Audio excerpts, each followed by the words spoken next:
Everybody, welcome to the show. What? Hi, awake.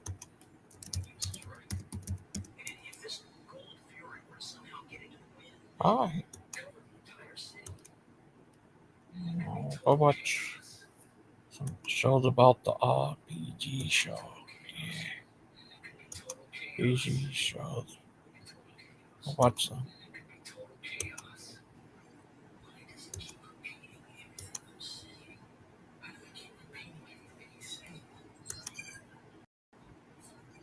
The children of Israel went down into the what they call the Sinai Peninsula. That's the wrong name for it. It's not Mount Sinai is not in the Sinai Peninsula, Right. And they crossed over the Gulf of Aqaba and ended up in Saudi Arabia. So we cover all that in Seminar Part 7. All right. The children of Israel went down into the Sinai Peninsula and what they call the Sinai Peninsula. That's the wrong name for it. It's not Mount Sinai is not in the Sinai Peninsula, Right. And they crossed over the Gulf of Aqaba and ended up in Saudi Arabia. So we cover all that in Seminar Part 7. All right. The children of Israel went down into the Sinai Peninsula and what they call the Sinai Peninsula. That's the wrong name for it. It's not Mount Sinai. And they crossed over the Gulf of Aqaba. I'll deal with you two later. For now, it appears that someone has entered my lair, and the children of Israel went down into. I find things to these things. Let's get the 4 videos.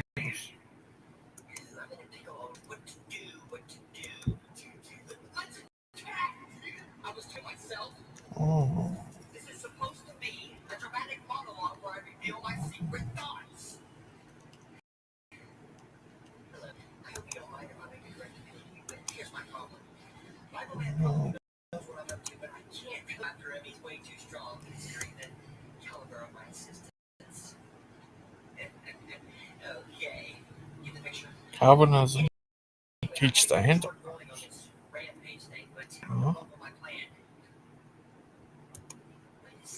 Oh, hey, I just heard Jeff. I draw him out. Get him into a fight, and he'll go berserk. He'll be finished. Brilliant. Thanks for nothing. Let's go. I'm done.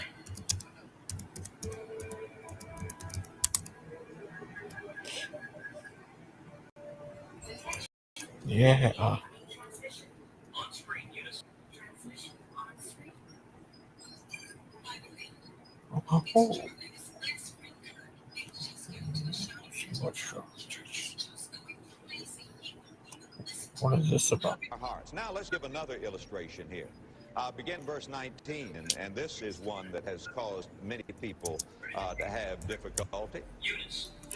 Thou wilt say then unto me, why doth he yet find fault? For who has resisted his will? If God is sovereign, we're just victims. There's nothing we can do about it. Notice verse 20. But nay, but, O man, who art thou that repliest against God? Shall the thing formed say unto him that formade me thus? Hath not the potter power over the clay of the same lump to make one vessel in honor and another in the... Speedy, she was very angry, and I think it had to do with her anger at Mark for some reason, and yeah, high emotions. This, yeah,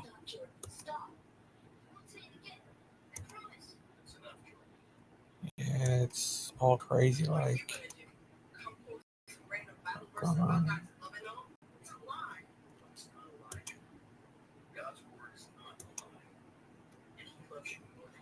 Yeah, it's sad. What's going on there? I hope everything's alright.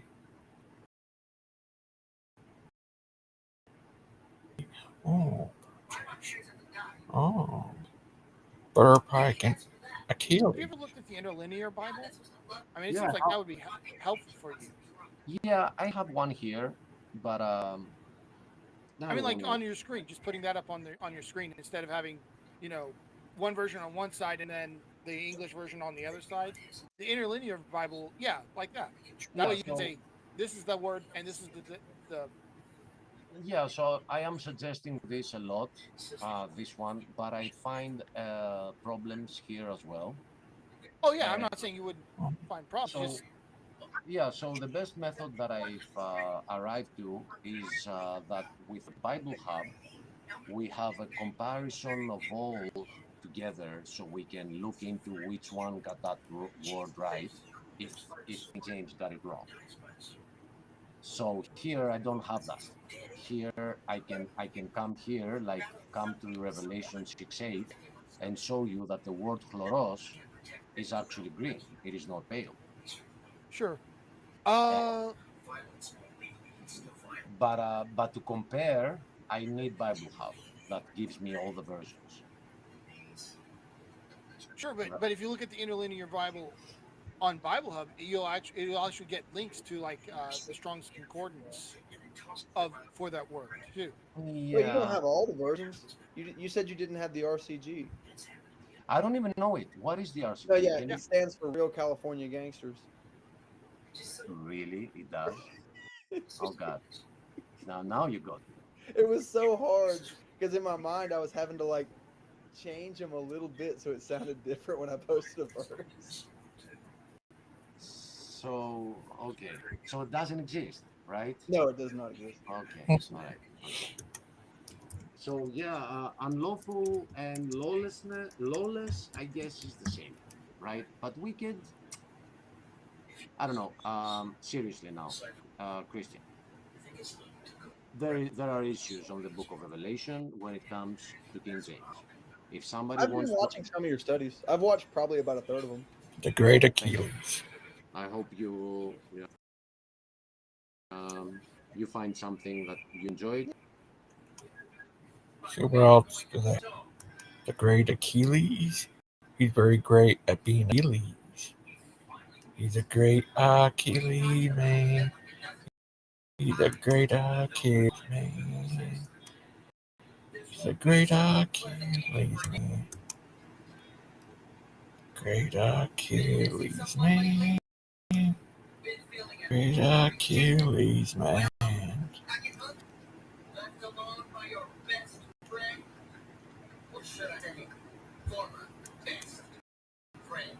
We'll see what the great Achilles have to say on his motorcycles.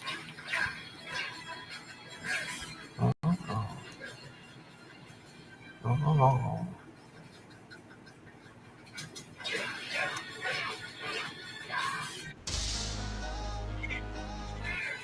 Don't hurt me, don't hurt me. Hello. Don't hurt me no more.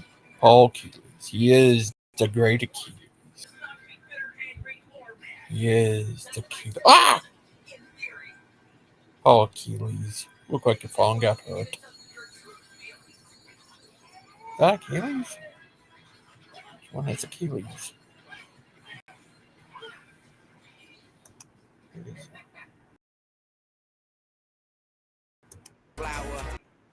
Oh. Oh.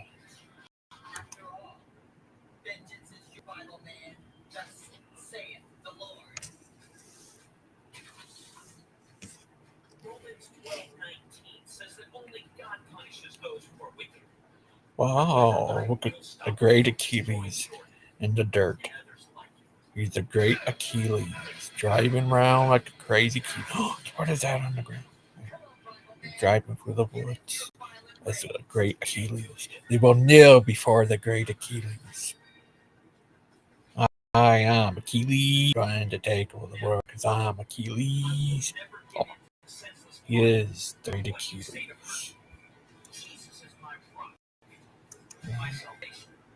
The great Achilles. The great Achilles. Oh no, he's driving. Running around there, going crazy. There he is in the woods. Oh no, there he is going on the mountain. Yeah. Oh, sorry. He's going up. What a biker gang. He's a dirt bike rider. He's racing people. A troll. Oh no.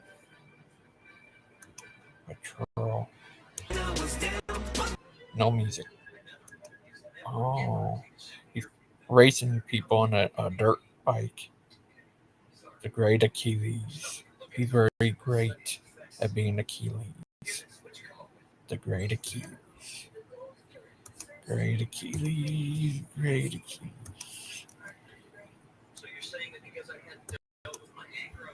Great Achilles. Great. Yeah, they will lose before the great Achilles. Now Achilles in the world. Oh, he's doing a driving. He's going to beat them all because he is the great Achilles. He's in there driving for the stuff. What the great crazy Achilles? Okay, he's going down the hill. Driving around like a crazy Achilles. He's talking to me. Oh, the great Achilles driving in the woods as the great Achilles arrives.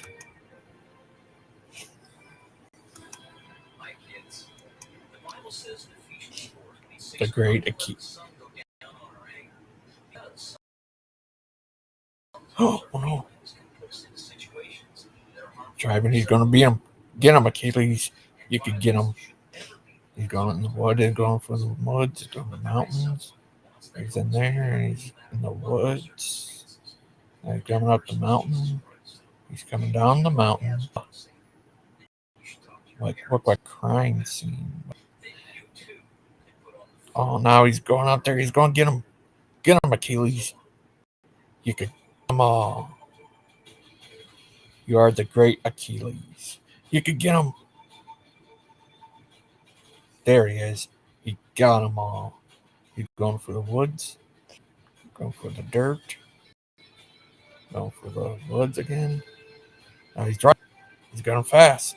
Wow, he's going a million miles a second. He's going there. He's going fast. He's going real quick. Wow. A lot of dirt. More like mud bikes, because there's a lot of mud there. Oh, they're jumping there. Ah. Now he's jumping on right there. Jump right there. The crazy Achilles.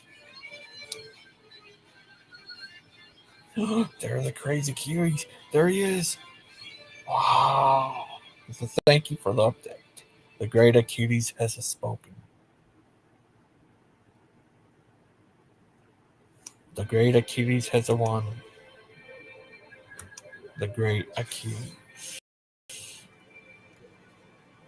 See what else what the great Achilles has done. See what he has done. Oh.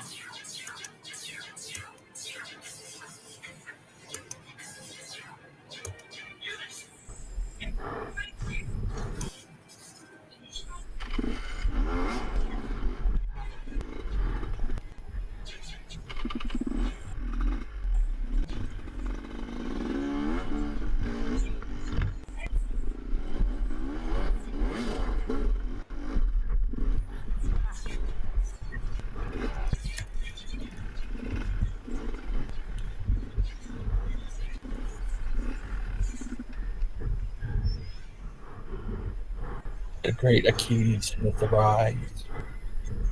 Many Petra?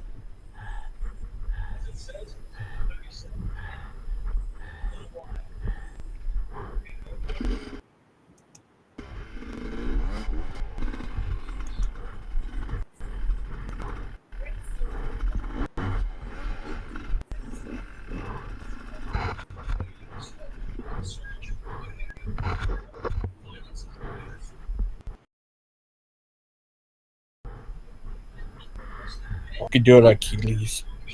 You could take them all on. You are the great Achilles.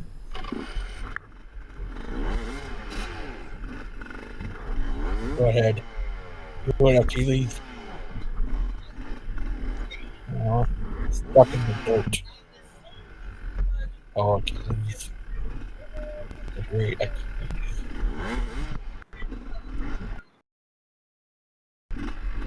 You can do it, Achilles. Oh, Achilles. Όποτε προχωράμε λίγο καλά, η κάμερα δεν γράφει. Όποτε την ανάβουμε, παίρνουμε τα αρχίδια μου. Remember, Katie, don't be sad.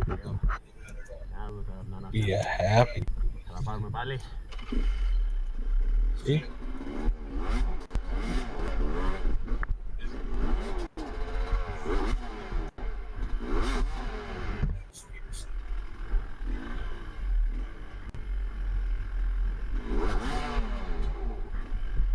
Yeah, the great Achilles.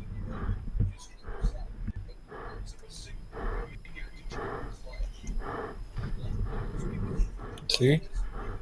You can do it, Achilles. What? Pick that mama. Hi, Logan. Can you hear me? I'm on my phone, so it doesn't sound too good. But look, I have an avatar. Oh, that's good. How are you? Is everything all right? Did you talk to Maud? Well, I talked to her on the show, so, all I can do is apologize and hopefully move on from there. Oh, that's good. How are you doing? I'm all right. She just texted me before the. Do you think I'm lying about my history? I told her, no. Why would you say that? Hope she's not angry or anything. No, she's not angry. She was asking people that, I think, because of what I said to her. So it has nothing to do with you. Oh, okay. That never even crossed my mind. Right. And I never questioned her background either. I just made a couple jokes, and maybe they were bad jokes, and but she didn't take them as jokes, and her feelings were hurt. So I apologize for hurting her feelings. That's all I can do. Oh, sorry about that, man. Everything's all right. I'm doing good. Oh, that's good. Last night's show, Josh got into it with Steven a bit. Oh, I guess I tuned out before that happened. So I'll have to go back and watch that. I was on Daniel's show with Christian and Bruce, and then Odin showed up, Batman. Oh. But it went pretty well. Oh. Bruce and Daniel were going at it a little bit, and yeah, it was a good show. It was fun. I like Daniel. Yeah, he's a good guy.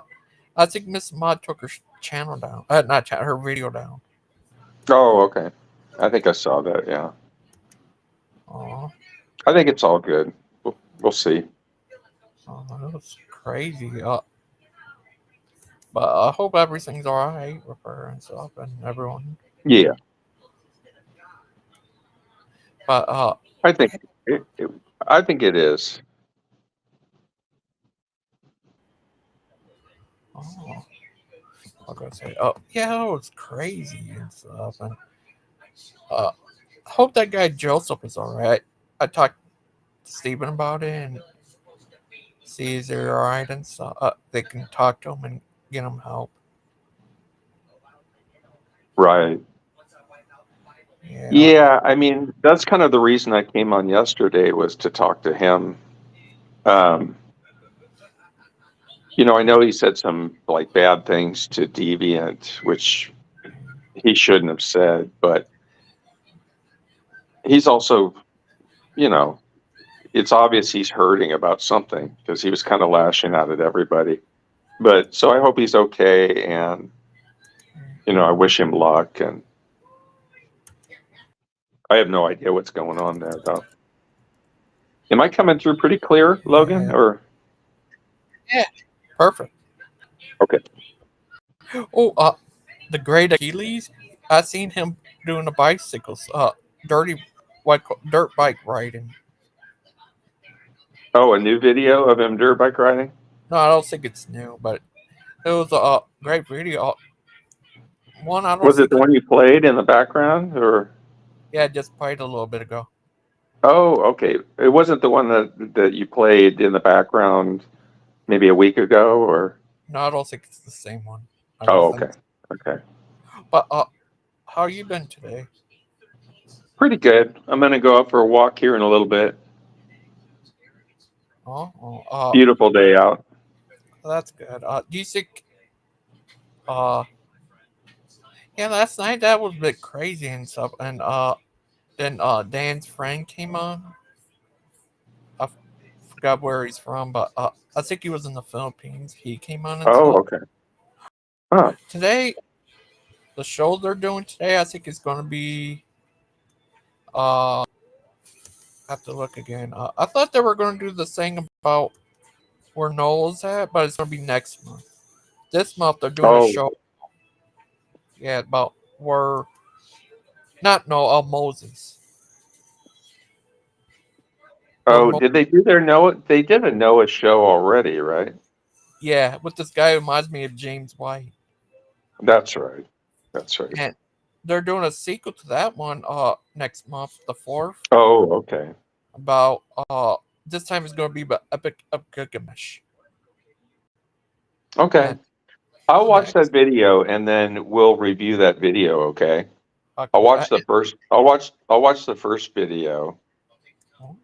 I'll try to do it the next couple of days if I can, and then we will watch it on review it on your channel. Stuff they're doing today. One is about the teens. Tomorrow's what's a Christian lifestyle. Then the many idols of the United States. Computers, televisions. What do you think of that? America got idols? What do you think of that? Tell me from your great wisens. America, well, of course there's idols in America. Yeah, I would say so. Yeah, and they have. I mean, aren't celebrities idols to some people? Yeah. And here's one that don't leave room for Satan to make you stumble. Uh-oh. Oh, no. That's going to be the 29th.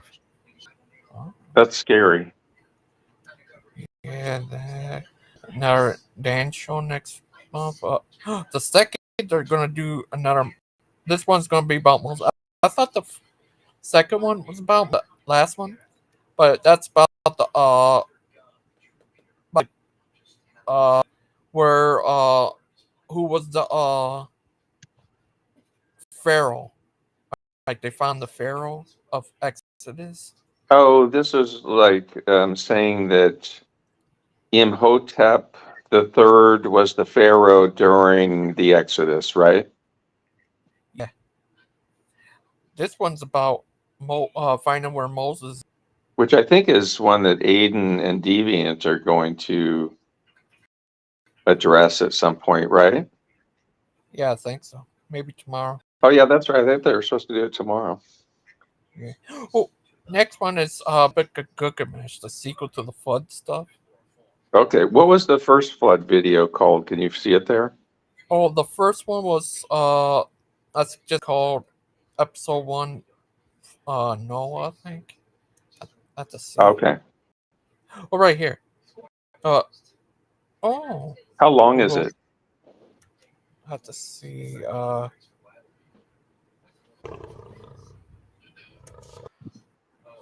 Noah's Ark. I think 54 minutes and 31. Okay, good. That's nice and short. Yeah, that got the guy who reminds me of James White. I do not know who that is. James White? Is he a preacher? Oh, that guy James White, he's a scholar. Like a scholar in Bible the Bible. scholar? Yeah. One of the top Okay. guys. They I like see. him a lot, but they don't agree with him being a Calvinist. He's a Calvinist, okay. Yeah, people are sure going after Calvinists lately. Oh, yeah, they have a video up here saying that Calvinists teach the Antichrist.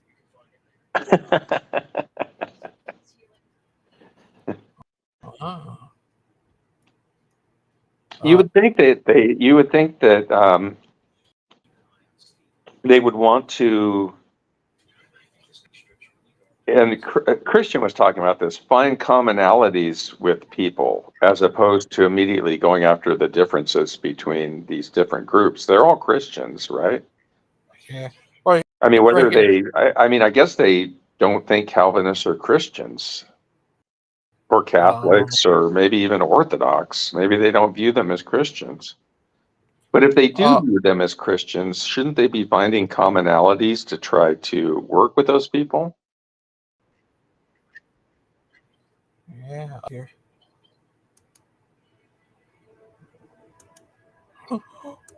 Lee Claude. Hello. Hello. Hi, all. Sorry I missed your show, Claude. It was only a short last-minute thing, so that your permission to be with Miguel instead is granted. I wasn't. I was by myself. I was watching. In fact, I was watching the footage with Joseph from earlier, I think, and it just. What a yeah, plonker. and then I got your message after that. That's all right.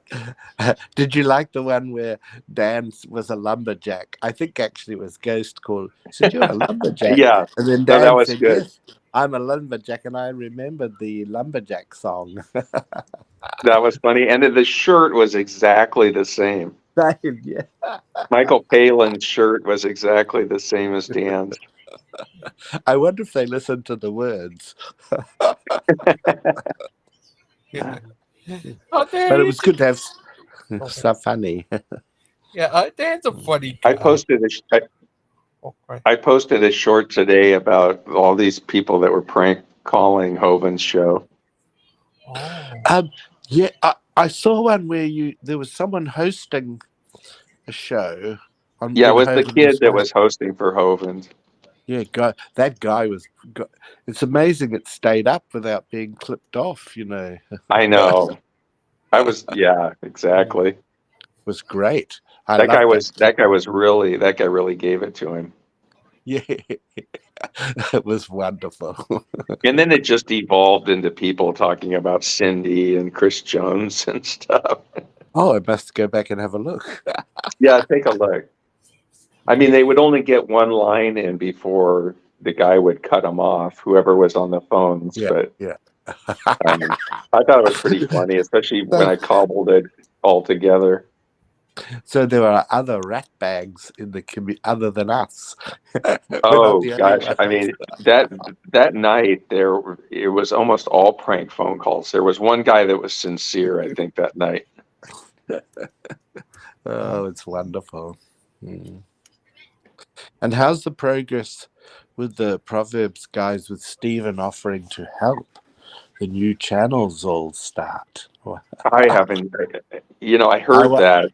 I heard that claim that they're going to help the new channel, and now there's going to be 2 channels, and it's kind of hard to believe that it's that harmonious.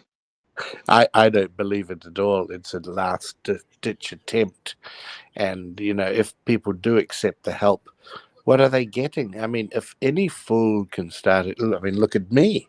I managed to start a channel. I'm not any sort of technical expert at all, but apart from forgetting to unmute myself, that's the right. But you're streaming. Yeah, I can stream, so they don't need Stephen's help to stream. Right. Yeah. So I'm eating something. Excuse me. Oh, that's all right. That's all right. Lee Claude, how are you? Yeah, I'm good. Yes, it's I'm a bit tired. It's the middle of the night, but I woke up and yes, that's all good. And I'm enjoying watching so many shows on. It's good. Did you catch the Mr. Mod show this morning? No, I can't even find it. I thought it was starting an hour and a half. Did it start or not? Probably good that you didn't watch it. What happened? She was very angry. She was angry at me. What sparked it off? Oh, it was a comment. It was a Oh. joke that I made Oh, yeah. on You a naughty girl. chat. Oh, right. And so, I was just joking, but it hurt her feelings. And so I apologized. And, I thought we'd worked it out last night and stuff, but she was still upset about it today. And so I went on there and talked with her about it. And hopefully everything's okay. I don't think it's up. I think because Yeah, she I took it went- down. She took was it it a down. short? Was it a short show then? What Logan maybe lasted about 40 minutes or so, or Oh, 45 that's minutes. short. It's short compared to some. Yeah. She didn't want to have people on. She wasn't really feeling it. Oh well. She was upset. There's ups and downs in the world of shows, isn't it? Yeah. She was mad at Mark for some reason. Well, I think that's Yeah, permanent. Mark was not involved in this particular thing, but who knows? He could have been involved. He could have been involved from afar. Right. Yeah. When's your next show, Claude? I don't know. I think I'll probably wait a few days, and I'll try and give more notice. So that makes it a bit easier. Claude is very impetuous, impulsive. Well, sometimes something is said on a show, and you get. Oh yes, it sparks me off. Right. So I'm the same as Missing Mod. I'm the same. She gets wound up, and I get wound up. Mine tends to be a short, sharp wound up, and I can't stand fools, which of course is just about everybody apart from you, me, and Ghost. Maybe.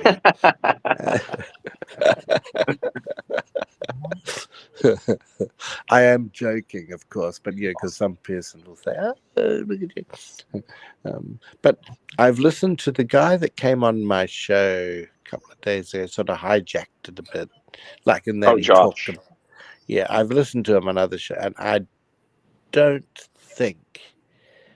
I think getting him to change his mind, I think it's impossible. I think it's not worth investing too much time. And even I actually heard the other day, and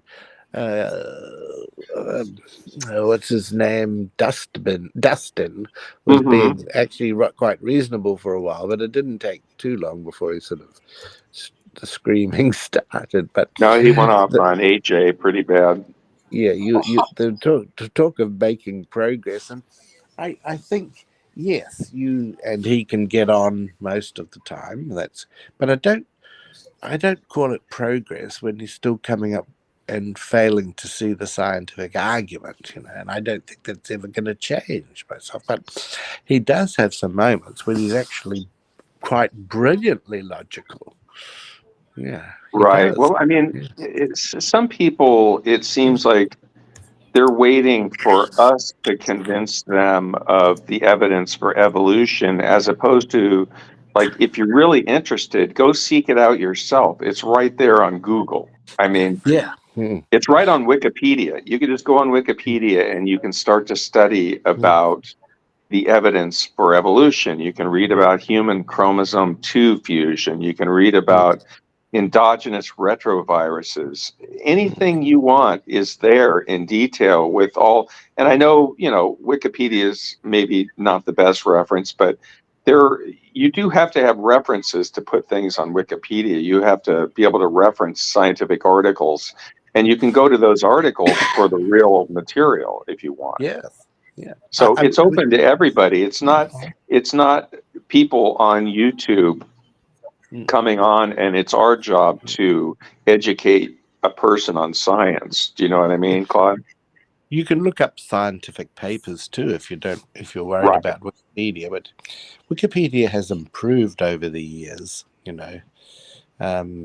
So, and Wikipedia is easier to read for people than maybe delving into a scientific paper, and so they can get an overview of it there. And then if they're more interested, they could go into the scientific paper. But I just think, like when Josh was on here, it was like our job to convince him that evolution had evidence. And, Yeah. when you start to give the evidence, it takes time, and people are And kind it's of, it's not it's just tough. accepted. Oh, that Yeah. was on your show, right, Claude? When we were talking Mm. about that. Yeah. Yeah, I mean, that's fine. That's it. And so when I made the suggestion to enroll in some study, that wasn't appreciated, even though I was actually being quite nice, because if I was being nasty, I would have really put the boot in, which I didn't. But, then that's the No, last people don't thing want they to want to put the do, work into it. Yeah, people you don't want to know. put that effort into it. And often and there's nothing, well, it's not great, but, a lot of people are dropouts. And I look at and then they dare to lecture me or question me on science, and I'm not brilliant at it either, but I'm a bit better than most of them at that particular field. And you can tell, with people like Joseph, isn't Joseph a classic DAL staff member or volunteer? I don't know that he is anymore, but boy, he gets stroppy and nasty like he did with Deviant. And I thought that made him the perfect fit for DAL. Well, yeah, give me 1 second here. Yeah, it's crazy. Way he acted the other day was crazy. Yeah, he really lost the plot. So life is made up of a wonderful tapestry of characters interacting and weaving their lives around a series of shit. Well, Evidence, yeah.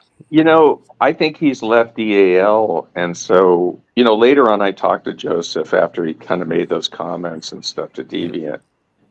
And I got the impression maybe, yeah, he's left DAL. And if you think about it, if you've lived in a cult for 6 years, what's going to happen when you leave? It's Yeah. going to be tough. It's going to be tough on that person. Yeah. And so, I tried not to because people were saying he was drinking and stuff, and I tried not to concentrate on that part, but just to kind of see, it was obvious he was in some sort of pain. He was experiencing pain of some sort because he was lashing out at everybody to a certain extent. And I'm thinking, yeah, he just left DAL. He's got PTSD probably from leaving DAL. And maybe there's something that happened with his relationship too. He was married to one of the gals there. So I don't know. Oh my God. Yeah. I don't give him a pass for how he treated Deviant because that was No. like inexcusable. But at the same time, I think he's still a person, and we need to try to understand. You're seeing the bigger picture. Well, we could call this Gangster Ghost on the Couch. We are analyzing, psychoanalyzing the thing. Now, I could almost surmise that when Joseph was at DAL, even though his, like most of the tech guys, they're pretty good at having the first few minutes muted and all sorts of other problems. But despite that, they're sort of quite a big cheese there, the big cheese. Yeah. The others who are right. even more stupid look up to them, you see. And Claude is being a bit naughty here, but anyway, he'll see how far he can get. And then suddenly you've left, maybe after some dispute, and you're nobody at all, right? Yeah. So he's sort of a somebody at DAL. Kent is the big somebody, but he's one of the, the tech guy always has a bit of influence and whatever. Yes. Quite powerful. And then you leave and you're suddenly nobody. So you then think, what can I do? How can I be somebody? And so you phone into shows, not phone in, but participate. Well, And he was looking for a community. I mean, he yeah, still is, and I don't think that we should like cut him no, off. We should give him a chance to become part of the community, even if he's one of these kind of loose cannons like Dustin. Or, Bruce, I mean, yeah, Bruce. I mean those guys are part of the community, whether we Yeah, want them there or not. yeah, We can't deny it. We can't no, say who is part of our community and who's not. It's kind of whoever chooses to be is part of it. You know, unless they're blocked, unless they're so bad they get blocked or what have you. But yeah, you know, he should be given that chance to just be able to come on and be a regular person and engage in discussions with people, even if he doesn't disagree with them. yeah, yes. I don't have an issue. I do hope for sort of behavior improvement, Yeah. through the role Oh yeah. model of people like myself, and maybe you, and maybe Gangster Ghost. When they see how lovely we are and always nice, that they will Right. sort of follow suit. We set the example. Exactly. But yeah, I honestly I think think you that's might it. have They hit should. something on the head there, though, Claude. It's maybe both of those things. The fact that he just did leave this cult compound in which they're kind of treated like they're special people, right? I mean, Hogan's cult. Yeah. And also being the tech guy, he's kind of high up in that Yes. organization. So it's kind of almost a double whammy if you leave that in terms of the, you know, coming off of that. I was going to use the word drug, but you're going through some sort of a withdrawal when you're going back into society itself and, getting a job or looking for a job and having to make ends meet again and not having this person that tells you what to do. And it's got to be tough. It's got to be tough. And we don't know how it ended, if it ended well or not, or if he just decided that it was time to leave. You just don't know what's happened. So, yeah, I do agree that that things are, and if you look at it, the history of tech guys there is one of quite big power, almost second to Hovind. If you trace it back, Steve Lynn, he was the tech guy that knowingly consumed, in front of Hovind. Hovind knew that he was into drugs and rock and roll and probably a bit of sex too. Well, in fact, we do. Well, we know that. Yeah.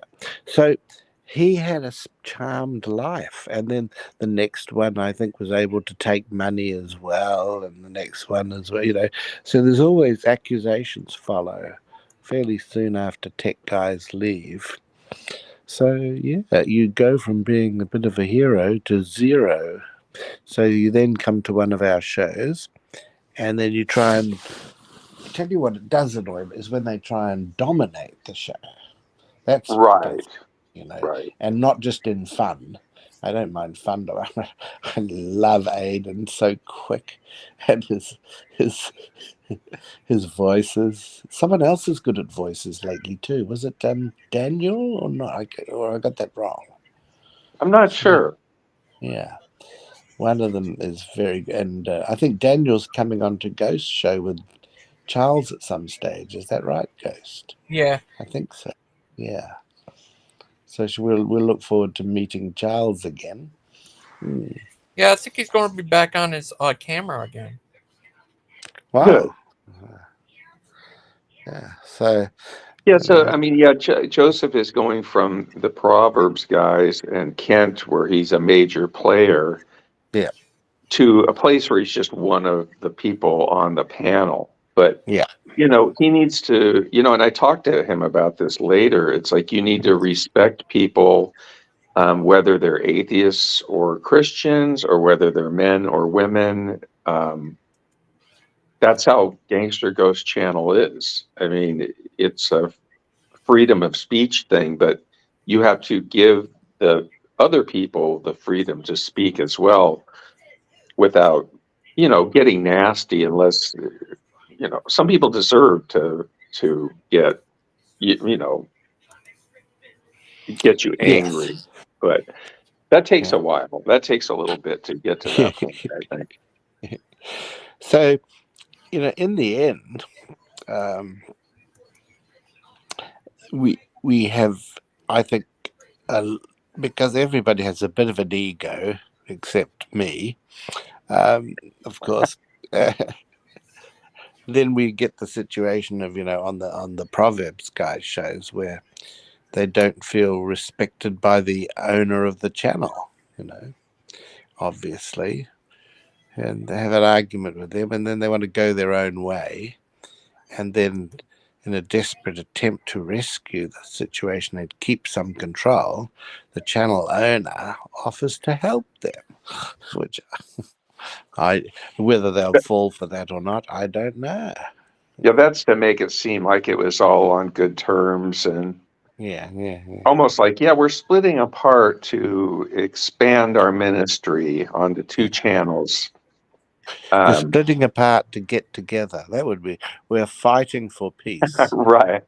We're screwing for virginity, as they say. I love it. Oh, dear. So, yeah. Go ahead. Okay. Well, the other day when they had the arc thing, that guy on there reminded me of James White. He's a big time. Do you know who that is, Claude? Bible scholar. No. James White. Yeah, he's a Calvinist, but the PGs still like him. Oh, because they had another guy on, who supposedly proved Calvinism not to be correct. Stephen had him on, but it was a clip of a guy from 20 years ago. He seemed to have remarkably orange-coloured tinge to his brown hair, so obviously dyed it. One of these televangelist types. I don't know what his name was. He was a doctor, of course. They all are. Doctor of nothing. Yeah. Did when Josh was on yesterday on the PG slogan, did they kick him out? He just left. They just he ended up just leaving, but he was on there talking about free grace versus non-free grace, I guess. Did it get into like a heated argument? Not too bad. What is? But Stephen told him, what is that thing you're trying to hold on to or something? Dustin. Yeah. What now? He told him when he was on there debating about free grace versus non-free grace.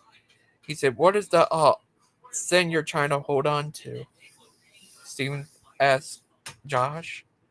Said he didn't say anything back, but it was crazy. Huh. Yeah.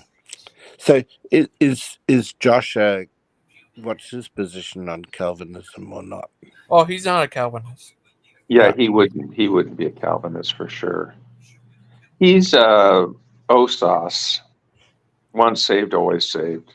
Oh, right. Oh, Josh is on a regular on the Praise I Am channel, and I think those guys are once saved, always saved. Oh, that's an interesting. That Praise I Am. That Praise is a hard guy, isn't he? He's a bit of a tough nut, Yeah, they should have him on. Yeah, he should have. He came on Missing Mod's show the other day. It was the first time I'd ever met him, which was kind of interesting because I've gone on his, I've been in his chat a bunch of times. Yeah, I like to see a debate between him versus Stephen over Grace. Oh, Praise versus Stephen?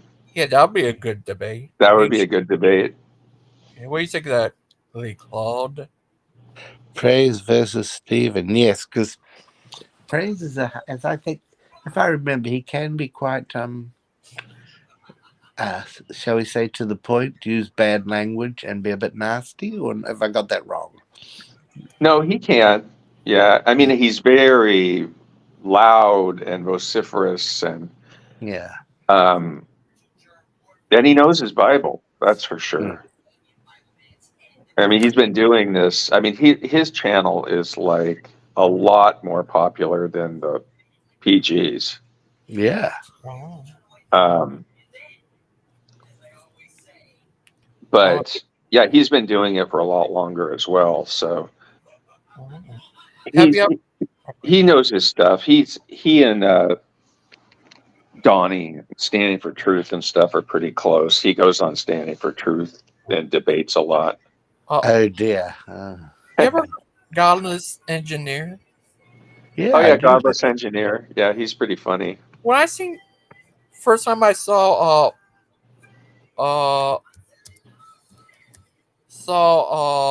Praise I Am, I thought he looked like Godless Engineer. Yeah, a little bit. A little bit. Did you see the Godless Engineer debate Ken Hovind? Yeah. And he kept wanting for Kent to talk about the whale members. Yeah. It's been a while, but yeah, I And remember Kent goes, "You're a pervert." Kent called him a pervert. Guess who's here? And who's here? Dan the Man Posse. Logan, I'm not sure about your font that you have on here. Oh. It's a little hard to read the names on people. I'm not being critical, but it's a little hard to read people's names with that font that you use. I'm just telling you that for the future. Yeah, no, I always try to find a horror one. Is that good? That's actually better, yeah. If you don't mind, I don't want to like. It's your show and stuff. It's just hard when people come on. I have to like kind of squint, and it's almost like it's cursive or something, and it's hard to read. But that's all no right. cursive allowed. No cursive allowed on this channel. Here you go, Claude. Dan's commenting. Oh, I thought he was coming in. Can you read that? No. What does it say? Can you read it out? Is it Claude back in the lead is top pervert, screaming to what? Who says? Screaming. Does he mean I think it said screaming. Yeah. That's all right. I just want to make sure it's good for you. Thank you, Logan. Appreciate you. Well, yeah, you've been nominated by Dan as the top pervert, so which makes me second. Top cat, top perfect. I do remind us that he's the one who's the lumberjack and wears the lumberjack clothes. But of course, that was just in fun, of course, putting that up. But he's going on about. He seems to dig holes deeper and deeper. So he's going on about men being in the Philippines without their wives and what they could get up to. And then he says, "Oh, the last time I went without my wife." Well, so you add the two together, and what's he saying? It's just bizarre to me. Dan, why don't you come on here? I think he has a very tolerant, loving wife by what I can see. So that's where the compliment ends. Yeah, she seems like a great person. But I would like to hear the story of how they met. Were they praying over the Bible somewhere, or was it shall we say, an arranged thing? Or do you just go over there and stop someone in the street or at church when you're doing a mission?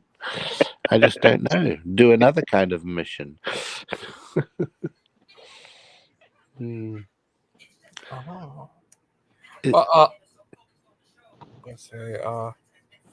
Yeah, I just want to make sure the font's good for you guys.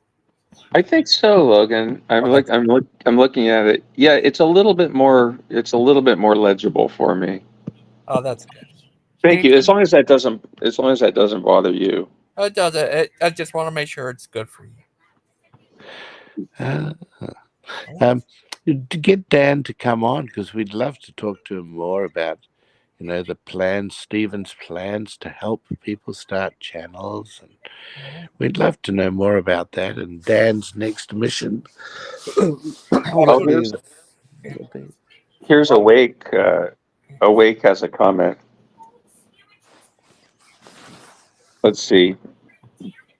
Dan, I think you vastly underestimate how creepy it is that you randomly accuse people of being perverts in response to them being concerned about a man you said had inappropriate relationships with a child. That's a good point, Awake.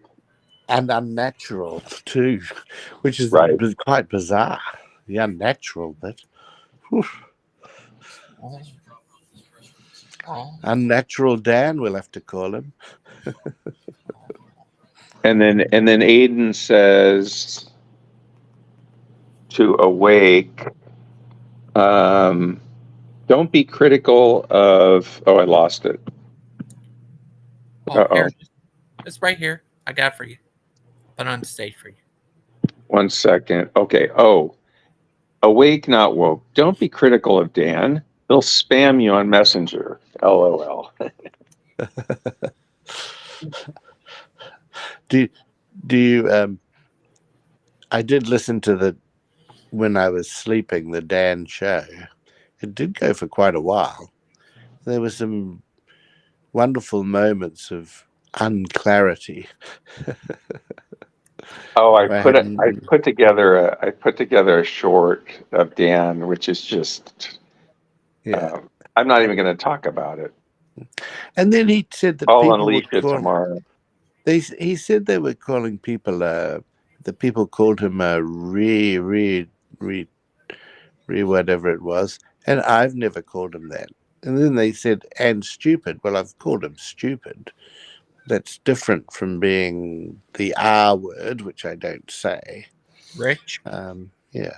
Yeah. Exactly. Yeah. And he doesn't seem to want to be able to distinguish between those two words. He's really playing up his disability. Well, if he wants to play that up, that's up to him. I think most people can see through it. He uses that as a crutch or an excuse to say the most outrageous things. Well, that doesn't work with the Claude. Yeah. Look what Aiden said. Wanker Dan. What did he say?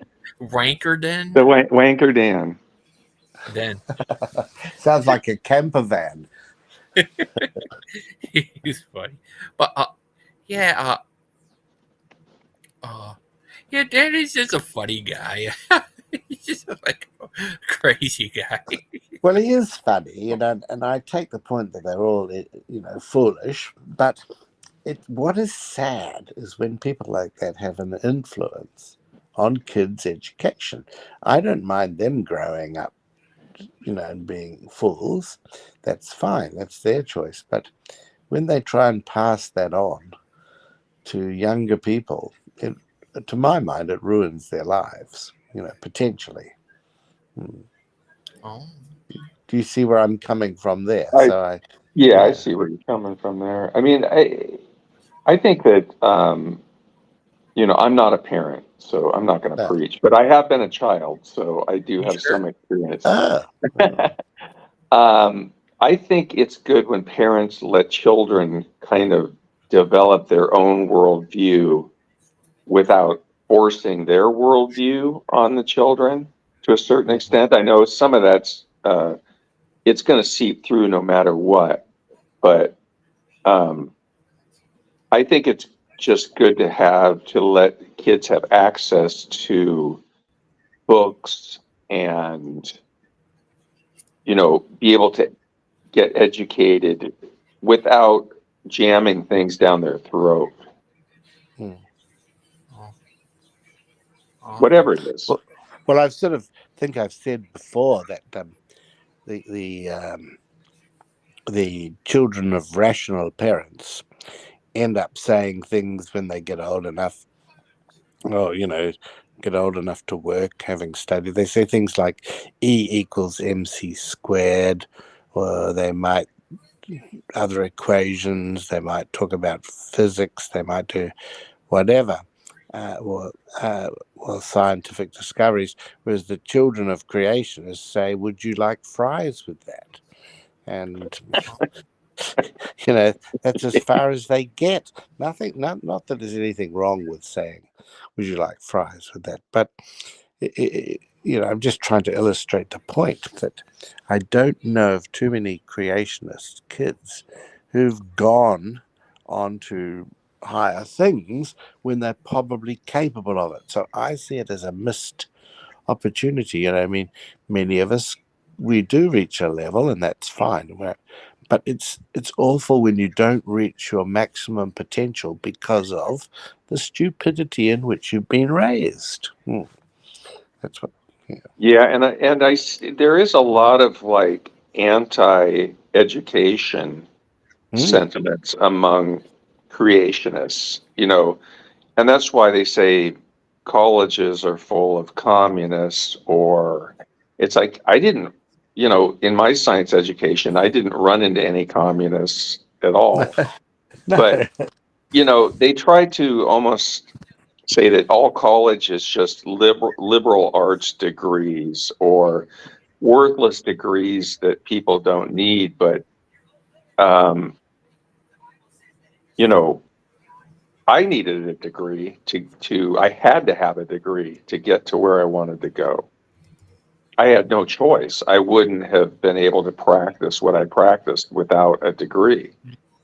And so they're trying to lump everybody into, what do you get when you get out of college except a bunch of debt and some sort of worthless degree? Well, I mean, the answer to that is maybe find some more money in the budget so that you can allow people to go to college cheaper and, allow them to get that higher education without going into debt. But don't lie to them and say that you're not going to need a college degree in a lot of different fields, because it's not true. Oh, Achilles, he said he's expert in like computers and stuff. He thinks that the robots won't do anything. They're not advanced enough. Okay, well, that's good. Yeah, the great Achilles has spoken. So AI is not going to take over in the near future, is what he's saying. Yeah. The truth is that AI is getting better every day, and better is a bit of a value judgment, and it is taking over a lot of jobs for people. If you're in the marketing world, if you're in even filmmaking, all those things are gradually being done by AI, and it's amazing the rapidity with which it's growing. Good or bad, that's what's happening. Big Bad Mama, that's what Miss Outcast said. I want to join you, Gigi, BBM, and Claude, but I have to set up, and Claude and BBM will leave now that they know I want to join. Woe is Deviant. I'll stay for a little bit, Deviant, if you set up. I'll stay for a half hour. I do want to get outside. I'm looking outside, and it's just a beautiful sunny day out. BBM, you said you were practicing. You practiced. Did you ever get there, or you just practiced? Practice what? You practiced whatever for your practice. Yeah, geology. Yes. Did you ever get there, or did you just practice? Oh no, I got there. Oh, good.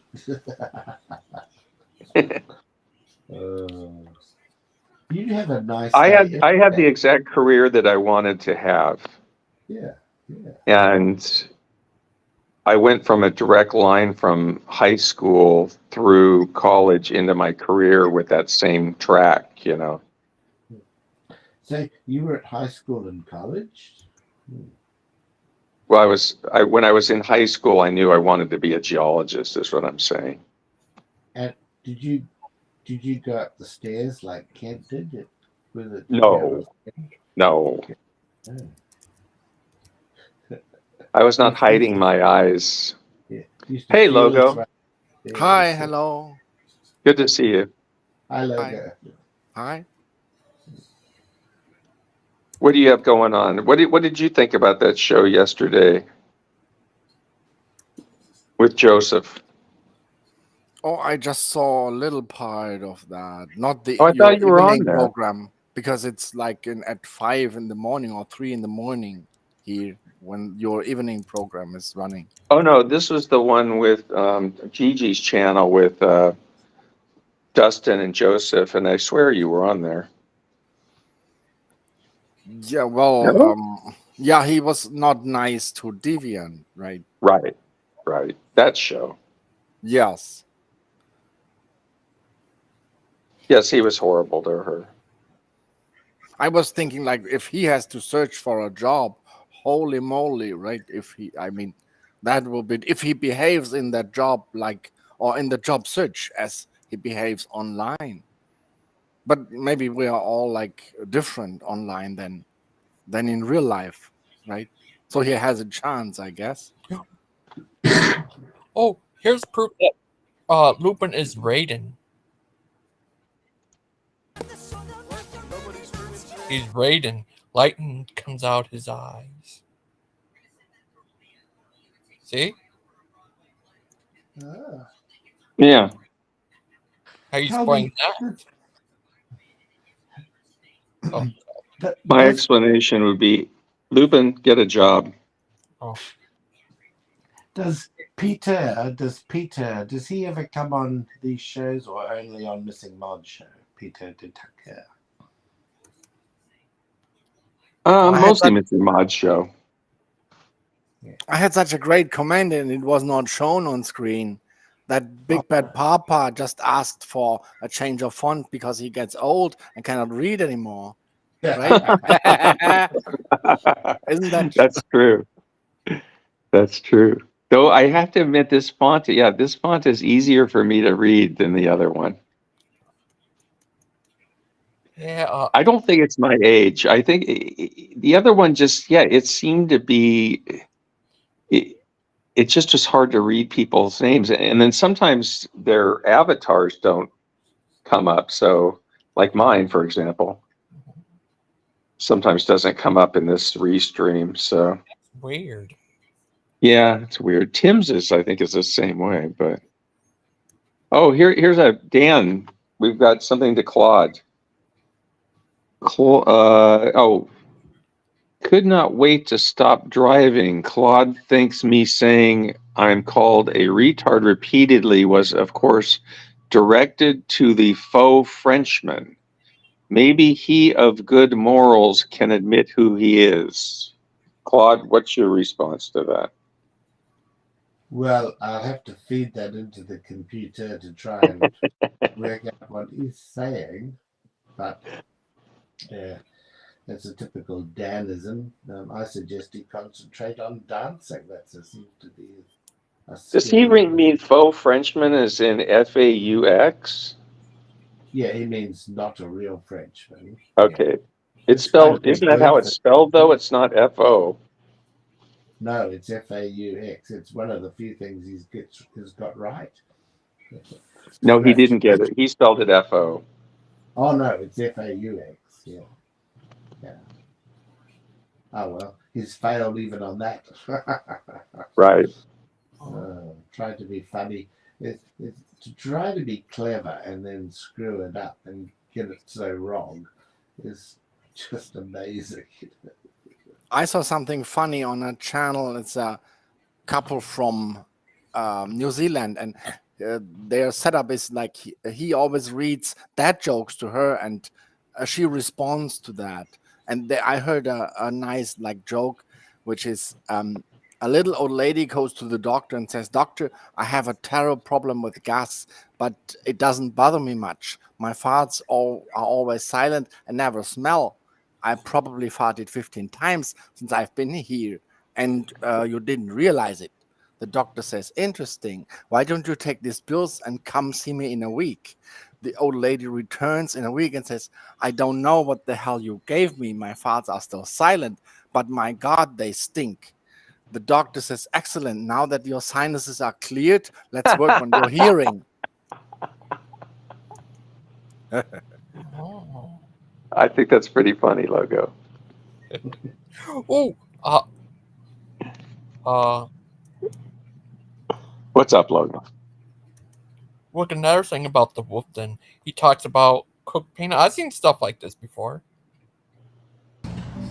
Look, man, everyone is always saying I'm crazy whenever I ask for hard-boiled peanuts. I'm telling you, they exist. They're out there. They said they can't hurt you, but they exist. You Look, think that? man, everyone is always Hard boiled what? Peanuts. Yeah. What do you think that, Miss Big Bad Mama? Logan, I What? can't respond to Lupin. Oh, sorry. But I had That's stuff okay. like You can play whatever you want to play, but I'm not going to respond to him. okay. But I had stuff like that before. It was like a little, what's it called? Fried peanut stuff at a Carnival? not a carnival, but a Bolter Trade Center, a little one. I've been Okay. to. Yeah, it was pretty good.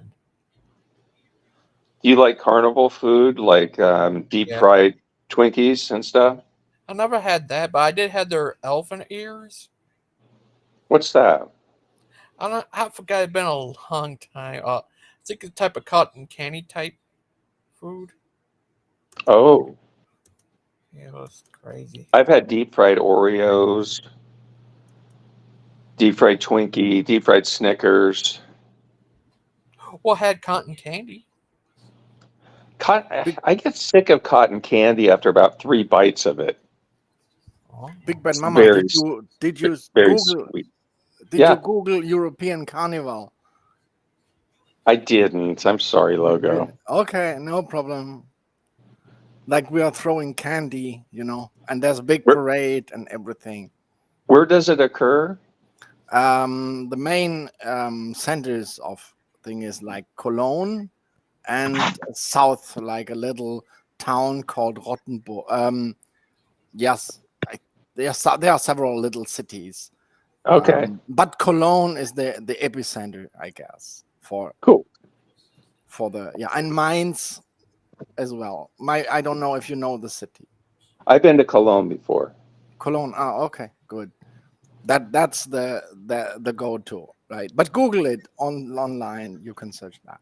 I will. My name's I will. Big Bad Mama. I'm poor. Anyways, let me tell you about the time I visited I knew this was Cologne. coming. I knew this was coming. I knew it. No, I just wanted to come on and belch and talk about how much I love sucking on Kent Hovind's hard-boiled peanuts. Yeah, they're great.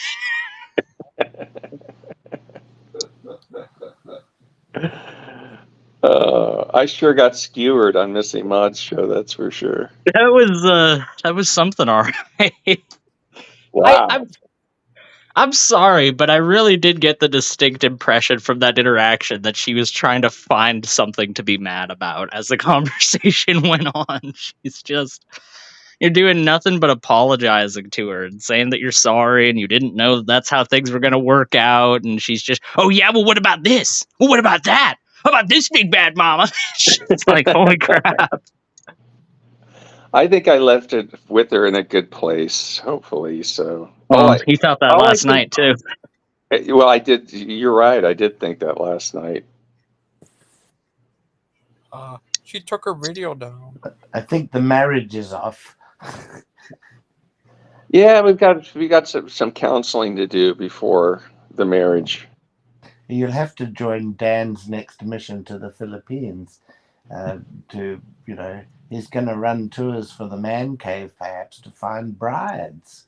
Hosted by Dan and with assistance from Aiden.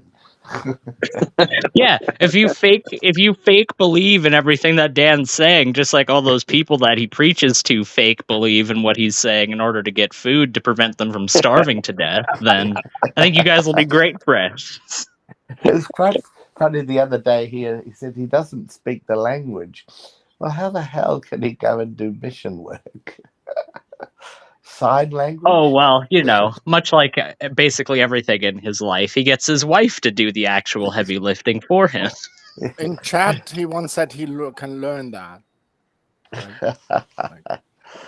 Yeah. When your He just- family is going to visit their family, can you really call it a mission? That was my question. It's the only Precisely. thing. It's called it a might be- vacation. Might be a nocturnal emission, but it's not a mission. Isn't it Lilith that causes nocturnal emissions? That's what I was told in Catholic school. Really? That's right. That's right. Was No, Lilith considered an actual demonic figure that did that? Well, Lilith isn't in most Bibles nowadays, even though she appears in some of the earliest biblical texts that we have access to. I guess she just didn't make the cut, so to speak. So, Okay, is she a succubus or? I mean, she's kind of portrayed that way, but she's supposed to be the first ever created woman. She was supposedly created alongside Adam. The original creation story isn't that, Adam was created and then he was by himself for a while and he got lonely, so God made Eve out of his rib, which, by the way, she isn't even named until like the next chapter when Adam finally decides to name them, like a real feminist icon. Anyways, the idea that women are like this product of man as a later innovation of the Bible. The earlier Bible states that no, men and women were created equally alongside each other, and then Lilith rebelled. And the reason listed for why she was cast out was because she wanted to be on top, so to speak, and Adam wasn't having that. Ooh. Which I don't. I mean, like, it's a lot of work being on top, so I would be more than happy to accept that that arrangement as far as I'm concerned. Oh dear. What about the succubus part? Well, that comes from the idea that once she was cast out of the garden, then she became this like demonic temptress, this succubus kind of figure. But no, that's I was going to talk about something else, but then I got sidetracked by that. Oh dear, what were we originally talking about? I know what you're talking about. Here, I'll show you. That picture. He's watching. That's just the look that your dad gives you when you promise that you were going to go to bed on time and he let you keep your like cell phone or DS in the room because he trusted you, and then he opens the door at like 2 a.m. and he sees the faint glow under your blanket. When you look up from the blanket, that's the look that you get.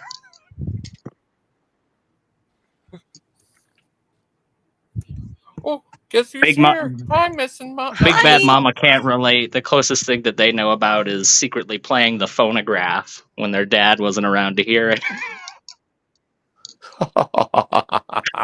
That's a good one.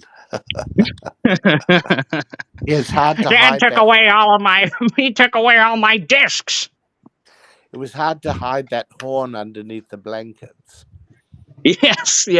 When it's exclusively on Uruk era clay tablets, it's quite hard to find or to hide that. Yes, under the bed. I meant the horn from the phonograph, of course. Of course. Hey, tell me, where's Terry these days? She's lovely. We could have her. Yeah. He's certainly something. Could you be Terry, Aiden? I mean, I guess so. If you really like wanted me to, I guess.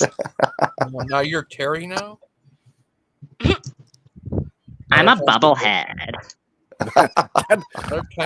Aiden, your first interaction with her was so funny. At least the first that I saw, that was so funny. That was so funny where she complained that you imitated her accent, right? But that's what you said.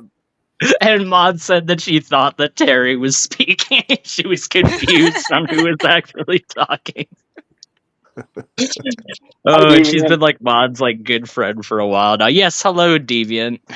Thanks for gracing the stream, I guess. That's thanks great. for acknowledging that I'm here. There you go, Logan. I sent Logan the Christopher Pike shot. Christopher Pike shot. Christopher Pike is a good man. He'll tell you about the best deals over by that Quick Trip. I'll tell you what. Oh, thank That's you, for Big you, Man. Logan. Oh, thank you. So are you creating trouble? Oh, do you saw what happened earlier? I created some trouble. Yeah, what's that about? Oh God. Come on, Big Bad Mama, retell the story for the fifth time. Come on. But I don't know. I haven't heard. Well, that's not his fault, is it, Deviant?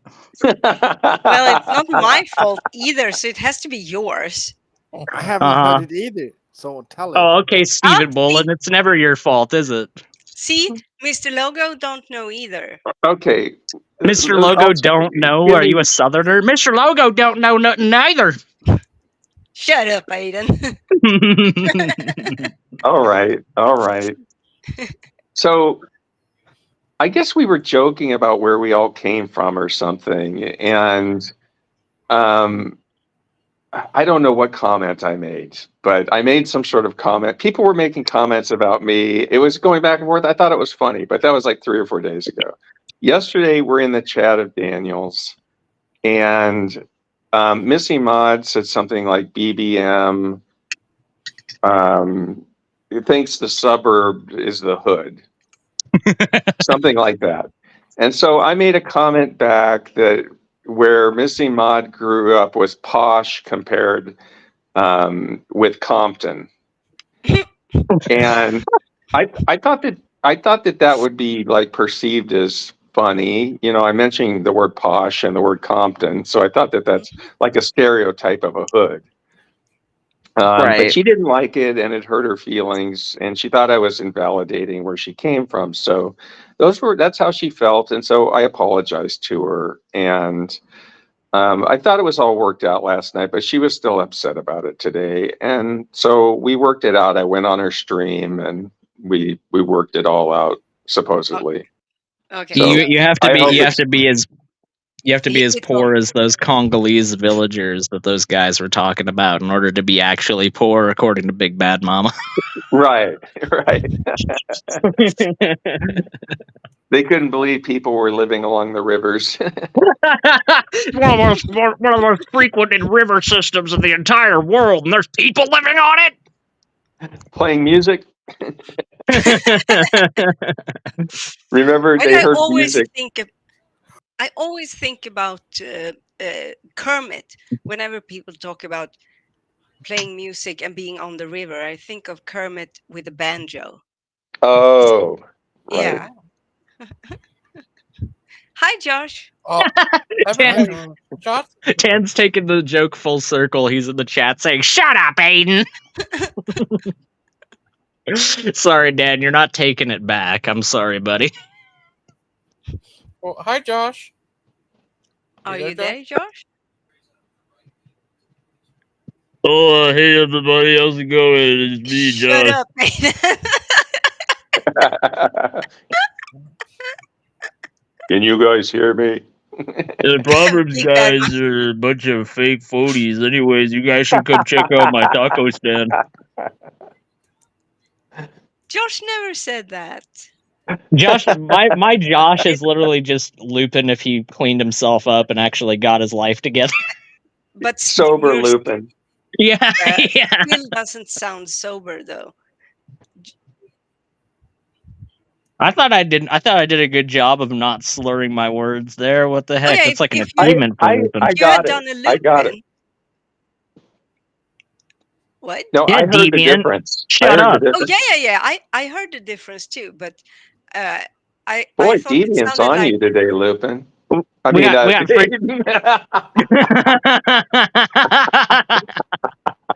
You're a piece of shit, Lupin.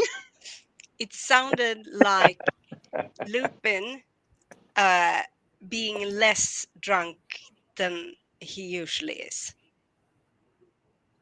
Yeah, but that's an impossibility for if his alcohol his BAC is like speed. All right, if his blood alcohol count drops below 0.20, then he'll literally explode. So he's like speed, but with liquor.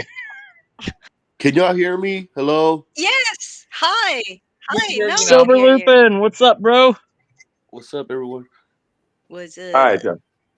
Hi, Luke. How was it on the PG show last night? Well, I'm sorry? How was it on the PG show last night? I joined Proverbs Guys, and they actually let me on and acknowledged me this time, so that's one brownie point for them. And it seemed like Dan was actually willing to engage and try to go back and forth, but Steven had already made up his mind that I'm a heretic and that I shouldn't be teaching people and that I'm better with a millstone around my neck. So I think me and Proverbs Guys are good as long as they unblock me from their chat. You know why they let you back now? Why? For the same reason that medieval peasants after the Black Death started getting paid more by their landlords. It wasn't out of any compassion from the lord of the land. It's because 90% of the freaking population died and they had to deal with whatever was left. So they're just like, yes, please come to our land. Somebody talk to us because everyone else left. Yeah, you're suddenly acceptable again, Josh. We opened the doors to you again, even though we thought you were horrible just a couple of weeks ago. Yeah. Same with Josh, now that you're back at Proverbs Guy, you should go there and say, "What about buttermilk?" What about buttermilk? Well, I think I really confirmed what I was believing all along. My main issue with them was the fact that they claim to be faith alone, and then they say that if you don't stop sinning, then you were never saved to begin with. So they make the stop sinning a condition to salvation. And what they try to explain it away with is, that's referring to continual sin.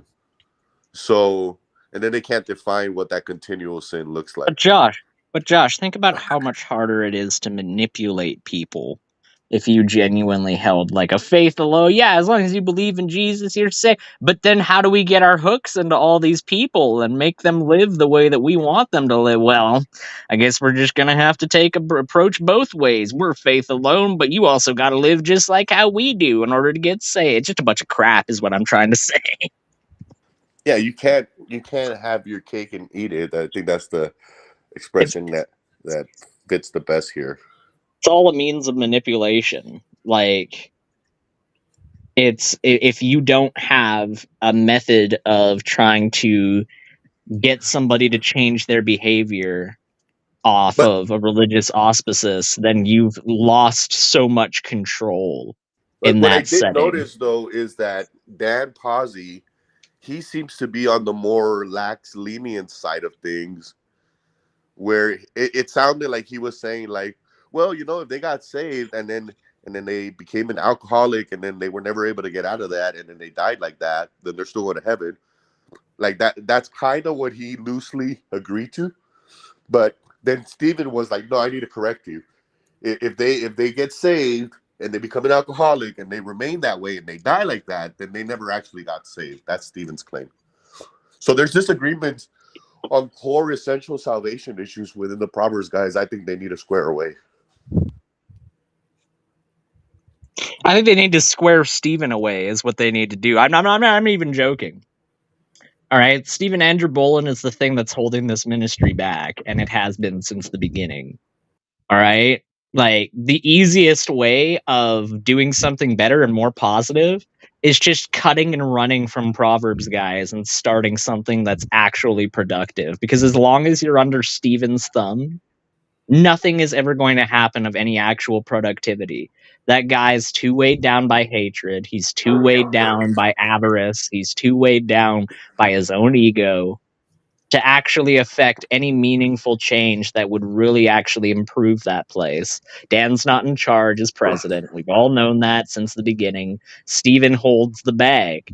That's what one of the former hosts, Ryan, said before he officially quit. He was one of the 3 that ejected from the ministry once Tim got the can.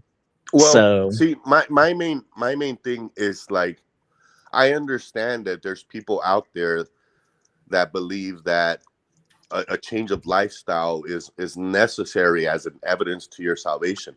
That people believe this, but they don't try to pretend to be something they're not. Like I think Proverbs guys would have much more success if they just updated their statement and made that condition of stopping sin a condition to salvation. If people were just honest about what they believe, more people would respect you. You would have more growth, and people would be like, well, yeah, I kind of feel the same way as you. I kind of feel that you don't just like get to believe and then start living like the devil, and then you still think you're going to get into heaven. If that's what you believe, then say it. If Don't you pretend think you're that you don't, if you, and I've heard Steven say this before, he's literally said, I don't think I've sinned once all month. I can't think back on a single time that I've even sinned at all once this I entire month. asked them. So when Steven, no, just let me finish. When Steven says things like, oh, well, you shouldn't sin, people like to think, and he will try to make it seem like continual sin, which is what you brought up earlier. That's what he'll use the caveat of. But I've caught Steven in the fact that when he says that, he doesn't mean that. He means that you should not sin at all in any context anymore. And that's just ridiculous. That's literally you saying that you are now on par with Jesus Christ and that you are just literally without any kind of sin whatsoever. You've been wiped completely clean. And that's not true. The important thing isn't just to not sin anymore. It's good to try your best not to sin, obviously. Yeah. But sin is just par for the course. It's part of being a human being. So According this to is the Bible, that's sin. So the important thing isn't not to sin. It's to, if you do sin, seek out forgiveness for your sins and acknowledge that what you did in sinning is wrong. So when I was talking to them, when it comes to like, they went to a verse in the Bible that basically says there's a difference if you look at the NASB versus the King James. One says sin no more, the other one says continual sin. So Wait. Uh, do you know where in the different books? it's in the book of First John 3 something, like Okay. starting at verse like 6 and up. But the idea. First John, like chapter 3. I have to check in the Swedish Bible what it says. Yeah, sure. I mean, well, it doesn't matter if you want to say yeah. for me, if you want to say continually, or if you want to say does not sin, there's an explanation for each one, because I got them to agree that does not sin can't apply to us right now, because as humans, until the last day that we take our last breath, we're going to sin every day. So for Stephen to make a claim that I haven't sinned once this whole month, that's a lie. And the Bible actually calls these people out. It says, he that says that he is without sin is a liar. So the Bible calls out that type of like self-glorification. But when I see something that says we will sin no more, you have to rightly divide. This is why I think me and Tim agree on a lot of things for dispensationalism, because I think it's a future event that when Christ returns, we will be changed to be like Christ. And in that moment, sin will no longer be part of us, because we will be removed from our flesh nature entirely. And in a spiritual sense, there's the doctrine of spiritual circumcision, which means that once you believed in Christ, there's an operation performed without hands. This is coming from scriptures that separates your spirit from your body. And in the spiritual sense, the sin that you commit is not attributed to your soul anymore, because Christ already paid for that. The concept is that once you are born again, the old man dies. And correct me if I'm wrong, but a dead man in a grave can't do any sin, right? He's dead. You can't sin anymore. That's right. Well, you're talking about like the circumcision of the heart. Sorry, Deviant, you go ahead. Yeah, the passage that Josh is talking about is First Johannes 3 verses 4 to 6. It says, I'm reading from the Swedish Bible and translating to English. each of you or anyone who sins is breaking the law, because sin is lawlessness. But you know that he revealed himself to wipe away the sins, and that there is no sin in him. Whoever stays in him does not live in sin. Whoever continues to sin has never seen him and do not know him. Yeah. So even if you want to take the continue in sin again, I would just, if you I believe that the continue shouldn't be there. I think it's does not sin no more. It's referring to our spiritual nature. It's also referring to our glorification. I think it fits perfectly when you look at it in that way. If you try to I say think the continue, It's in verse 10 it says, from this it's apparent who are the children of God and who are the devils, or the children of the devils. Whoever acts unrighteously is not of God, and the same, as I said, I'm translating from directly from to English. And the same goes for anyone who does not love their brothers and sisters in the faith. so but this, so I see I when think the exegesis of that, like just in its fullness, is to say that if you call yourself a Christian, if you've been saved, then you no longer have a license to sin. You no longer have a claim of ignorance. You can't just say, "Oh, well, I'm not a believer. I don't believe in any of that crap, so I can just do whatever the heck you want." No, when you've taken on that mantle of a child of God, I think it's I don't think it's saying that you're incapable of sinning at that point. I think it's just saying that you should do everything in your power to make sure that you do your best not to sin. Because I think the idea that people are just totally sinless as soon as they convert it's unrealistic. is it's incredibly unrealistic. Everybody that exists in this corporeal fleshly form, according to the Bible, will inherit some manner of carnal desire and carnal mindedness. But the And that's argument is something that people the argument is the continual sin piece of it. So yeah, we don't disagree that you may pick up a beer every now and then. You might get drunk every now and then. But the Proverbs guy, at least Stephen's argument is that if you get born again, and let's just create a scenario where your whole family died, so now you fall back into alcoholism, and now you remain a drunkard and you die of liver poisoning. His argument is you went to hell. Or what they'll try to do is they'll try to say something like along the lines of, "Oh, God understood that you were sad because your family died, so God's gonna excuse your drunkenness." No, God excuses your drunkenness because of what Christ did, not because you were a weak, feeble-minded person. And I'm not saying that if you lose your whole family, that's something easy to get over, but I think there's really no justification for sin other than Christ's finished work. Go ahead. So Nerdy says Mary was sinless, and I have heard the Orthodox and Catholic Church make that stance. From my Of understanding course, of she it, was a kid. She was a well, kid. yeah, she was freaking So 14. Well, I mean, the idea of well, yeah, she was 14 when she gave birth to Jesus. I'm pretty sure was the age that was yes, she was provided, maybe a little older. 13 when she was impregnated, and Right, 14. but Yeah. I mean, everybody is with guilt when they're born with it. But what I've heard from the church, or at least a priest that I spoke to on this, is that the Holy Spirit, especially during Christ's conception and her carrying him in her womb, she remained sinless because Christ was a part of her body at that point in time, because he was attached to her with the umbilical cord and with the fact that she needed to provide nourishment to him while he was in the womb.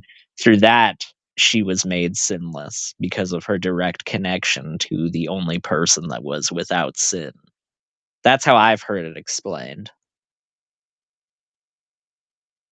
Because if she did sin while she was, it'd be functionally impossible for her to sin while impregnated with Jesus, is what I've heard, because of that connection. So would you consider being deceitful or like kind of like stealthy, some type of like lie if you're reaching? I mean, I think deception in that kind of context would have to be something that brings about a negative consequence to somebody through trickery. Because I think that It there doesn't is, have to. I think that there's the trickery that can be done that doesn't actually bring any harm to anybody. You know, like if you just throw a pie in somebody's face, they're not hurt by the pie. You know, but if you maybe throw a if they're pie in allergic to somebody's the face milk and and it then has a brick in it, then chances are that's going to be taken a little differently. yeah, but what I'm getting at is like I think the intent to willingly be deceitful. I mean, what was it? Jacob did this to Esau's to their father. What he did was he wanted to steal the birthright, so he put like he put fur all over his hands and glued them on there because his dad was blind, and when he like Right, he got the blessing from was it Isaac? no, he got the blessing from their son, yeah, from their dad. Sorry, yeah, it was Isaac. Yeah, I was thinking it was Isaac was their father. Yeah, so Isaac blesses Jacob. he blesses him, yeah, thinking that it is Esau. And when Esau comes back and finds out that Joseph has been, or Jacob rather, has been blessed and that he hasn't, It wasn't even it's just Jacob. It was Jacob and his mom. They were up to no good. well, it's so strange to me because like when he begs his father to bless him, he's like, I can't do that. Why not? Like, is there a cooldown for blessings? Like, is it on a timer? I've never quite gotten that, you know, like if God knows the heart, this is what I've heard Christians say time and time and time again, and it was genuinely Isaac's intent to bless Esau, then you would think the fact that that Jacob got blessed would be functionally irrelevant to the God of the Bible. But that's not what it seems to be according to that narrative. It really does seem to be a case of, well, even though that was the case, the blessing wasn't given to Esau, it was given to Jacob. So the blessing is upon Jacob and his sons, not Esau and his sons. Because what about that birthright, though? It's an idea of reversal of primogeniture, because the idea of primogeniture is that the firstborn inherits everything. And with the example of, you know, Jacob and Joseph and plenty of other examples within the Old Testament, it's a very common theme that no, the last will be the first, so to speak. All I'm saying is that if Mary and Joseph were sneaking around trying to get out of town so they wouldn't have to be part of the census, so that Jesus wouldn't be killed, their intent is to be deceitful. And it's going to benefit them. Just because it didn't harm anybody else doesn't make it any less of a lie. I mean, what you'd have to say here is that God is excusing their lie because it was for a better, bigger outcome purpose, you know? I just want to, this is off topic, but it's relevant here and now and not in 5 or 10 minutes. I'd like to point out that Dan Posey, unsurprisingly, is abusing his powers as a moderator to be able to call people on the panel and in the community demons. Posey, you're a piece of shit. And I know that you do that only because you know that you can't be kicked because you're a moderator. And I know that's exactly why you wanted to be a moderator. And that makes you a double piece of shit. Oh, You absolutely. fucking I mean, demon. it exposes his manipulative behavior for what it was. I mean, Dan has lied to me before. I don't know if you knew this, Deviant, Oh, but yeah. Dan tried, well, hold on, let me finish. Dan Yeah. tried to sneak his way into being a managing mod on Gangster Ghost channel. And I caught him doing it because Dan told me, he sent me a screenshot at one point, and he's like showing me this image of like, you've been made a managing mod on Gangster Ghost channel. And he's like, Gangster Ghost did this for me because you treated me so horribly and awfully. And I was like, oh, so he made you a managing mod? You didn't ask him to be made a managing mod? And he said, no, I didn't ask to be made a managing mod. He just decided to do that. And I was like, something is rotten in fucking Denmark here. Something is not right. Gangster Ghost would not just randomly bestow a managing modship onto somebody. And surely enough, I went to Gangster Ghost and I asked him, and he said, yeah, Dan asked me to make him an ADMIN mod. So yeah, surprise, surprise, Dan is a liar. And he manipulated Gangster Ghost to try and get a position of authority, which if people aren't aware in the chat, managing mods have the authority to ban and boot other moderators. They're like the super mod as far as channels are concerned. So Dan, it wasn't good enough for Dan to just have a position where he wouldn't be banned by other people. No. Dan wanted a position where he could ban other people and he would be able to hold all the power and authority over that. Because that's what Dan is actually after when he's after Gangster Ghost's quote unquote friendship. He's after influence. He's after influence, he's after control, and he's doing the same thing that he always does, which is in service of trying to control the narrative. Because anybody who knows that their narrative won't be sold on the merits of truth will be endlessly out there trying to recontextualize the narrative, trying to change things around, trying to change how people feel about things, and just endlessly try to shift things so that they're more favorable towards them.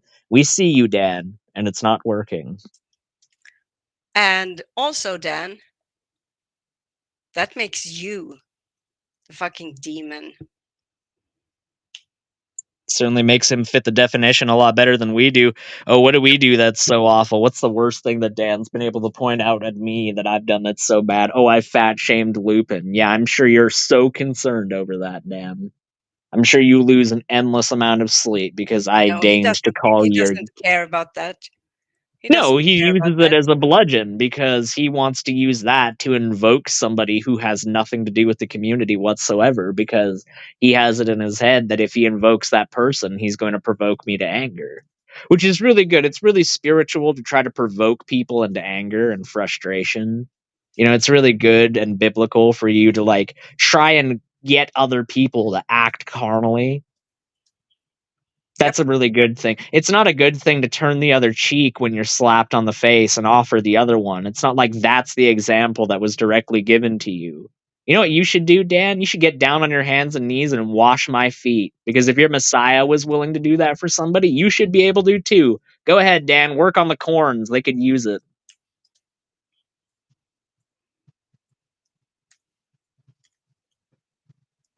I think the problem is more that the Bible always portrays both views of such questions, right?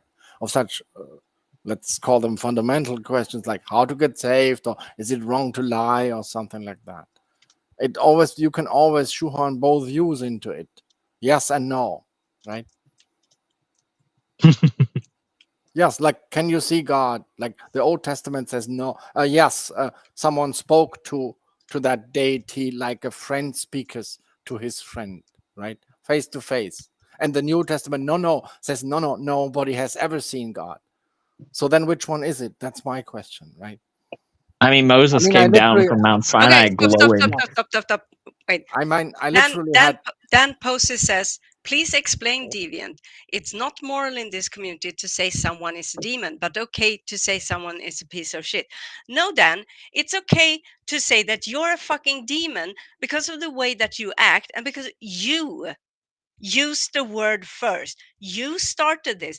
I have never called anyone that, ever. I've never said anyone here was a demon or demon possessed or anything like it. You did. But you're such a piece of shit that you will never, ever take responsibility for that. You will just try and obfuscate and slither away like the tiny worm that you are. I mean, I'll make it publicly I'll make it public. I have no problem saying so. I support not overtly banning Dan, but I certainly think he shouldn't have a wrench. I certainly think he shouldn't have any manner of authority on here whatsoever. And I definitely think that he would be better off just in the chat as far as these things are concerned. Like, I know that he doesn't exactly frequently join the panel, but anytime he does, he just pollutes it anyway. So yeah, I mean, fuck him, as far as I'm concerned. He's a cancer upon this community. He has been from the beginning.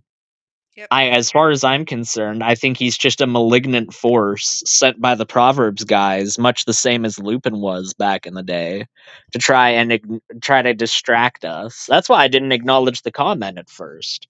You know, Deviant brought it up, and obviously I'm going to respond if it gets invoked into the conversation. But I wasn't even going to respond to your comments, Dan, because I know that's exactly what you want. You want to steer the and you know what's funny? You know what's funny? He did the exact same thing that he accuses other people of doing all the time. Because what were we talking about? We were talking about spiritual matters. We were talking about the Bible. We were talking about salvation. All of these things, good and righteous things. And here comes Dan to make sure that we get off those topics and get on to him and talking about him and how bad he is and all the bad things that he's done. Make it all about me, guys. Stop talking about that book that I supposedly care so much about. You're a piece of shit, Dan.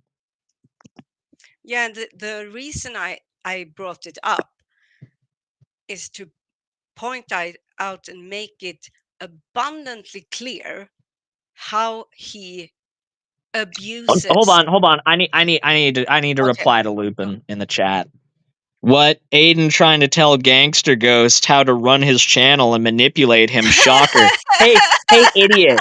Hey, idiot. Why don't you have another drink and go back and realize that I overtly began the statement with "it was my opinion"? You fucking retard. Like, go back and actually watch the full context of what I said, because I made it abundantly clear that this was my personal viewpoint of how things ought to be done. I never said, hey, Gangster Ghost, you should ban Dan. You should get rid of him. Trust me, Lupin, it's been plenty tempting to advocate and use my influence with my friend like Gangster Ghost to ask and petition that you guys be banned and never allowed to be around here anymore. But you know what that would be? It would be manipulation. And I would be no better than you pieces of shit, would I? No. This is my opinion, and the views of Aiden Leonard are not separate from the views of Gangster Ghost and Associates. All right? Do you have that understood? Thank you. You fucking idiot. I just read in some book to not waste your time on pointless things and not to have assembly with evil doers, not doers with an ease, with evil doors. Yep. Evil doors. God, that's great. You really should have double checked that before you put that out there. But then again, you don't exactly double check much of anything. I mean, look at your abjectly embarrassing appearance when you were like, Big Bad Mama has been scientifically proven that. Sorry, you weren't done saying something. I'll let you get back to it. Thank you. Because now I also have something else. I want to point out that the reason I brought it up, what Dan did, was to make it abundantly clear to everyone how he is abusing his position, his quote unquote friendship with Gangster Ghost. I say quote unquote because it's clear that Gangster Ghost is Dan's friend. But Dan, is he really Gangster Ghost friend? I don't know. It doesn't seem so to me. Not to me, no, I agree. Lupin says, maybe someone belch with autism can't pick up on your subliminals, but I can later. What are you trying to say, Lupin? Are you trying to say Gangster Ghost is just incapable? Is that your argument here? Oh, maybe Gangster Ghost is just too stupid to figure it out, but I can see what you're doing. That's a really good comment, Lupin. That's really lifting your friend up, isn't it?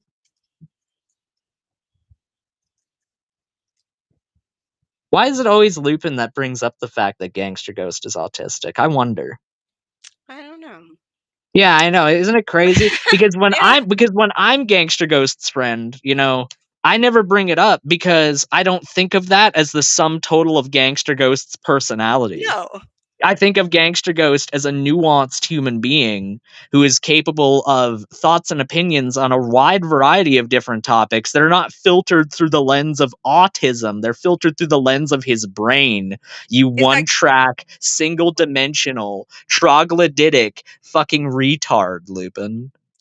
Maybe you should have a little bit more respect for your so-called friend beyond just thinking of him as nothing but autistic. Because anytime you ever bring up Gangster Ghost, I always hear you bringing up his autism too. He's more than that. Maybe you should look past that, dummy.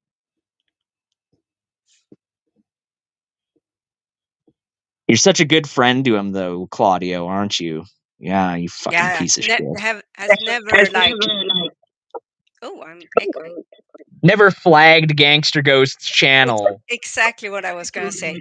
And when I then came over to talk to him, I don't even care. I don't care. It's blooping looping, pooping looping, pooping in the poo. You know what? I am pissed off right now, but it's not because of anything he said about me. It's that I'm sick and tired of him acting buddy-buddy with Logan while also saying all this denigrating shit towards him out of the other end of his mouth. You don't think very highly of Logan at all, do you, Lupin? You really don't. You just think of him as this autistic dullard who can't comprehend what he's even thinking about. Good job. So the ST Danman says, me misunderstand the conversation with Gigi is a lie, yet curse on Gigi show. So Danman, you didn't misunderstand the conversation when you were the one who brought up the subject. You were the one who asked. Are you so confused over the way that you speak that you don't understand what you're saying? I mean, he can't even he misspells things chronically. He has a laughably weak understanding of things that he's a supposed expert in, like evolution. Like, how Dan could has. he be an expert in evolution? If you ask the Proverbs guys, he is. He is. You need to understand, he's been called an award-winning designer. You know, maybe that thing that he designed was somebody's patio, but I mean, that's just the same thing as designing the Milky Way galaxy, right, Deviant? Yeah. Equal in complexity. The billions of stars that make up the Milky Way galaxy, and Sagittarius A being just the right size it needs to in order to sustain the galaxy the way that it is, and Earth being in between the Perseus and Orion arms and the perfect little galactic neighborhood that it was. I think that that's pretty tantamount to laying some rocks in somebody's front yard. So I'm not gonna. Yeah, he misspell things, but I'm not gonna.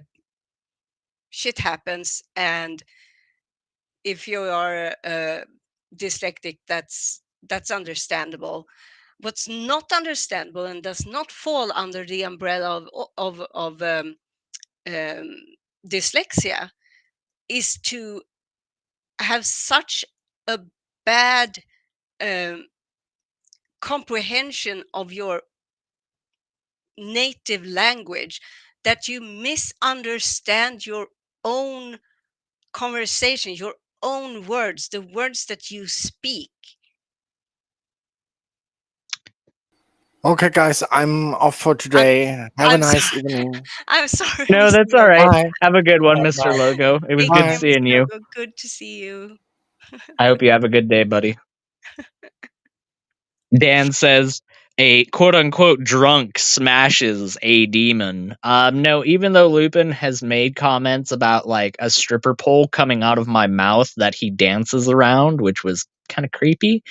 No, he does not smash me because I'm a straight man, Dan. I prefer smashing women personally.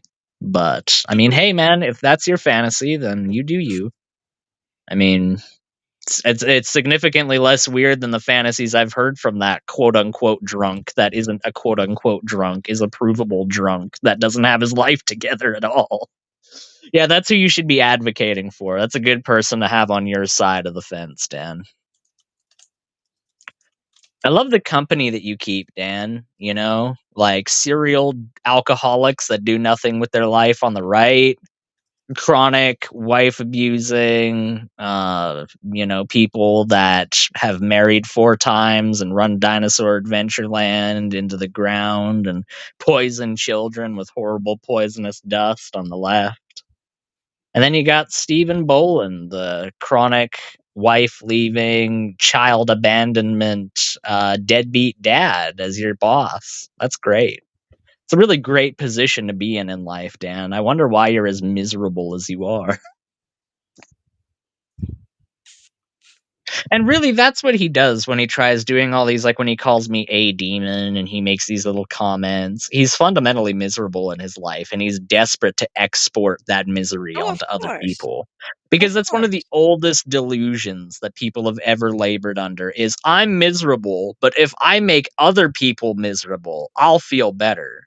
Because somehow me dumping that misery onto other people is tantamount to me exporting that misery away from myself and onto other people. But that's not how emotions work.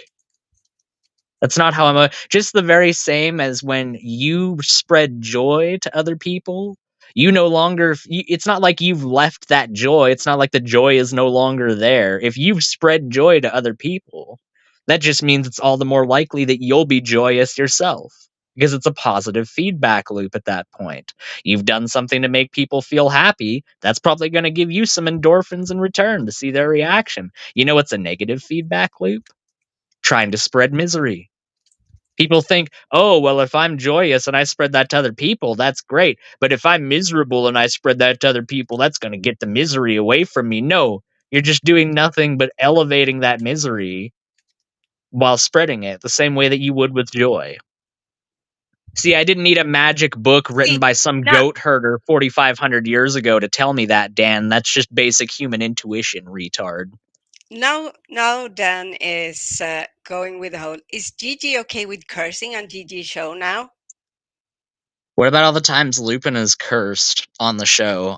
You know why I abandoned trying to calling people demons? Yeah, I mean, whatever. That's yeah. Go on. That obvious fact aside, I tried enforcing the no cursing rule, and Gangster Ghost told me it wasn't that big of a deal after I stopped doing that. Like, I told him, I was like, I'm sorry that I stopped enforcing the no cursing rule on your show anymore, buddy, but everybody is doing it. No matter how many times I ask people to not do it, they just keep doing it anyway, whether it's Lupin or AJ or freaking anybody that comes on this show.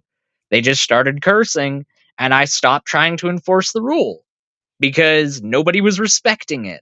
And it wasn't even a formalized rule. It was something that Christian picked up from Gangster Ghost from his personal sensibilities that he tried enforcing, and that I also tried to take up the mantle of enforcement for. But people like your ilk, people like Lupin, decided that they were going to wipe their butts with that rule, Dan. So it's no longer enforced, even though it never was a formalized rule on this channel anyways.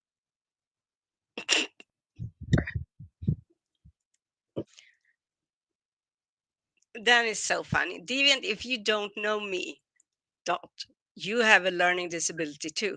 Guess what? I actually do because I have ADHD. See? Yeah, I do too. But you know how many times I've invoked that up in conversations with Dan? Goose egg. 0. That's how many.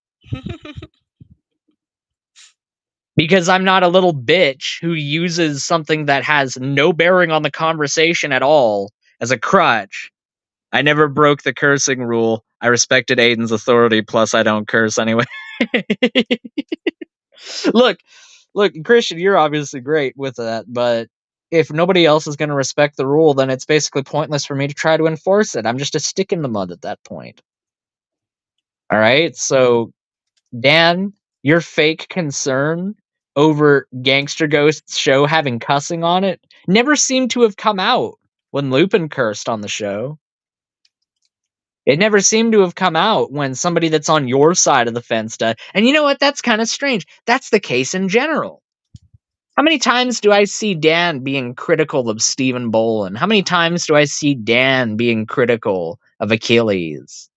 You know, like, how many times have I seen Dan being critical of himself, for fuck's sake? Never. Because introspection might as well be Greek to these people. I'm just thinking, all of this attention that we're now giving to Dan, he absolutely loves it. And I mean, He does. I get it. We all need attention. That's human nature. We need to feel that we are part of something. But for people who are of reasonably sound mind, they want positive attention. Then there are those who are either broke, or I don't mean broke like poor, broken somehow. They are maybe self-hating. They are they could be, what's the word, antisocial. There are various conditions that could cause it. I can't speak for which one it is, but none of them is one that you would want to associate yourself with. That makes it any attention, even negative attention. And Dan just seems to thrive out of negative attention. It's He just said, like with Lupin. Lupin's the same.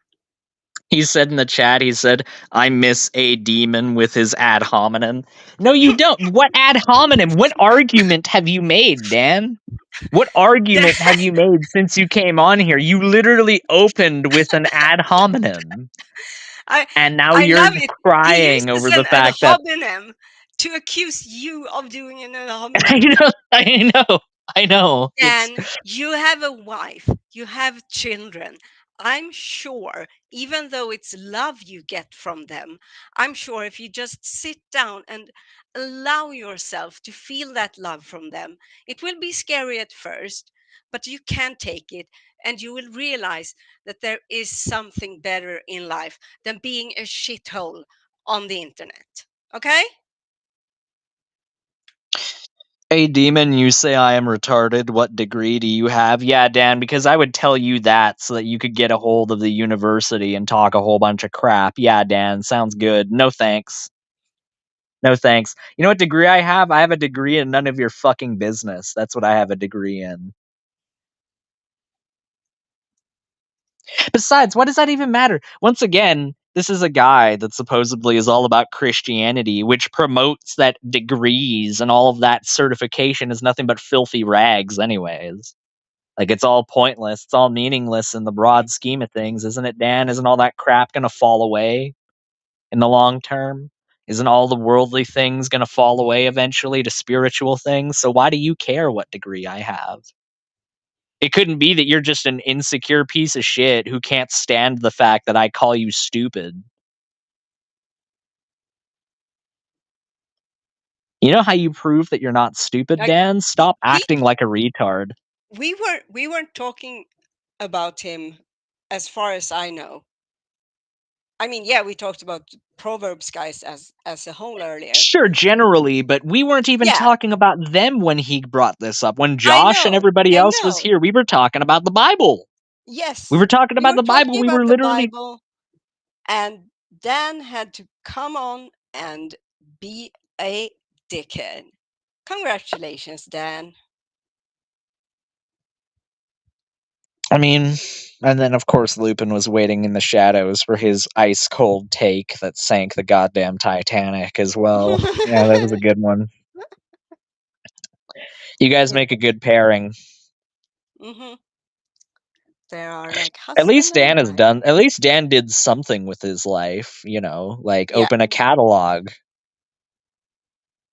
Well, he also is a landscape artist. I think He that's is that. yeah. No, he is a landscaper. He sent me some post from like 2019 from his landscaping company. It's like, okay, Dan, that's great. I don't really know why that has any relevancy on anything. See, but that's the difference between me and Dan is that I graduated early from high school with a scholarship, and from that point pursued a life that has been very, very, very substantive towards what I have wanted to pursue in my life. And I don't need to go around bandying that about anytime somebody calls me stupid, because I know no matter what that person calls me, they can't take those achievements away from me. So I don't need to bring them up. I don't need to act like I'm a better person. You know why? Because I'm not insecure about those things. I know those achievements, and at the end of the day, whatever Dan thinks he's done really doesn't matter to me. You know, Dan, you could be a legitimate PhD doctor.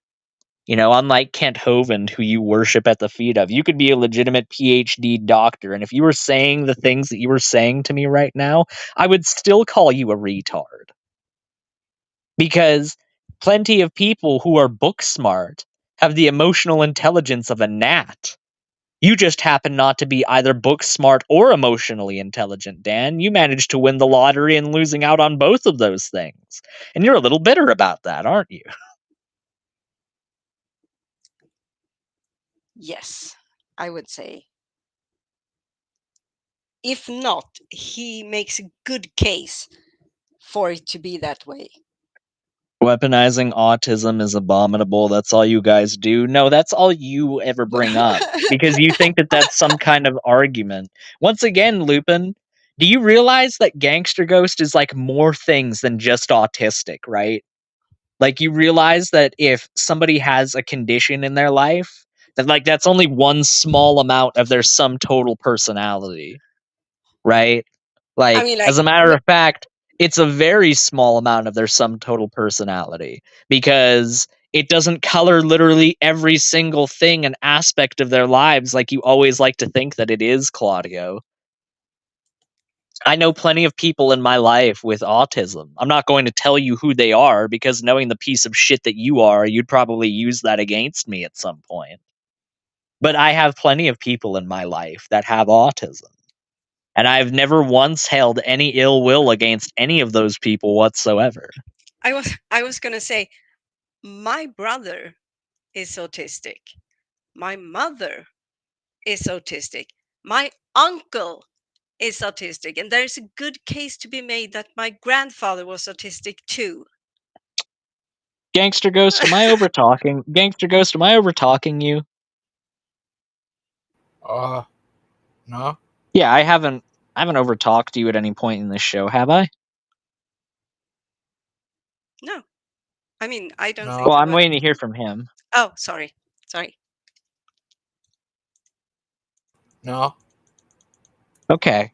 So, for some reason, well, because Lupin is here saying, how many words has Gangster Ghost spoken since you entered the room? Sounds like it. It's all about you, huh? No, Gangster Ghost just hasn't had anything to say on this so far. If he had something to say, then yeah, I absolutely would give him the floor and let him say it. But he doesn't have anything to say on this. That doesn't mean that I'm manipulating him, Claudio. I know you're trying to really desperately grasp at straws to find something, anything, please, any evidence that he's manipulating Gangster Ghost. I don't care how vague it is. I don't care how strenuous I have to make my molasses-ridden mind do mental gymnastics in order to somehow make this work. Wait. Please, Gigi, can you put up Lupin's last post on screen? Yes, Deviant, you're just stupid, not autistic. Lupin, I have never said I was autistic, because I'm not, you freaking moron. Lupin, can you please attempt to open your ears and actually listen to what is being said? Like, just once. Yep, you didn't ask him the right question. Again, you're just taking advantage of him, not understanding social cues, but you are an autistic weaponizer. Really, Gangster Ghost doesn't understand social cues, period? Is that what you think that autism is? Like people with autism just walk into a room mid-conversation are just like, I like ice cream, guys! And when they're like, hey, we're in the middle of a conversation, yeah, that's great, but I'm here to talk about how I like ice cream. I'm autistic. I don't understand any social cues at all. Hey, Lupin, if you're so concerned about autism, how about you look up ASD and how it actually functions? Because you saying that, oh, he just doesn't understand social cues goes to show how much you understand about autism. You just went and did a quick Google search and typed it into Chat GPT like you do with everything in your life, rather than actually opening up a goddamn book and figuring out something for yourself. Seriously, never once have I ever heard you quote actual literature, Claudio. You've never quoted literature of any kind. The only thing that you've ever quoted that's even close to literature is when you go to Chat GPT and ask it to substantiate your position on the Bible. No, Lupin, most people who have positions have them substantiated through research and evidence. Most people have at least a one bookshelf in their home that is armed with books that they read.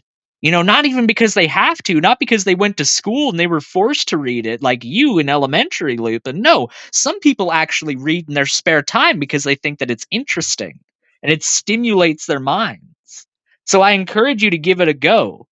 You know, even if you don't have a bookshelf, I'm sure you could convince I'm sure that you could convince Hip Hop Anon to buy you one and buy you a whole bunch of books. Give it a try, Claudio. Actually open up a goddamn book for once in your life and learn something. Oh, forgive me, you're just stupid, Deviant. Never mind your family's history of autism, but you're stupid. Let's just make that clear. Yeah, because if people in your family have autism, you just automatically have autism yourself. Once again, Claudio, thank you for just demonstrating the abundance of knowledge you have about ASD and how it functions in people and the different spectrum of autism that people might have. You realize that, like, they call it a spectrum for a reason. You fucking invalid. Like, it's not just one thing. It's not just a one-size-fits-all thing that just affects everybody the exact same way. It's not like alcohol poisoning, Lupin. It actually affects different people to different degrees. God, you're just aggressively stupid, aren't you, Claudio? I have to say, if it was someone, let's say you, Aiden, who told me I was stupid, I think that would hurt me. I would be saddened by that, even though I wouldn't disagree with it. I would still feel like, oh dang, it has to be very, very obvious how extremely stupid I am. When it's Lupin, I mean, I could not care less. Talking about weaponizing autism, how about how you weaponized the YouTube report button to report a stream even though it fell within the guidelines of fair use, Lupin? Let's talk about that. Let's talk about when you were so drunk and butthurt over the fact that we were dunking on you yet again, that you decided you were going to forgo any pretense of being Gangster Ghost's friend and report his channel. You did an actual tangible attack on Gangster Ghost. Not any of this bullshit fucking he said, she said, mental gymnastics fuckery that you always try to put up in the chat. No, you actually tangibly attacked his channel, you piece of shit. So yeah, let's talk about attacks. But then again, you're probably gone by now, aren't you? You've probably left because you think you've gotten what you've wanted out of this exchange. So you just tune out like you do with everything else in your life as soon as you think you've gotten what you wanted. You giant fucking tick. You parasite upon anybody that has any good nature or good intentions in their life. You know, your parents, man, oh man. You know what's the difference between me and you, Claudio? My parents can actually say with no sense of deceit and no sense of dishonesty, they can look me in the eye and say that they're proud of me. and they're proud of what I've amounted to. Can yours say the same? I somehow doubt it. I somehow think that Hip Hop Anon is going to be looking just a little to the left or a little to the right when he tells you that he's proud of you. Can't quite look you in the eyes when he says it, because who could be proud of what you've amounted to, Lupin? Who could be proud of that? What have you amounted to? A fat lump of shit sitting in your parents' house talking shit to a bunch of people? Great job. You really excelled in life. You really excelled at figuring out the exact bare minimum amount of effort that you need to expend in order to just keep leeching off of people just a little bit longer, haven't you? There's one science you have down. It's definitely that one. The science of being a layabout piece of shit with nothing to do and no ambition. Yay! No, he's I'm great. gone. He's not in the Yeah. chat anymore, so No, he got what he whatever. wanted. You got what he wanted. Whatever. I'm sure he's going to go back and watch it anyway. I mean, we're talking about him. He can't help himself. That's true. That's one thing that I always take advantage of with narcissists. Anytime I ever hear a narcissist tell me that they didn't listen to something that was about them, I know that they're extremely upset about that because Yes. they Yes. can't. There's no They way they actually didn't watch something that was about them, but they also can't give their genuine feelings on it. So now it's a matter of, oh, well, I didn't even see that. exactly. They cannot not listen and care and be all up in it. Tell me how you really feel, Aiden. I'm just sick of Lupin's bullshit. That's all. Like, and I will continue to do this until he finally gets the goddamn hint and fucks off. That's all I want. That's all I want. I'm not going to throw you out. I'm not going to ask that you be muted when you're saying something I don't like you do all the time with Missing Mod and Gangster Ghost. No. Yeah, you want to talk about manipulation. How about you not just saying, hey, in my opinion, I think this person should be muted. No, you go, hey, can we mute this guy? Can we belch? Can you shut up? Can you shut this guy up? I think that's a little bit more overt manipulation than saying, in my opinion, I think this action should be taken. But then again, what would you know about that?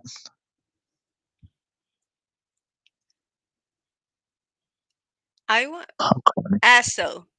Who is Buns? That's Mark. Oh. He always calls Mark that. Oh, okay.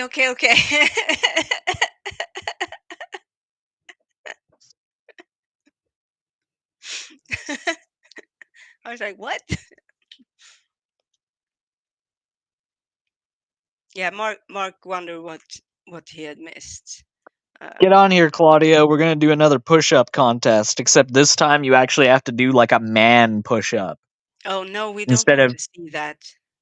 Instead of sitting on your knee. Did you see his push-ups when we did that? He was like on his knees the entire time, and he went down like half an inch each time. It was like the weakest little push-up you've ever seen in your life.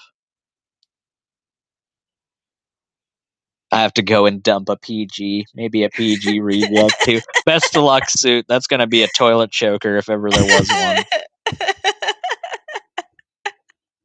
God, if there's one thing I feel bad about, I have horrible it's not lactose intolerance, but it's borderline.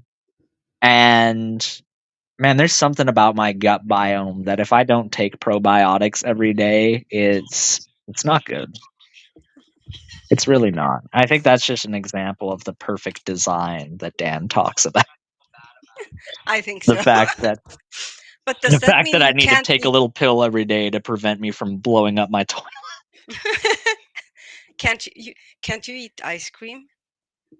Oh, I can eat all of it. It's not like I'm Okay. incapable of doing it. It's just my gut hates me afterwards, and I ignore it every time because there's no way I'm going to miss out on dairy. Like, it's just too Yeah, good. I would have been really, really upset and sad for your miserable state of affairs if you couldn't eat ice cream. Yeah, And that I would mean, have been the miserable state of affairs. I would be just Dan levels of miserable if I couldn't eat ice cream. Mhm. Like I would be in a dark place. Me too. It's like not being able to eat ice cream and allergic to kitties. There would be no hope. You know who I feel bad for? No. Here's a question. Would you rather have Dan Posey as a father, or would you rather have Stephen Andrew Bolin as a father? I mean, It's a hard one, I know. it's really hard, and I keep thinking like, yeah, my dad's an abusive piece of shit who's also a Nazi. But at least he's not Dan. Exactly. At least he's I'm not like, yeah, Steven. at least he's not Dan and he's not Steven. You'd rather have Dan? I don't know, because like you have a choice of either a dad who just abandons you outright and just makes you wonder what it's like to have a dad, or a dad that's so shrill and conniving and horrible that you wish that he abandoned you like Steven did. That's really the choice that you have. So as far as I'm concerned, I would rather have Steven, because at least then he's out of my life and I don't have to deal with him anymore. Yeah, that's true. That's true.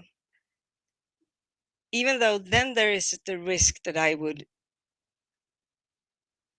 like want him there, and every time there was some disagreement, like growing up, if there was disagreement with my mom, I would be like, oh, dad is much better than you, even though he's a piece of shit. Yeah, you But could I like wouldn't throw really that in know. her face. Yeah, and that would be like just horrible. Also, my mom is way too wonderful. Gangster go.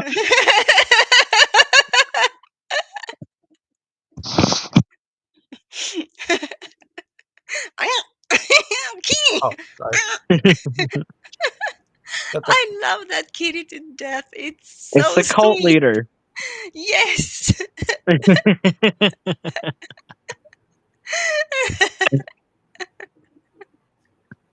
Yeah, I would rather I'd rather have Steven, because like imagine that like he would only get a hold of you if you made something of yourself.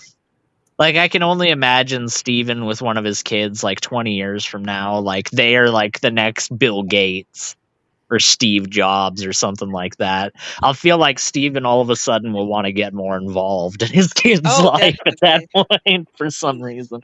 But the best part about that is that you can be like, you could treat him exactly the way that he treated you. You could just totally flip the paradigm on him and just leave him on his ass with nothing. And that's more satisfying than any possible scenario I could contrive with Dan. So that's my argumentation for why I would want Steven as a dad, so that I could give it back to him, a couple of decades down the line. It would motivate me to do so. It would be like, oh man, I got to make sure that I become the CEO of ExxonMobil, because then Steven will give me a call.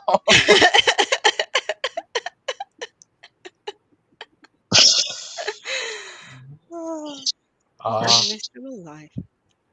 Church of the Slightly Annoyed Cat, right? What did you say, Gangster? Oh, Tim put up his series about pre-trib.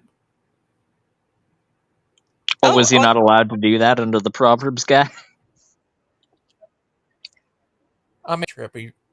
I think he put that up all Those together. arguments are far too good, Tim. Oh. You better put those away.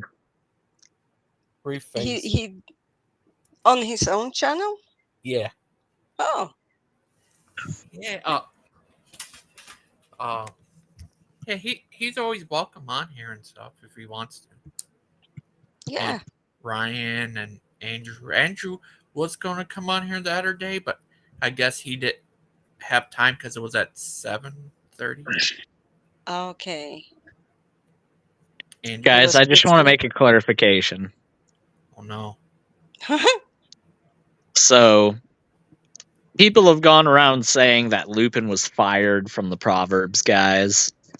And look, while that was the term that Steven used when he did that exact thing, I think that the term firing is far too charitable to Lupin because it implies at some point in his life he had a job. So I would like to say for the record that no, Lupin, you were not fired from Proverbs.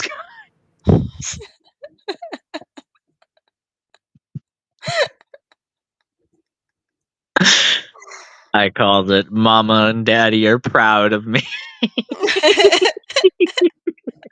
They are proud of me, Dan. That's true.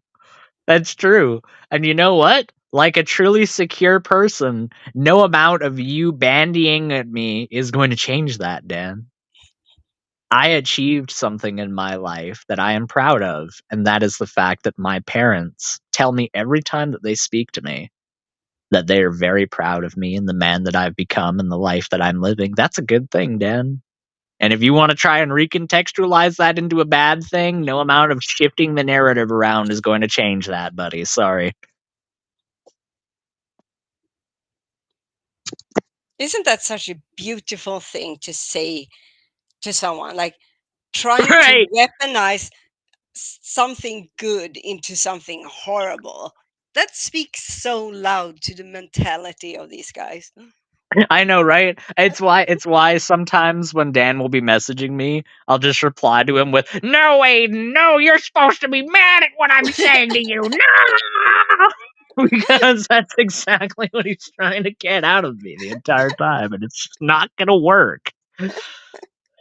Oh, Dan, every time you come on the panel, it's nothing but boisterous laughter because you're so silly. And I wish that you would come on again, if nothing else than just for that. Um, I really don't want you to come on if I'm just being completely honest with myself because I just don't have the mental energy to deal with you right now. But the idea of you coming on is very humorous to me.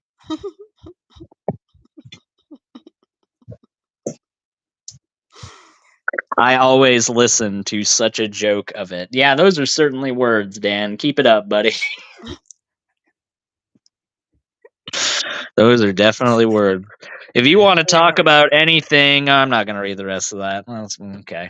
Yeah, those are certainly words, Lupin.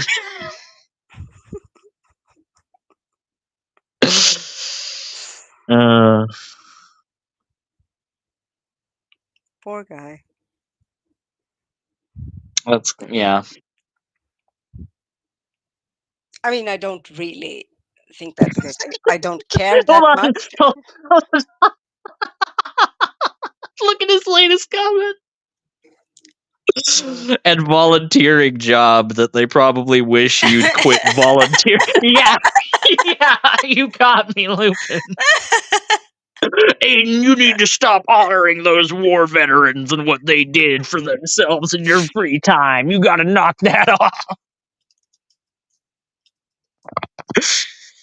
Oh my gosh. Lupin, is this you trying to put yourself in the shoes of somebody that has expectations?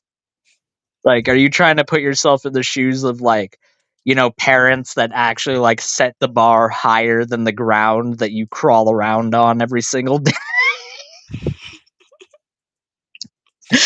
You fucking bottom feeder. Oh my goodness. Scoot notes. No, Lupin, I don't know if you're aware of this, but I volunteer in my spare time. And then as well as volunteering, I actually do paid work as well. I never got this narrative. Like, how could I just volunteer? You know how freaking... Well, of course, you don't know how expensive things are, Lupin. You don't pay for anything yourself. But for somebody like Dan, who's actually, like, lived outside of his house, his parents' house for once in his life, like, things are expensive, man. I couldn't be on my own and just volunteering all day long. I wish that was the case. You kidding me? Lupin's like version of me is like the ideal version of my life. I just volunteer for nothing but my life, you know, like that's all that I do is just stuff that I'm passionate about. I wish, dude. I wish that was the case. I've got my passion and then I work to pay the bills. You kind of got to do both these days. Aiden, you're annoying. The visitor quit asking you to stop volunteering. What was that? Hold on. Asking you to stop volunteering 5 years ago. Wait, the visitors, we quit asking you to stop volunteering 5 years. What? I'm sorry, could you rephrase that to something that even that's a Dan level of just incoherency? Like that just makes no goddamn sense whatsoever. Give that one another crack, buddy. Lupin is foul and a jerk, so I can't control my foulness. No, that's kind of like you, Dan, when you say that the reason you act the way you do is because people act the way that they do towards you. See, that mentality holds up in my worldview because I don't ascribe to a book that tells me to act good and righteous even when people are acting shittily towards me. See, I don't adhere to that book, so when you try to use that as like a weapon against me, I just kind of laugh in your face. Aiden, you're annoying. I'm still trying to freaking make this comment make sense. Aiden, you're annoying. The visitors, we quit asking you to stop volunteering. So they would quit asking me to stop. So that means that they're happy with me, right? Because if they were asking me to stop volunteering and they quit doing that, then that means that they're happy with what I did, right, Claudia? Yes. Okay, it makes That's a sense. He was actually reasonable logic. complimenting me. Thank you, Claudio. I appreciate that. That's a very charitable comment. Oh my god, that gets Dan so annoyed. He did the similar thing to me one time. He was like, "Oh, the only thing that you're trying to pursue is the thing you were talking about earlier." And I was like, "Dan, the only thing I was talking about earlier was the truth. So you're basically saying that the only thing I'm worried about is the truth." Which, thank you, Dan. Thank you, Dan. And he got so fucking pissed off when the rest of the conversation, he just kept like trying to be mean and vitriolic, and I just kept saying, "Thank you for the compliment, Dan. That was greatly appreciated." But he's just there like, "No, Aiden, no, that's not how you were supposed to take that. You're supposed to be mad like me right now. No." There's so I like a fucking cardboard cutout is less one-dimensional than these people. Mm-hmm. They really are just one note in the extreme. Oh, poor people. You got any more piffy insults there, Lupin? Like you had all the time in the world to type that out. You could have spent like a minute being like, "Oh man, I'd better make this one a good one." And I'll tell you what, dude, you drop a real zinger on me, I'll acknowledge it. I will fully acknowledge it, but I have yet to see that. I have yet to see you actually get me the way that I just get you casually on a daily basis. Foul mouth, demonian,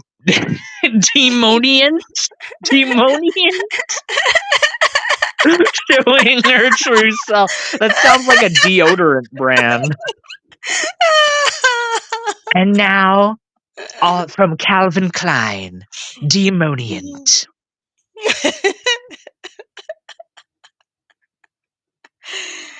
Oh, these poor, weak men. You know what's the best part? Anytime that Dan says things like that, I always think in my mind, like, man, you could be playing with your kids right now, couldn't you? Like, you could be playing with your kids. You could be spending time with your wife. You could be doing so many things that are, like, actually no. good for you. But no, you'd rather be here, right, Dan? You'd rather be here. Oh, come on, Lupin. Give me one more piffy comment. I need it. Just one more, man. We totally called that he was listening in the entire time as well earlier. That was great. Of course he was. How could he not? Also, what he was saying earlier, I am actually going to go back and read that comment. I legitimately did not read it past the first sentence, but now I'm intrigued enough. If you want to talk about anything, you can talk to me on my channel and not hide behind others. What do you mean hide behind others? You're hiding behind your freaking screen right now. You're not on the panel. You could come on the panel, but you're basically just admitting right there that you can't have things on an equal playing field. You can't fight me on an equal playing field. You got to stack the deck in your favor where you can ban and mute me anytime that you want. No thanks. Then it's like, my wife can feel the sadness in your hearts. Yeah, I'm so sad. It's not like I'm more happy now that I have been in ever in my entire life. Right.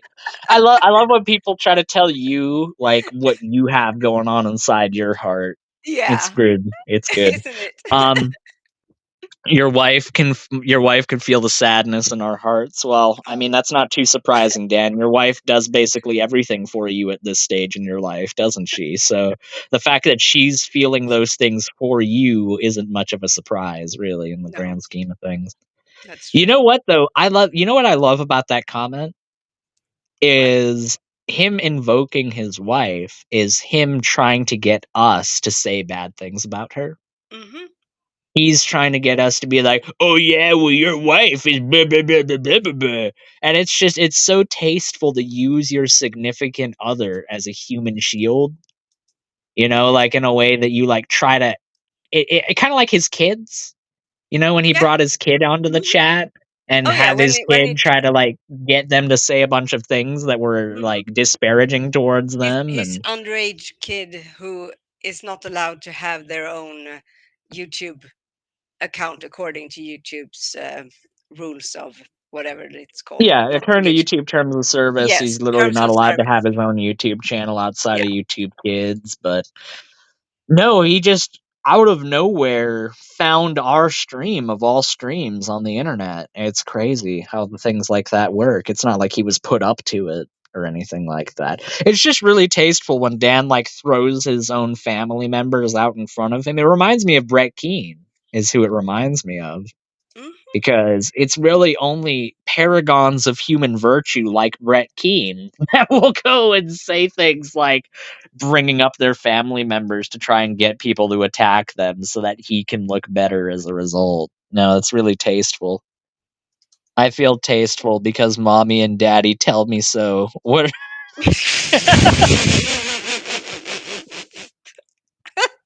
Is that how you? Okay, so like 20 minutes after the fact, we've found Dan's recontextualization now. Mm-hmm. Oh yeah. Dan has recontextualized it to the only reason why I feel any kind of happiness in my life whatsoever is because my mommy and daddy tell me so. What do you mean they tell me so? You're happy, Aiden. Okay, mom. Okay, dad. Like, what does that even mean? So I guess you can't. I guess you couldn't say the words because my mommy and daddy were proud of me because that would be far too charitable, right, Dan? You had to make it sound worse. it's funny to me when Dan tries to make something out of me being foul mouthed. First of all, he should only know what I say in Swedish. Second of all, what he don't get is that I, contrary to him, know that words are just words. They're not spells or magic or something. I don't know. It's just words. If I say förbannade kukhuvud, it depends on the intonation I'm using, the cadence.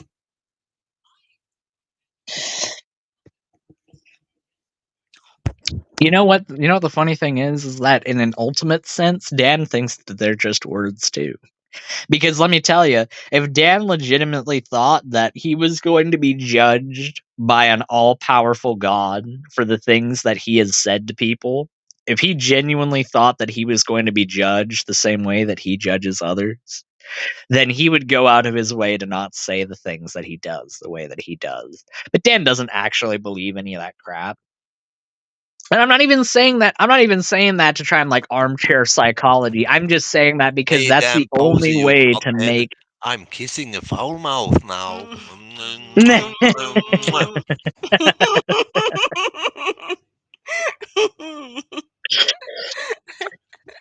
But Dan, like the idea. Thank you, Soot. You totally threw me off my train of thought. Couldn't have waited until I was done speaking. Well, then I would. But then I would have had to wait until the end of the show to wait for you to stop talking, Aiden. I am Misut Beetle.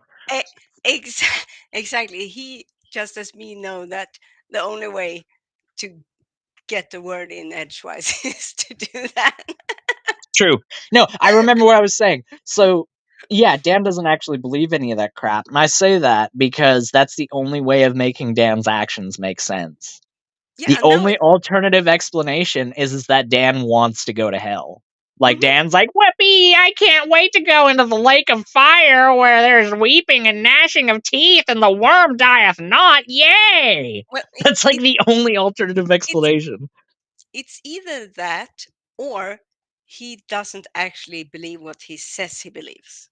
It's either or.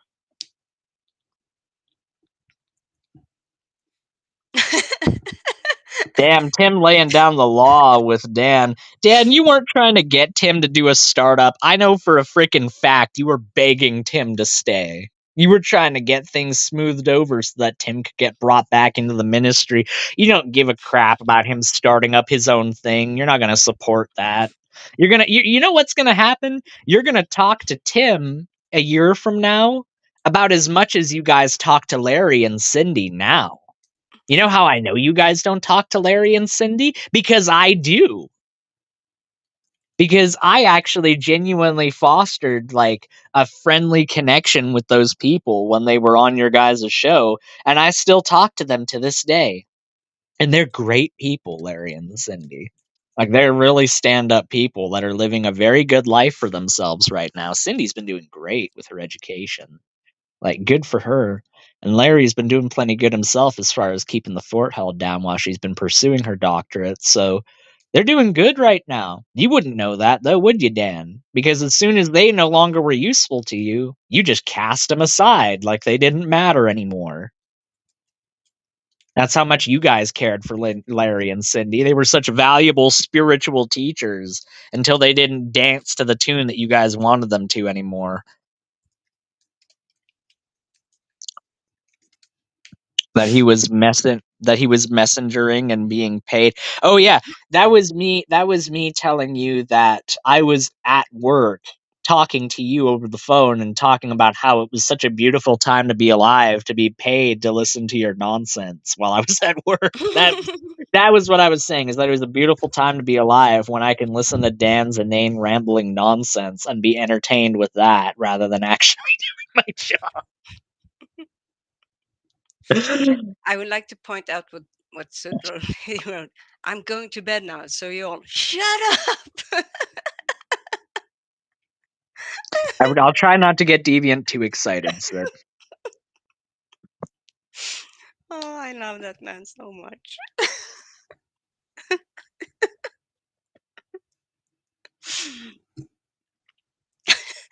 How much you want to bet that the award that Dan got for landscaping was just like his wife, like going through a shell company saying, like, you should award my husband this award. I'll give you $500.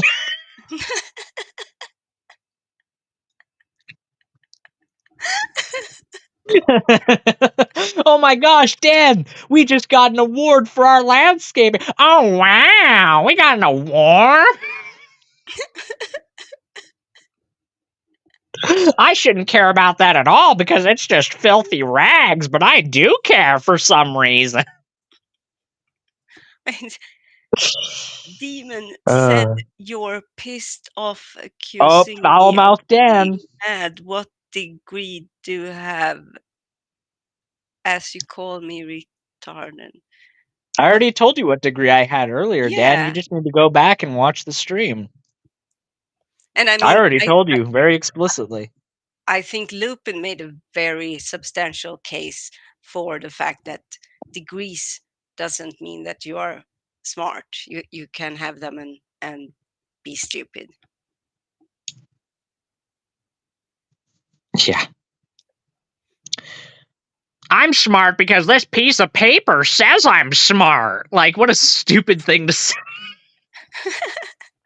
Like, what a stupid standard to measure actual intelligence by. Like I said before, Dan, you could have like 10 PhDs, and if you were saying what you were saying right now, that wouldn't make you any smarter. That wouldn't magically make the contents of your words somehow more poignant or worthwhile because you have a piece of paper that says that you did something with yourself. That doesn't matter. That's not pertinent to someone's actual intellect. You realize that, right? And the answer to that is no. I'm with my wife now and she feels the sadness in your hearts. Well, that's good, Dan. I actually like your wife. I think that your wife has to have quite a bit of tolerance in her life to have to deal with somebody like you. You know, long suffering is something that's talked about in the Bible all the time. And to like wake up and roll over in bed and have your shrill rat fink face staring back at me every single morning, like that's the definition of long suffering, right?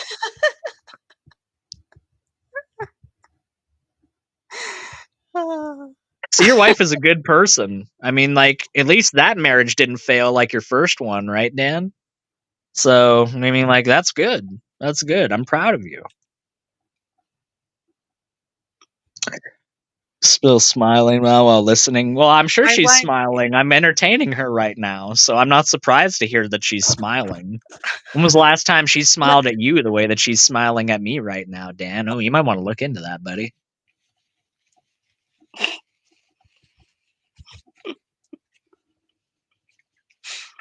oh.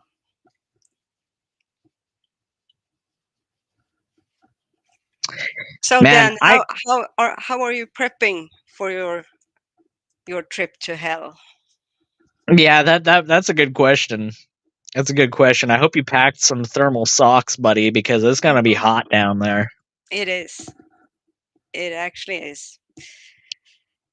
Now, that's my only explanation. Like, the only way that Dan actually believes this crap is if he's just like he has this like punishment fetish, and he wants to go to hell. Like, oh, Satan, yes, please punish me, Satan. Oh, yeah.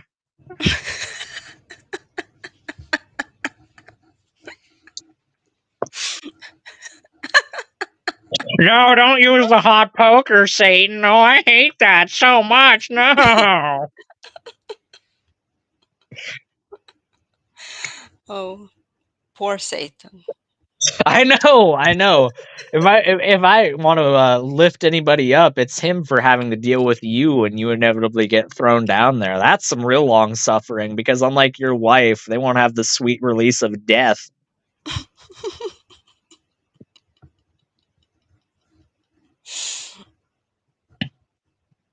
She hears the madness in my voice. Am I what kind of madness? Am I crazy? Like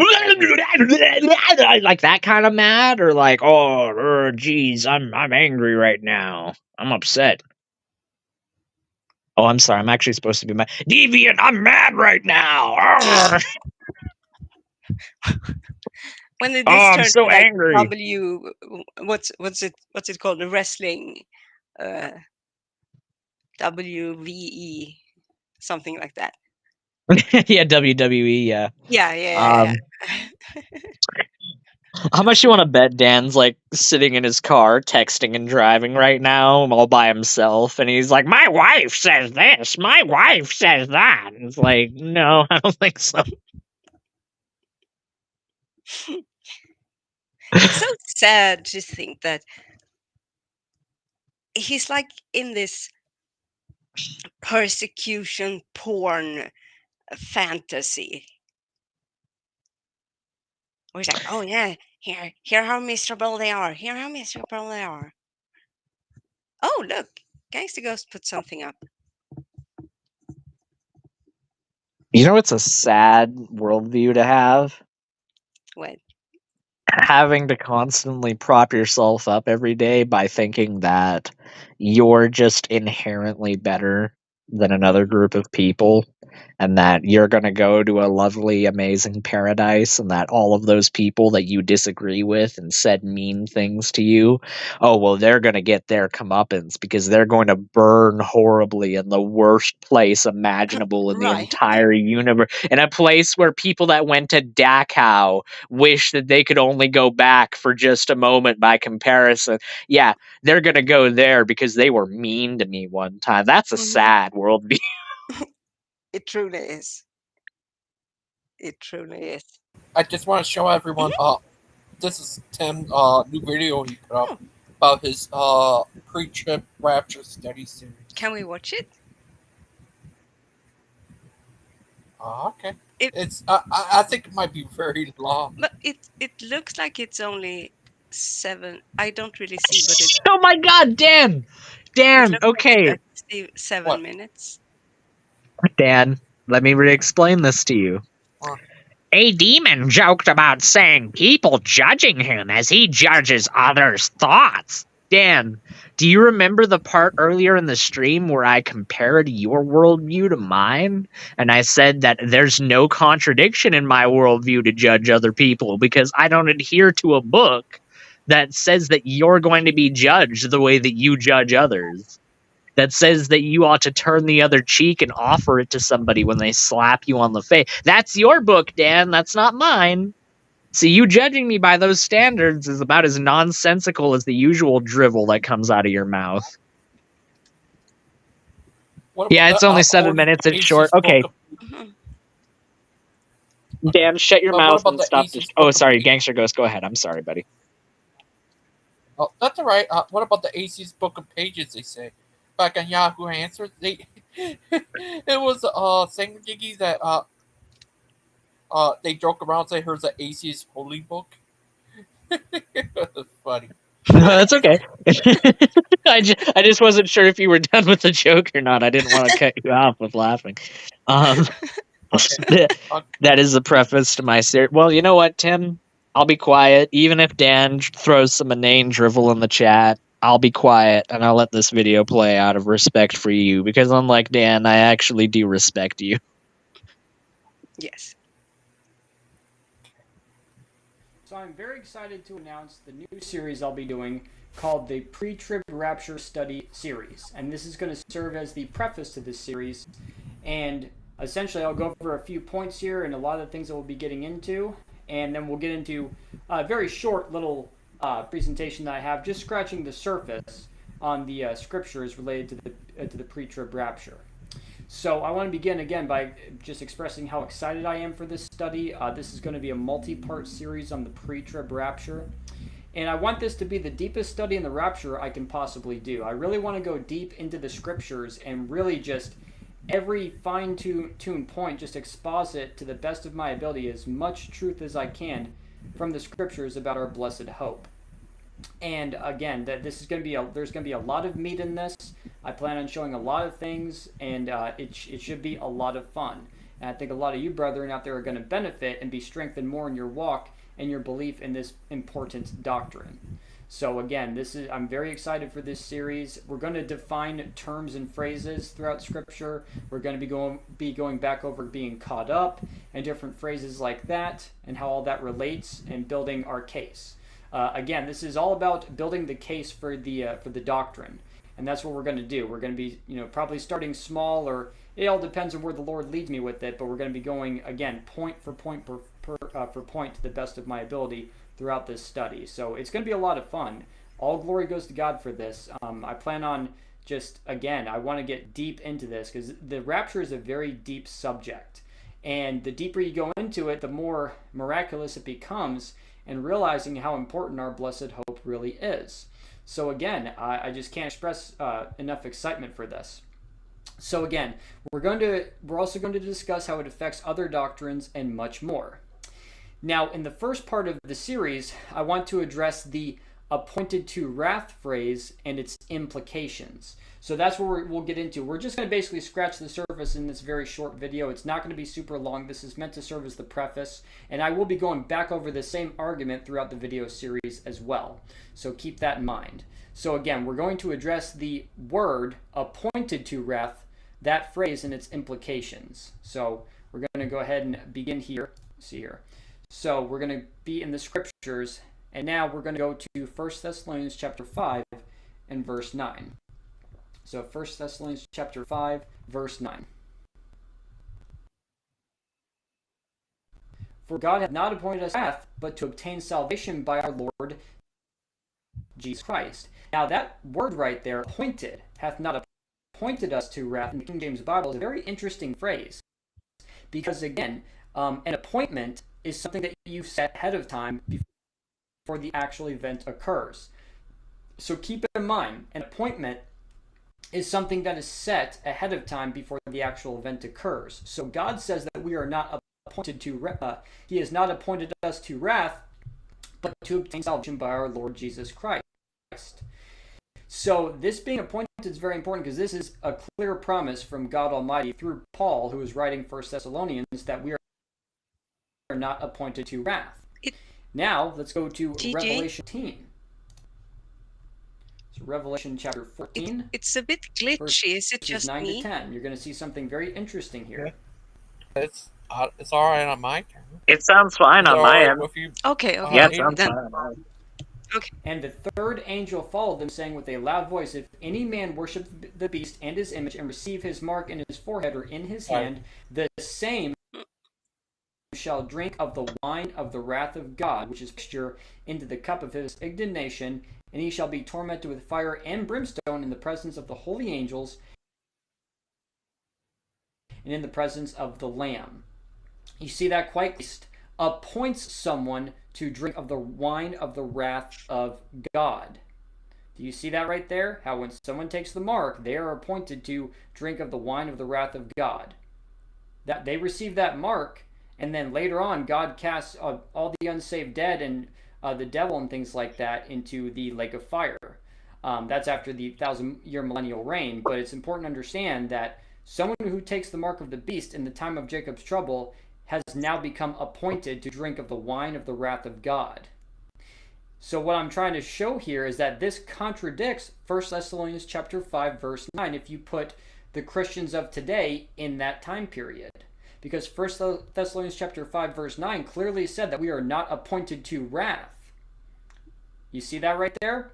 If we are not appointed, then how can we be appointed or face the option of being appointed sometime in the future? God just made us a promise, and I just showed that in 1 Thessalonians chapter 5, verse 9. We are not appointed. But over in Revelation, someone who takes that mark will be appointed. So you have what we call, again, another contradiction in the Word of God that the false doctrine of the post-trib creates. The post-trib rapture teaches that Christians will see the Antichrist and will have to resist the mark of the beast. Again, and if that teaching were to be true, then you have a contradiction with 1 Thessalonians chapter 5, verse 9, because it says that we are not appointed. So how can we possibly become appointed sometime in the future? You see, the mark of the beast is clearly God's wrath. The Antichrist is God's wrath, and I will prove that in the future upcoming studies as we continue this series. But that's just a small portion. That's just a glimpse of the type of study we'll be doing in these books and throughout this series. So I wanted to make it very clear. Just again, this is meant to be in depth, and I mean thoroughly in depth. So again, the post-trib teaching directly contradicts the doctrine of eternal security. Once saved, always saved. So that, and I'm talking about this for a long time, and we're going to get really deep into this stuff throughout the series on the rapture. So again, God said we are not appointed, but the post-trib system teaches that at one point you can become appointed. Who are you going to believe? Do you believe what God said, or do you believe what deceived people out there, what men are saying? I'll take what God said any day of the week. So therefore you can is a lie and makes God a liar. So again, this is just scratching the surface of the things to come in this study series. I wanted to just demonstrate the very first part of this, give you a glimpse into the type of study we'll be doing. So again, with that being said, that is pretty much the end of this first video. Again, this is meant to serve as a preface, and I really do hope and pray that you brethren are excited as I am to get into the scriptures and edify ourselves by studying out our blessed hope and going as far as we can into detail and to really perform a thorough, exhaustive study of the pre-trib rapture throughout this series. So with that being said, that is the end of this video. The grace of our Lord Jesus Christ be with you all. Amen.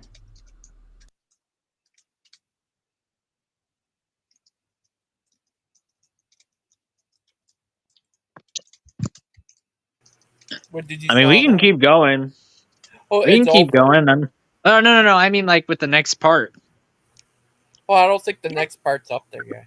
Oh, I thought that he had like uploaded the entire thing as a playlist kind of thing, and this was just the Oh, preface. I don't know. It was a good enough opener that I'm interested enough to keep yeah, going it with was it. interesting. Well, it works so far, it Tim. has it. Yeah. Yeah. I thought it was, but yeah, it's just a start of it. He's not on the other ones. Oh. I don't know how much you'll take this seriously because it's coming from a godless atheist, but yeah, I thought that was pretty good. Yeah, as I said, it was interesting, engaging start, and I kind of bummed that there aren't more more parts. Yeah, I want to hear his. I want to hear him get into it more. Yeah. But I'm sure that'll come later. Yeah, it's gonna be more. I thought it was a collection of all the series, but it's a start of a series. Oh, I see. Well, cool. Mm-hmm. Yeah, I hope you keep working on that, Tim.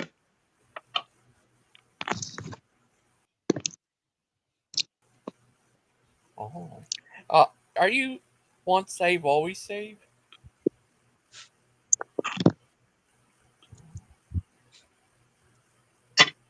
I don't think once saved, always saved is a biblical doctrine. Well, what if once Aiden, always Aiden? Now that is true. Unfortunately enough, I am stuck in this demonic corporeal form.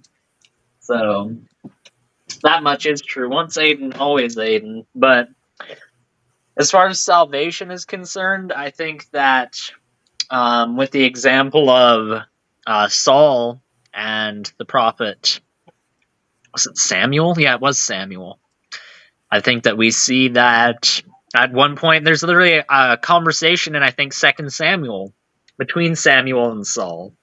And he's very explicit. He says, look, at one point you had God's power on your side. You had his authority with you. That's why you were made king over Judea. But you've distanced yourself from him. Your heart has become so divided from what the Holy Spirit has wanted of you that you no longer have his favor anymore.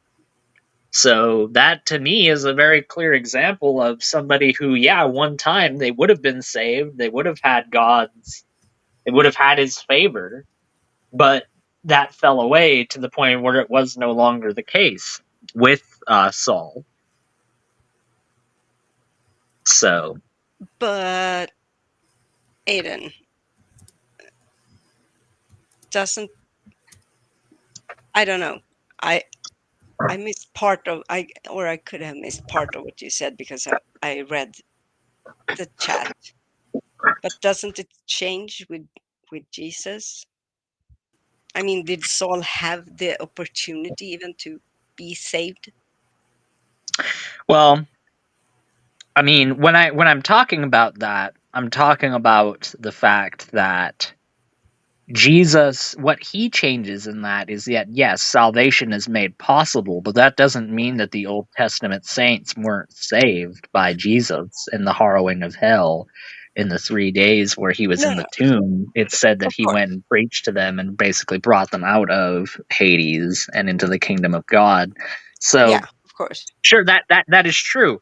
But I think in the example of Judas Iscariot, that there are people that can lose their salvation. I think Judas, up until he made the choice that he did, would have had God's favor and would have been saved. And it's because he made the decision that he did that he ended up losing that, and why he ended up hanging himself in abject shame, because even he recognized that what he did was awful. I mean, there's a really good icon about that particular topic, and it shows all of the saints at the Last Supper with Jesus, and they all have their saintly halos like you would expect them to, right? Yep. And then you see Judas's halo, and his halo is empty where his head is supposed to be, and you see right behind that empty halo him sneaking out the back door.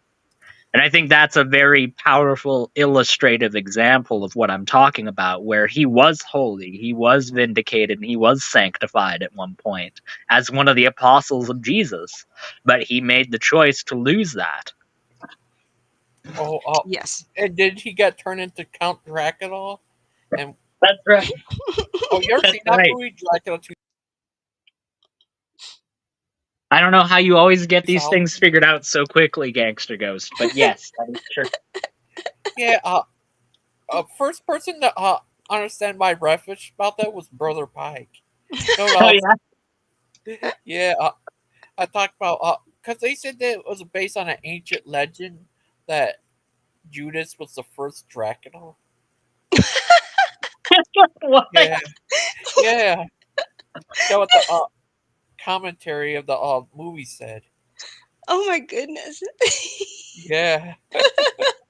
I looked it up. It is they said a legend, but Dracula had been around before that. But so Get out of the way, Bram Stoker. I mean, isn't Dracula supposed to be someone who's sustaining life by drinking the life force, i.e., the blood of another person? This is really not my topic. Okay, good. Hi, Daniel. Hi, Hello. Daniel. Hi. How are you? What do you think of Tim's video? I didn't get a chance to hear all of it. I know I'm against the rapture. I don't think it's biblical. I don't think anybody's getting out of tribulation. I think it's going to cause people to be like really confused when they don't get lifted out of the sky and they're like, "What's wrong? Does God not love me?" It's like, God never said we're. I think that's a misunderstanding. But I didn't watch the video, so like I don't know. He might have made some really good points and I just missed it. But I did hear what Aiden just said about Judas and about losing your salvation.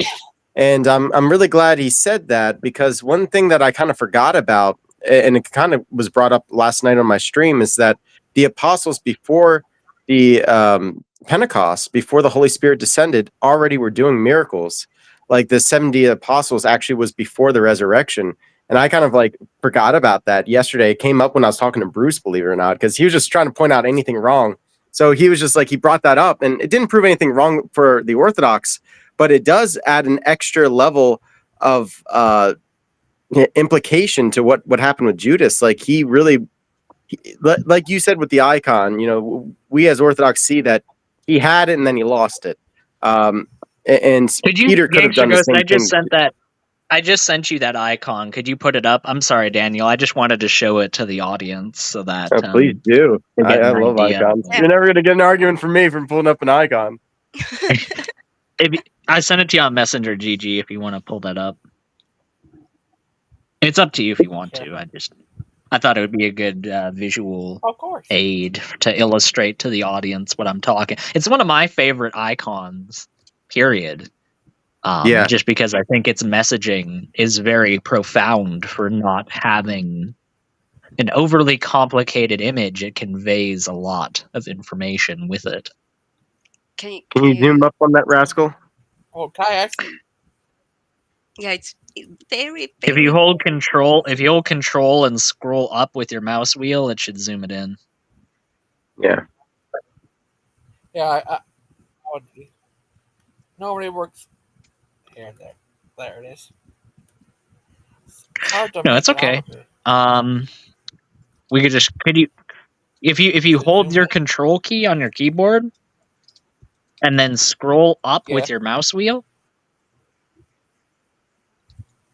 I don't Oh, have a okay. mouse. So hmm. if you press Control and then the plus sign, if you're holding Control and press the plus. Oh yeah, that too. Yeah, if you press the plus sign on your computer while you hold the control button, that should zoom it in. There it is. There. Yeah. Oh. Oh. But you said his halo was empty, Aiden. It is. I don't see it. Where is it? I mean, I see him sneaking out the door. It's right to his left. Oh, yeah. yeah, yeah. He left it. He like stood there and left it behind. Daniel, have you ever heard of that movie about Judas becoming Dracula? No, yeah, I've heard of that theory before. Yeah, yeah, right, Judas. But what I think is interesting about Judas versus Peter is like Peter and Judas essentially did the same thing. Peter also denied Christ and betrayed him, and he did it 3 times, but he didn't fall into despair, and he certainly made up for it in the end. Whereas Judas, he could have actually turned back. He didn't have to hang himself like that, but he fell into despair. Oh, yeah, they made a movie out of that before, Dracula 2000. Is that crazy? Dracula 2000, I've seen that. Did that have Judas as Dracula? Yeah, it was crazy. Okay. I must have missed that part. Yeah, it was crazy. They made 3 movies out of that, but yeah, it was crazy. It's like if they decide to make a movie out of what is the guy who put Jesus on the cross? I heard there was a legend about him. Longinus? No, he was the head of it, the The boss guy. centurion? Yeah, the centurion, Longinus. Well, somebody. He was the guy who I forgot was cursed to live forever. Have you heard of that legend? Oh, that's the one who's cursed to live forever. That's a Cain. No, not Cain. He's the guy. This is a different guy. He was the one who's charged of putting Jesus on the cross. He talked to Jesus and washed his hands with Jesus. I think. I forgot who it was, but I heard there was a legend that he's cursed to live forever. What was it called? I forgot. I think Father Charles had his picture a lot. So the wandering. I googled who put Jesus on the cross and was cursed to live forever. The first and the second and the third answers Google gave me is the first one is from Wikipedia, Wandering Jew. The Wandering Jew is the Wandering Jew, occasionally referred to as the Eternal Jew. Oh my goodness. You say that enough times, you're going to get this video flagged. The Wandering Jew, the Eternal Jew. Yes. The Cursed Jew. Der ewige Jude is a mythical immortal man whose legend began to spread in Europe in the 13th century. In the original legend, a Jew who taunted Jesus on the way to the crucifixion was then cursed to walk the earth until the second coming. The exact nature of the wanderer's indiscretion varies in different versions of the tale, as do aspects of his character. Sometimes he's said to be a shoemaker or other tradesman, while sometimes he's the doorman at the estate of Pontius Pilate. Pontius Pilate. I think that's the. Was that one of them? So Pontius Pilate was. Pontius Pilate died. Oh, okay. I thought I heard a legend. Didn't he become a Christian, Pontius Pilate? I know his wife did. Ooh, I have no idea. His wife became a saint. because she warned him not to kill Jesus. She had a vision. That's the teachings of because Pilate was the one who said like, Wash his hands. I'm not, yeah, exactly, I'm not gonna judge him or execute him. So some churches, the Ethiopian Orthodox Tawahedo Church, it says, believes that Pilate became a Christian and venerates him as both a martyr and a saint. A belief which is historically shared with the Coptic Church. Yeah. Dan, I have a question. I forgot what I was going to say. Sorry, I forgot. It's all good. Yeah, Dan, what do you think of yeah, that it was an old legend. I think they made a movie out of it called Dracula 2000. It was crazy. He became a vampire. Yeah, I thought I saw Dracula 2000. I might be mistaken. I've seen a few Dracula movies for sure. It was year 2000 came out. It was executive produced by Wes Craven. Yeah. What was the plot line again? Just tell me. Besides Judas, what did he get a girlfriend? Was that the one where it's like almost like a musical, or it's just like No. I'm terrified of you or whatever? No, this one is where they're trying to rob Van Helsing to get they're robbing him. And then they got the coffin. They thought it was gold or something in there. And he comes out and bites him. It had that guy who turns out to be a bad guy in real life, Danny Madison. He was in it from that 70s show. Hey,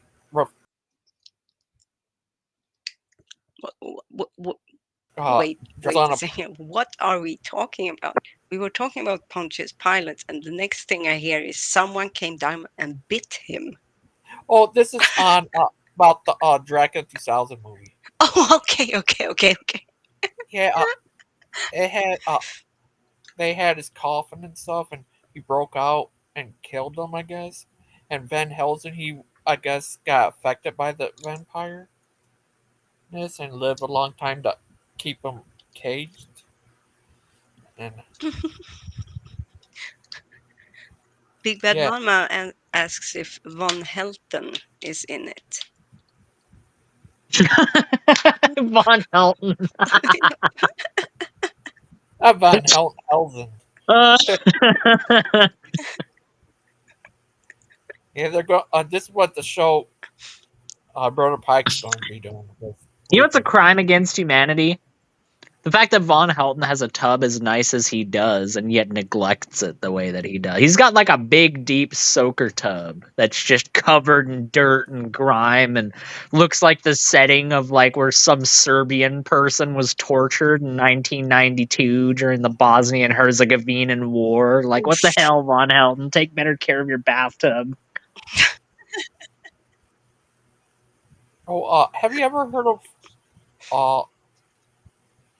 oh yeah, do you know yesterday that here's this one guy who was a tech guy of Campova? Joseph the tech guy? Oh, I've heard about this. Yeah, some guys came on my stream as Bruce prayed about Joseph because I guess he came on drunk and was really mean to Deviant. Yeah. That's sad. I hope he's alright. I think he's having problems, I guess. I hope he's not. Why? I'm just gonna leave it at that. Oh, okay. But it was messed up. Sorry about that, Miss Outcast. No, it's okay. It was definitely not your fault. Oh, thank you. Daniel, have you ever talked to Dan? Dan to Daniel? Dan and Dan talk? Dan Posey? Oh yeah, I've talked to him. Fortunately. Have you talked to him lately? Not lately, no. I mean, he comes on to Why my not? stream Their and comments. ministry is just so successful lately. You should get on board before the train totally leaves the station. You don't want to miss out on a ministry Gotta as be on the ground successful as level. theirs. That's Yeah. right. You need to be on the ground floor. It could be Dan and Dan talk. And The then it Dan. goes lower from here. Maybe ground floor of the World Trade Center, but ground floor nonetheless, you know? We got we're teaching preteens about Oh, how you what, don't need to go Deviant? to Is it church. too soon? Oh, they're having a show tonight. We give you attack Well, lines about why not to go to the church and receive communion.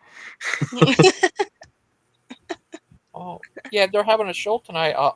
I think the Proverb teens, and tomorrow is going to be the Proverb teens' dad, Pastor Jay. What about the Lexi. Proverbs babies? And the Proverbs preteens? And the Proverbs Yeah. toddlers? And the Proverbs kids? And the proverb zygote. That's right. Oh, what do you think of this? Can't Dan? forget that. Right. What do you think of this, Dan? Many idols of the United States, you will be what? You will be what? Oh, sorry. You even have Jesus back there. They have so many upcoming live streams. It's crazy how they plan those all out like that. And then half of them don't even go through. They plan these things out like 2 weeks in advance, and then half of the live streams don't even like actually go out. They just silently cancel them. Yeah. Yeah. They Like, canceled why the, do all that advanced planning if it doesn't work out that often? Yeah, they canceled the evolution is child abuse. Lines. Oh boy, we better get the 3 people that watch us hyped up in advance for this stream. Oh, Dan, what do you think of this? America Got Idols. What do you think of that? Why do they have Jesus back there? I assume that they're going to make the point that I've made, that people say that the icons are evil. What about these dollar bills? What about these monuments to the founding fathers? I remember I mentioned that to I think Steven. He was just like, "Well, I agree." So I think he's doing a stream on it. So I mean, that's good. It's good that they call that out. As you know, I can agree with some of their points. They can be right sometimes. Broken clock, right? Yeah. What do you think? Don't leave room for Satan to make you stumble. What? So it was interesting. I heard Steven on one of these panels. Sometimes I briefly will tune in, and he was talking like an Orthodox for just a little bit, where he was just like, salvation is not secured, everybody. If you're wicked, God will not love you. Like, well, not God will not love you, but God will not bring you into the kingdom. And everyone got all upset at him. It was just like, well, wait a second. All you got to do is believe, right? Isn't that what we just said in our little Calvinist blueprint here? And he's just like, no. And it's just like, oh man, you guys didn't talk about this beforehand. This is embarrassing. Well, that was Your ducks lined up in a row. That's on last night. Yeah. He got in a debate with Josh. Yeah. Yeah. And Josh is like, wait a second. And that was surprising, because it's like, I know Josh's viewpoint, and like I can understand his viewpoint. He understands mine. Like that's why Josh and I can have a conversation, because we're not constantly just attacking each other, and we are aware of each other's doctrines and where they disagree, and we can talk about that civilly. But like when it comes to Steven, he feels like he's just so darn right. But like when he said that, it was completely against what everyone else there believes. They all believe all you got to do is believe in God and you're eternally secure. But that's not what he believes, which is true. That isn't the case. That's more of like, and it's funny, Josh actually mentioned that. He said, that's the Orthodox position. And he's just like, hey, don't you dare put that on me. And it's like, well, it is. It is the Orthodox position. You can lose your salvation. I mean, it's very clear. Uh-oh, guess who's here? People use eternal security as basically a get out of sin free card, as far as I'm concerned. I think that They can don't just want to be act like worried. horrible people. They hate the anxiety of it. They're just like, and isn't it so sad that you're going to be on your deathbed and you're still not going to be sure? You're still going to be repenting till the end. It's like, yeah, that's how we live our lives. It sounds difficult, doesn't it? Or is that why you don't want to embrace it? Because it's difficult. That's basically the sum total of the complaint. That's hard. That's too hard for me. I want to know that I'm saved. So what we are seeing here in the fifth square on screen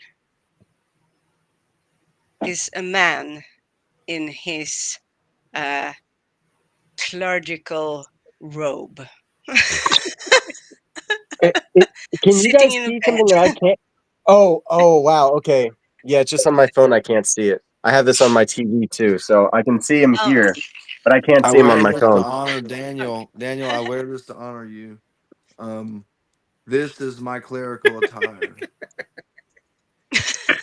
All I'm right. sick as a dog. Is this your father? Is this your Father Chuck impersonation, Christian? Brothers I and hope that sisters. wasn't rude. I hope I wasn't rude. It was so rude, Deviant. Like I'm I'm offended and sorry. stuff, and I'm sick of it. I'm sorry. Really, what I'm sick of is Aiden. If I'm gonna be honest with you, like, Oh, but You we know, we're all just are. gonna But like we love level him with each nonetheless. other. what I'm sick of is the fact that I'm sick of pretending like Lupin isn't some British thespian that's just playing this as a long game. Because, like, look at the lack of self-awareness in his second to last comment and tell me that's not coming from some British thespian that's actually just trying to play a character. Like, that is a comic level of lack of self-awareness. Okay, I'm gonna have to say, what the heck are you talking about? Read his second to last comment, you ninny, and maybe you'll take 'em. find out. Yeah, but that's like reading and Oh, stuff. Mark. I'm not Wow, doing it. have you taken a Lupin approach to read? Okay, type it into What's going Chat on? GPT and see what it has to say. Then you'll be taking the Lupin approach. It's so lazy, Aiden. I'm so lazy. He's like working stuff. I don't like that. I hate working. Working blows. Are you the eternal Jew, Christian? I am actually. How'd you know? You Well, shouldn't you have never cursed aged. Jesus You like haven't that. aged all these years. That's how we know. I mean, I look pretty That's good for right. my age. I'm not gonna lie. How does it feel to be the new Cain? Thanks, Aiden. It feels like well, right now I want to show you something. So, like, I'm Thanks, Aiden. as you can see, I'm clearly sick, and so when you're clearly sick, neighbor people, like good people, the seed of the woman, the Bible calls them, show up with like really good neighbor people food. Aw. That's sourdough bread with cheese baked into it. It So, was Stump to answer your question, Big Bad Mama. Aiden, in case you were wondering where you can go, I think we've answered that question. Okay. Well, my scholarly and very thorough response to that is nuh-uh. Oh yeah, I didn't think about that. That's pretty good. Well, Daniel, can I ask you, Yeah. have you ever watched any of the Kent Hova videos besides that one you saw the other day? No, just that one was enough for me. I don't need it. I'm not filling my brain with that stuff, man. That's a waste of my time. Yeah, I it's only have kind of so like much drugs, time but in this worse. world. I gotta try to prioritize, and I already do a pretty bad job. So. Oh, well, Daniel, can I ask, I have a question. Do you believe God used evolution to create humans? Like I'm not opposed to the idea, honestly, because God's ways are beyond ours. You know, if that's how He did it, I wouldn't mind it or anything. I do think that there are core levels of classic Darwinian evolution that have issues. Like there is a presupposition that non-life can create life, and that isn't seemingly the case. But like That's not covered by evolution, though.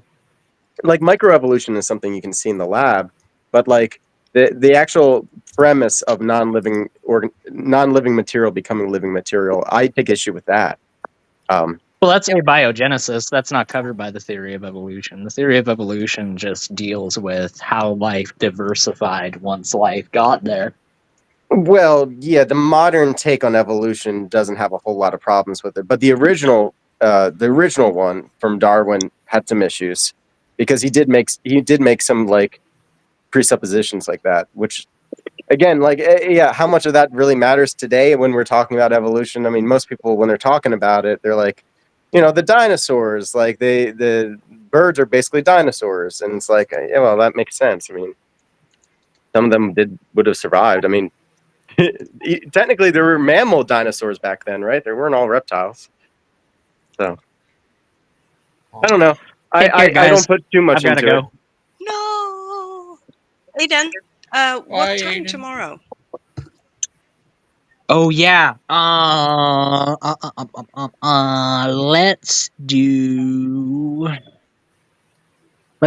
noon Mountain Standard Time. How does that sound?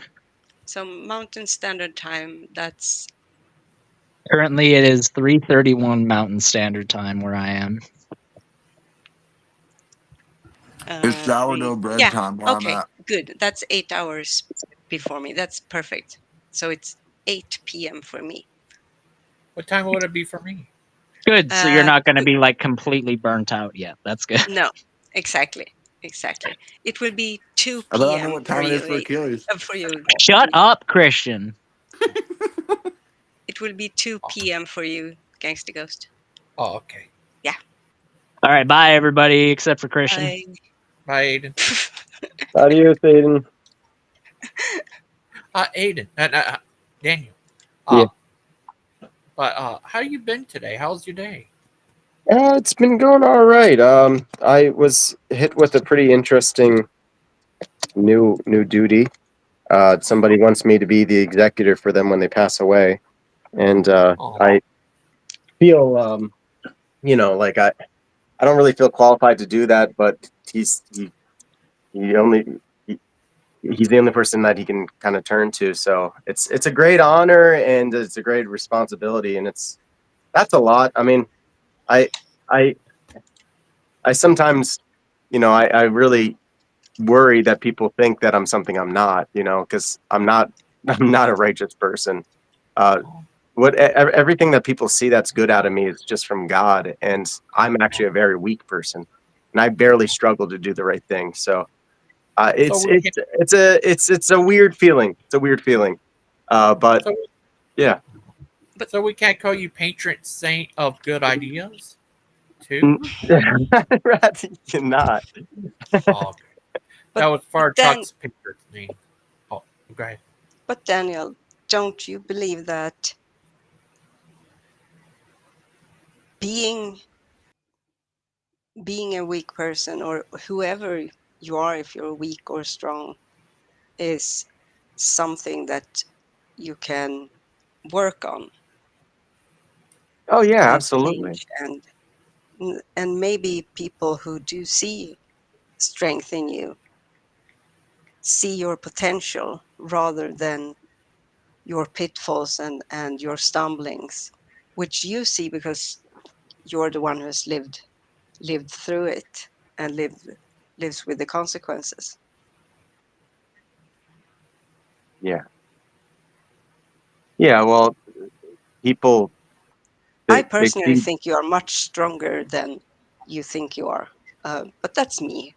Yeah, I mean, you're worth at least 2.5 lupins, to be honest. Oh, at least. At least. I mean, that's kind of insulting to say. Patron saint of sick rock collections, am I right?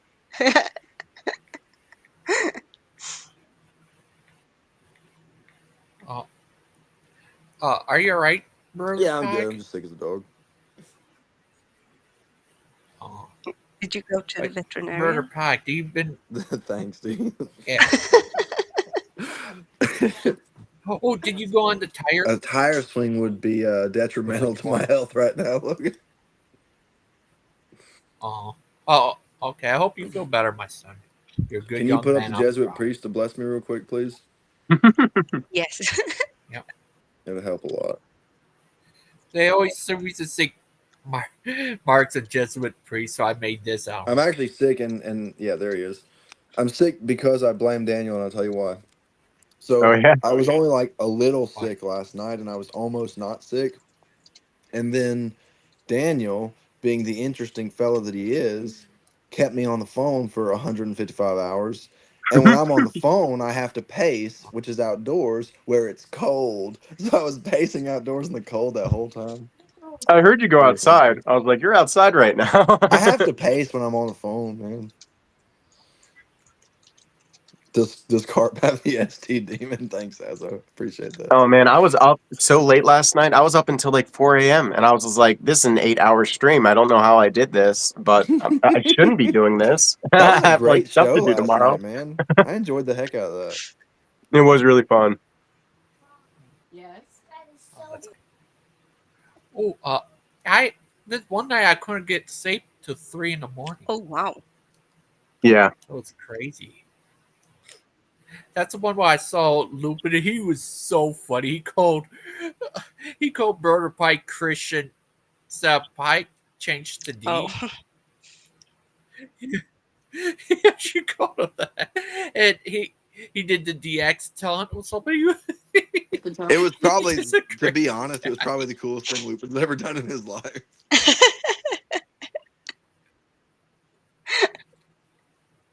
Oh,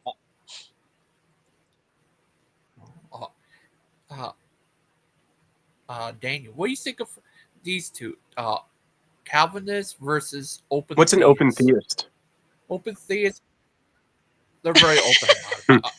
They're opposite from Calvinists, I think, where they believe God doesn't predict the future and everything up in the air and always exists. This is what this Bob guy said, and he said that Jesus was supposed to return that time, but the Jews didn't repent, so he what's it called, delayed it. Yeah. That would said to that one guy. But what do you think? I think God has been delaying the end times, not delaying it, but like He chooses when it's going to happen. So I think the grace of this world has been holding back the end times for sure. And I also believe in free will. I do believe God knows everything that's going to happen, though. I just think that both are simultaneously true, and that destroys our logic, just like the Trinity does. Like if you try to, the saints say, if you try to understand the Trinity, like in your mind, logically, you'll go insane. Like you just can't. It's the same thing about how we have free will, and also God commands all things. They are both true. They don't seem like they could be true, but they are. It's something beyond us. Justin's here. Guess Is he's here, little Dusty. that busting duck? Why What and for what reason do you possibly contemplate that the end of the earth is anywhere near this day and age? It's probably like next week, if we're being honest. Yeah, things are getting pretty dark out there. It's Wednesday. I would say Yeah. Wednesday. Yeah, I don't know, man. I bet you there's lots of people who were living through the plague that thought the end of the world was coming. A couple Absolutely. people They were in World closer War to it than the II. What Egyptians. do you think Anne Frank maybe thought her world was coming to an end? Yeah. I mean, Yes. really, at some point, her world did come to an end. Right. You know, I mean, And I she did just have to don't deal with an see. antichrist. I just think don't Hitler think was it's an going to antichrist. happen. I don't think it's going to happen within your lifetime, not my lifetime, probably not your kid's lifetime. Okay, so you're ruling out Wednesday then? Yes. Okay. Yes. I didn't say which I'm Wednesday. I'm canceling out this next Wednesday for sure, at least. Okay, that is the one I was talking It's about. pretty safe bet. Matter of fact, I'll make $1 million bet with you right now, You Christian. don't have $1 million, That Dustin. yeah, well, it doesn't matter because I don't think you do either. But Yeah, I'll but make $1 million bet with you that the end of the world doesn't happen on Wednesday this next week. I don't know, man. It's a dice roll at this point. I'll put money on it. You wanna bet? It may happen on the Friday come after. It Dustin, might I happen will on the put. Wednesday the day before. I will But it ain't put. gonna happen on Thursday. Listen, I'm gonna make you a deal, okay? Now this is next Wednesday, not this coming Wednesday. So I got 9 days, but I'll make you a deal. I will bet you 87 U.S. cent transferred into Samoan currency that the world will end next Wednesday. Okay, I'll take that bet right Because I there. lose all of these bets. You're going to win it. Just ask Aiden. I already know for a fact I'm gonna win it. We're nowhere near the end of the world. I don't understand where this idea is coming from. Like every single time. I don't get it. I don't understand. I've lived through Y2K, acid rain, killer bees. I mean, like, give me a break, man. Can I have like 10 years of not being bombarded by the end of the world? Please, just 10. Well, it's always right around the Y2K. corner. And also, 2012. every generation, not every generation, but there are cycles of Antichrist. And again, I think the last one was World War II, when we had Hitler, who was offering a utopian society by the salvation of men and by violence and by going against the commandments like murder. You know, he was going to wipe out all the undesirables to have a perfect society. So I think he was the last Antichrist. And the next one that we have, and we will have another one, it could be the last one. Do you realize how many current American companies started in Germany from that exact era? 19. Do you have any clue? Procter and Gamble, Lockheed Martin. I mean, the list is just unbelievable.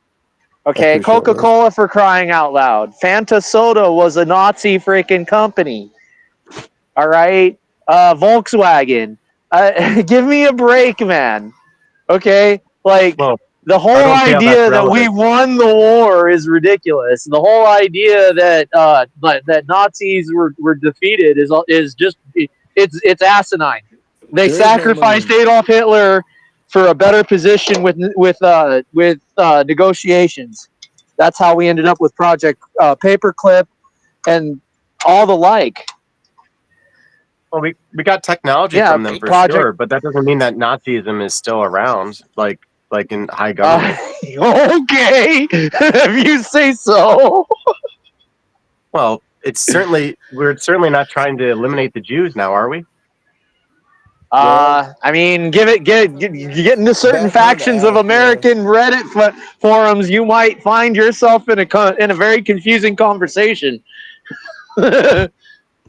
That is true. Well, it seems like the U.S. government is basically the greatest ally to Israel. Well, the government is, right, but there's certain factions of Americans that would. I mean, well, which is it? Is look, it the you government gotta, or is it the people? Because you're saying it's the Nazi it's government. an oxymoron. It's kind of an oxymoron because the government is supposed to be consistent of the people, but I don't know, man. But The you're saying government it's in high itself. places from Project Paperclip, so it would have to be at the high levels if you're right. Yeah, a lot of the generals invited a lot of the Nazi German soldiers over because of their technological advancements. So what I'm saying is, if their absolutely. ideology was still in high government, why would we be protecting Israel? You think we're protecting Israel? Yeah. Yes, I do. Okay. But do you think we're not? Do you think we're not financing their entire war right now? I mean, They couldn't do it financing the without war is not the same as protecting Israel. You we gotta sent over 2 aircraft carrier over there. We didn't do that for any other country. That has nothing to do with protection. Oh, really? That's 2 aircraft perpetuating a carriers have war. nothing to do with protection. What are they there for? What They're does just there to America look do? nice? America perpetuates war. Okay, that's not protection. That's a threat that will be met with equal force. That's all that is. It's not. If It's not Nazi protection. ideology was still at the high levels of government, we'd be trying to systematically be killing the Jews, and we're not doing that. That's my point. I don't know. I mean, you may be on one specific facet of the ideology, but you can cut off an arm and still survive. Well, that's just authoritarian government, which has been around since like day one. Absolutely, and guess where it went to? The thing that made Nazis different is that they were trying to kill all the Jews and all the disabled people. No, that was the policy of Adolf Hitler. Yeah, That was one man. That was one man's vision that was enforced upon a group of people that were highly suggestible due to their drug habits and the idea that their world was going to end due to economic downturn. Yeah, but you're confusing the people with the high government at this point. The government I'm itself really had a not. policy of destroying the disabled people and the Jews, and yes, the people yeah, went but along with it. But that's not what our those current people- government's doing.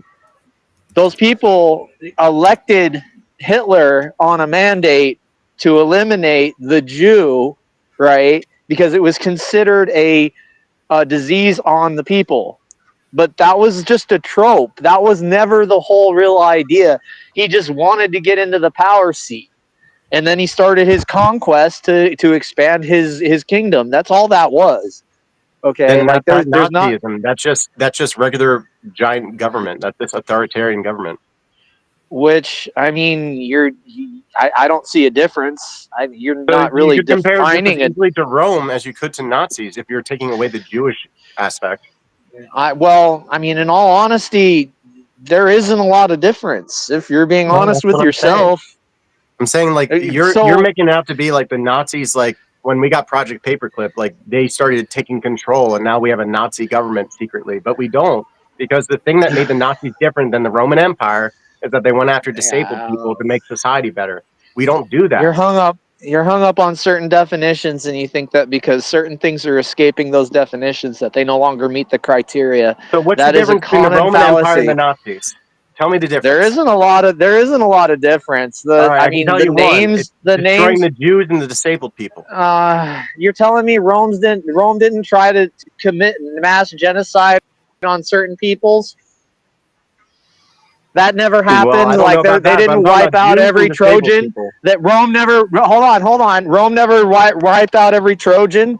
Like they didn't commit genocide against those people. Try to wipe them from the history books. What are you talking about? All authoritarian governments, but what made Nazis different than the other authoritarian governments is the target of their elimination.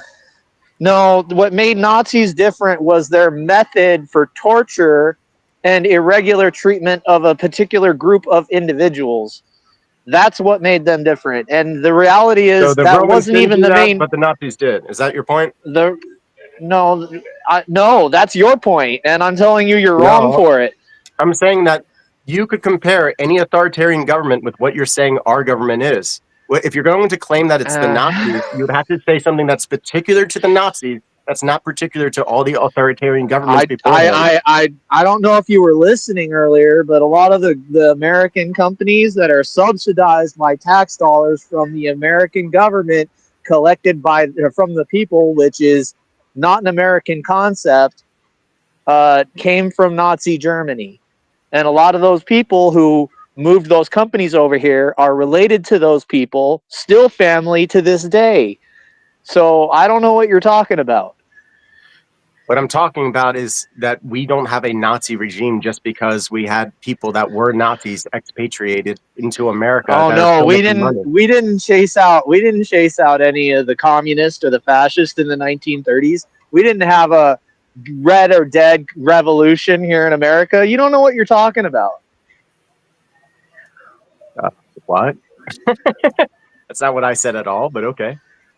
No, but we have. There was a bunch of fascists You're that changing the we chased subject out of because Hollywood. No, you I'm can't not. defend No, what I'm you're really saying. not. No, I'm not. I'm We not don't changing the currently have subject. a Nazi regime. We have an We authoritarian absolutely regime do. that is as old as any kingdom. Okay. Yeah, and there's no comparison, and there's no right because that makes it completely different. Right, I got you. Right, one What facet I'm saying is changes, it it makes makes it it all the completely same. different. No, it's completely different. I know, right? The If you're talking teeniest about minute, oppressing like people, that's that's every government. whatever you say, bro. Yeah, it's every government, whatever you say.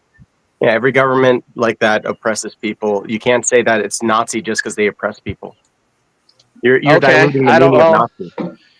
No, I'm saying that every Nazi company a majority of them came over here. A lot of their ideology came over here.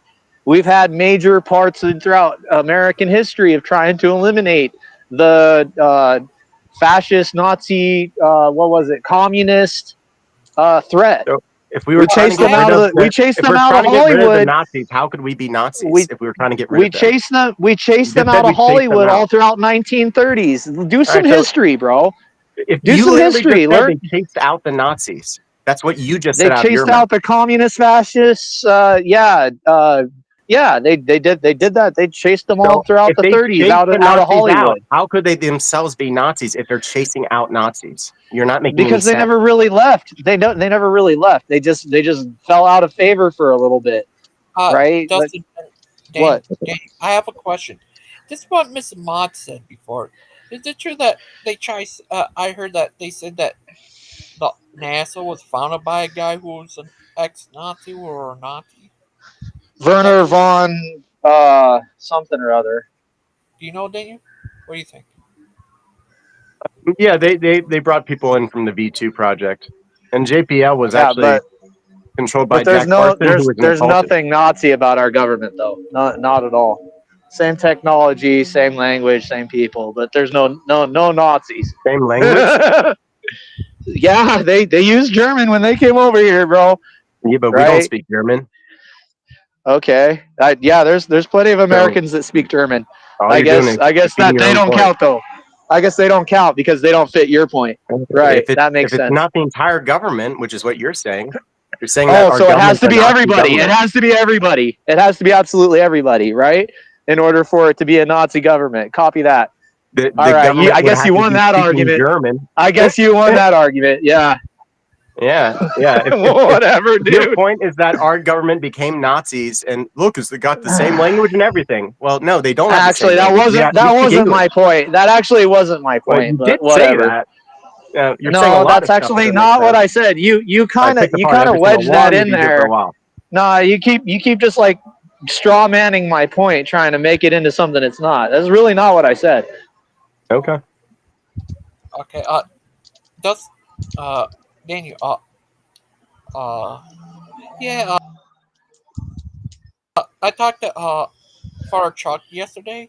He said, yeah, when he gets up to it, you could see about setting up where you could come on here and talk to you.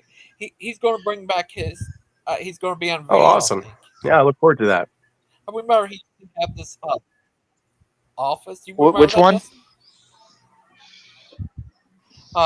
Father Chuck coming back on here. He's going to see about having a show with. He coming back? Yeah, he's going to come on here one day and see about having a show with Daniel, and he's going to talk and stuff. Yeah, they're both Orthodox, and they could talk about Orthodox and stuff. And I think he might be on camera now. That'd be super That'd be cool. awesome. Yeah. I mean, it'd be cool to see Father Charles on YouTube again. Yeah, I hope he brings back his show. I miss his show, and Daniel could go on his show and see what his show's like. He used to have this show called Jesus Forum. I'd pay to see him. And then after I'd that, pay to see him in like a little Jewish hat, right, with a big old beard, like, and start speaking Yiddish. That would be hilarious. Like no one would know what to make of it. Like all of a sudden, Father Charles dons a little Jewish hat and puts on a beard, starts speaking Yiddish, reading the Torah. That would be hilarious. It would blow everybody's mind. what do you think? Like I said, I look forward to doing that. Yeah. That's great. Yeah, that's gonna be awesome. He used to have a show a lot, and so I do got some clips and shows of his on my channel. But yeah, it was crazy. He had his own show back in the day, and even a time had a Jesus Forum, and they tried rebooting it, but it didn't work through. I guess. Oh, I forgot. This is what I was gonna ask. Have you heard of Wesley Curry II? Wesley who? Wesley Curry II. He's the guy who always talked about the vision. No. Yeah, he's Paul guy. He always comes on here telling people they need television and they need to take the Omni thing. Gnash your teeth, Allah. All kinds of stuff about Smash your teeth. Yeah, yeah, that too. He went psycho on Mark one day. And I've had to kick him. Who hasn't he gone psycho on? That's true. Yeah, Far Truck tons of times had to kick him off. Oh, really? Father Charles has been spared the wrath of Wesley. He came on Far Truck. That's show, interesting. But he kicked him off 3 times. One time tacking this lady, other time tacking this guy, And third time he was attacking Brother Pike. Murder Pike. Yeah. Where is Rhubarb Pie? He just He's in the left. chat. Yeah. He said He this. says he met a black Nazi one. Jaquavius Himmler. I think he is Jaquavius not Hitler. serious. Yeah. Are you serious? What is going on over here? I think Pike is pulling all of the legs off of the chat and everything. He better save a few legs for me. I happen to like turkey legs. Oh, that's good. I don't eat That it, one, but I used to like it when I ate meat. I might what have to was- work on Thanksgiving. Sorry to hear that. I used to have to work on Thanksgiving. It was terrible. In the worst days. Yeah. Wesley, he tells everyone to tell the vision. And it was crazy that time he told Mark, why he called you Allah? So what's the deal with this guy? He tells people that they should have seen a vision. Yeah, he he had a vision while knocked out on a park bench, I believe it was. There's a lot of acid and mushrooms involved. Yeah. Peyote. Oh yeah. What was the And vision? part of the vision is that it's a vision that everyone in the entire world was shown simultaneously with him. All right, I'm on board so far. Let's hear it. What is this? Yeah, it's a vision about balls in his hands, and he was rotten inside, and don't you have Gangster Ghost? Don't you have the part of Big Bad Mama's interview with him where Yeah. he tells it? I He's have made a model. painting of it. Oh Yeah, yeah, what a about- nuclear bomb in a gray. I think it's a green Volvo 240, I believe, in It, Chicago. talks about a little guy losing his leg. Oh, I don't know. It was kind of weird. I joke around with Mark before when he said Jesus said in the Bible not to tell the vision. I had to joke say, "Checkmate, Wesley." Oh, sorry. Yeah. Poor guy. I like Wes. He's just a likable guy who has problems. Yeah, if I were to guess, I would say the chances of him having schizophrenia that's been triggered by excessive drug use back in the day is quite high. Quite high. Oh, poor guy. Makes sense. Mm-hmm. Yeah, he probably needs some love. Needs some Oh loving. yeah, for sure. Yeah, here's Mark telling the vision after he was attacked by Wesley. All right. I shared the vision. Are you happy? Was a green field with unnatural sunlight casting down upon the blades of grass, with beautiful green hues glowing intensely in the dark night sky, with an ominously huge moon hovering above the head of the man who claims to be the little book. Okay, I did it. I shared the vision. Are you happy, Wesley? I guess that's it. And creepy, but I guess that's the vision. He has about a little guy loses his leg, and it looked like it had traumas. What these two little guys use. It was. Oh wow. Uh, Probably really important to him. yeah. He just came out with a video the other day about the end of the world type Yeah. stuff. Well, I think that's coming here soon.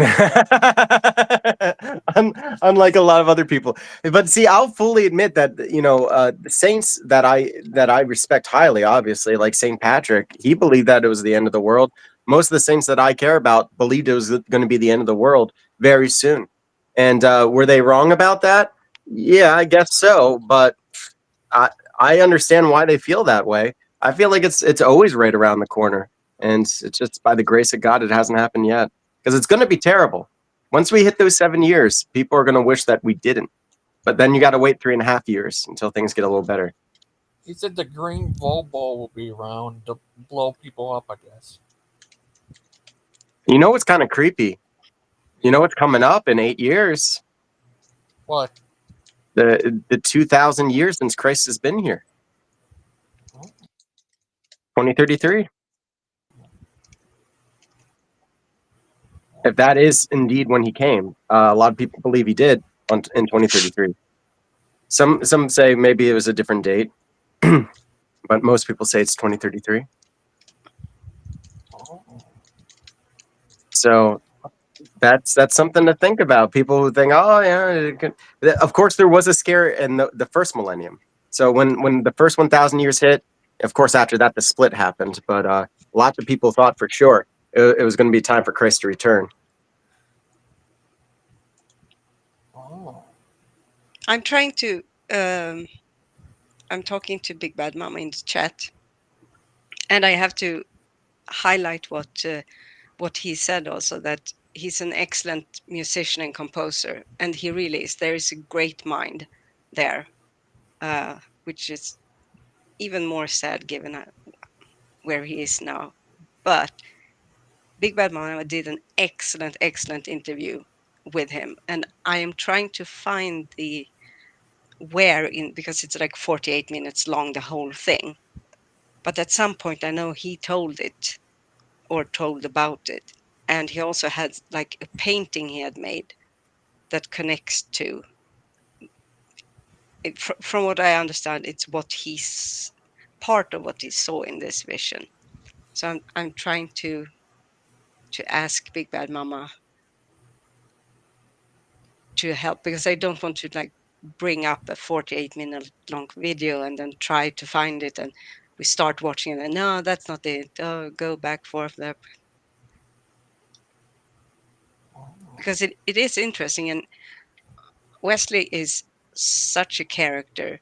He can be very argumentative and be very heated when he talks about this vision, which I understand because in his mind it is true, and in his mind everyone else also know about it but are just ignoring it. But it's fascinating, so I thought it could be interesting to watch it. Yeah, he Oh, does it at the end. I think I found the thing that talks about his vision. Oh, there it is. I had the vision from Jesus Christ. I saw in a dream a valley at night. On the horizon, I could not tell if it was morning can you make it or if full it was screen? evening. Yeah. From a hill, I saw a full white moon with an aura the color of bronze.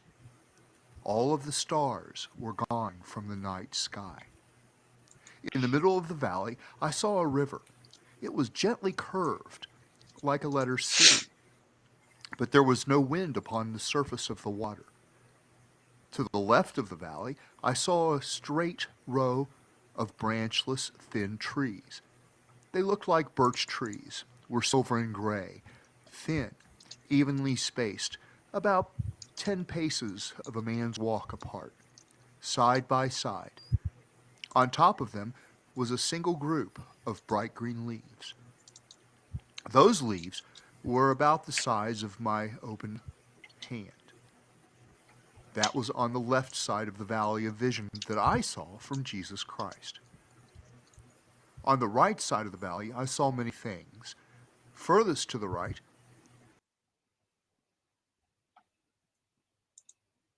I saw weeds and crab comprised of palm trees, a French gray color of trunk, branchless, each tree trunk uniquely curved, and large palm leaves on top.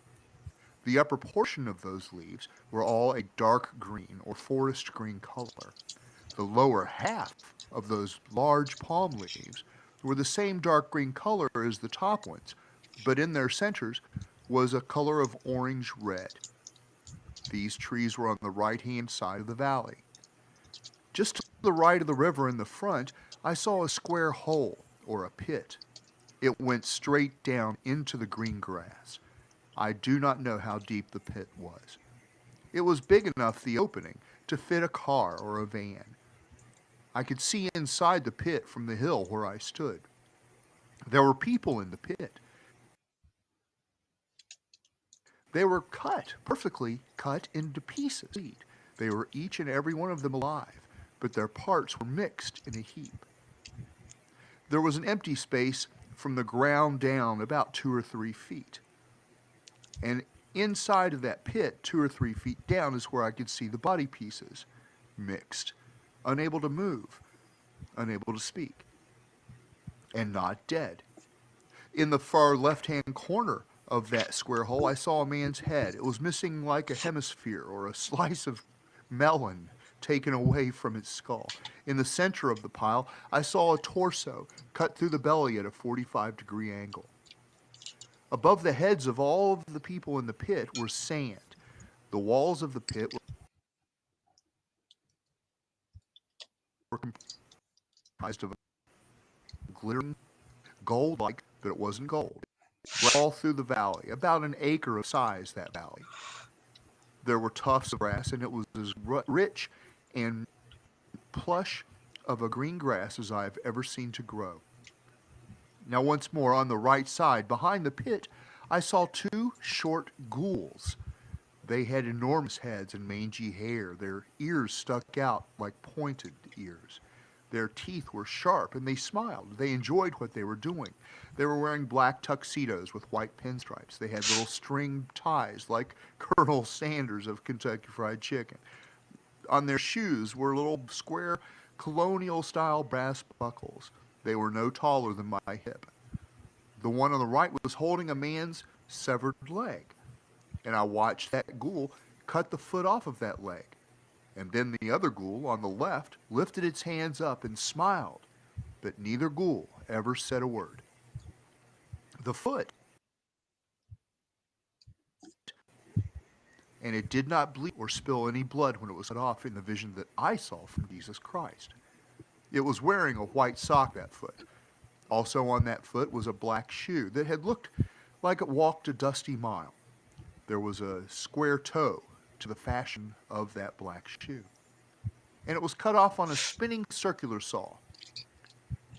And the saw that it cut off on was bigger around than my outstretched arms. It spun counterclockwise, was embedded half in the ground and half exposed, but it did not move other than to spin. And there were many of those saws. They were made of platinum and silver and gold. Their edges were serrated, and their edges were rusted, cankered gold and silver. There weren't more than 4 of those circle saws in a diagonal row, and they comprised altogether to make a crooked path, or a zigzag line. The first one slightly off to the right, and then the next one a little bit further to the left but parallel, and the next one a little bit to the left of it and parallel, and then a fourth one, and then zig. There weren't more than 4 of them in a row. And the only sound I heard in the vision that I had from Jesus Christ was the sound of their spinning, a perfectly honed, whirring sound. There was no machine making any of those circle saws to spin, but they spun rapidly. The foot, when it was cut off, caused the sound of the whirring to jump a semiquaver, and then the sound of the spinning went back to the same way it was before. And here is what this vision means, as I've been told by the Holy Spirit of Jesus Christ. The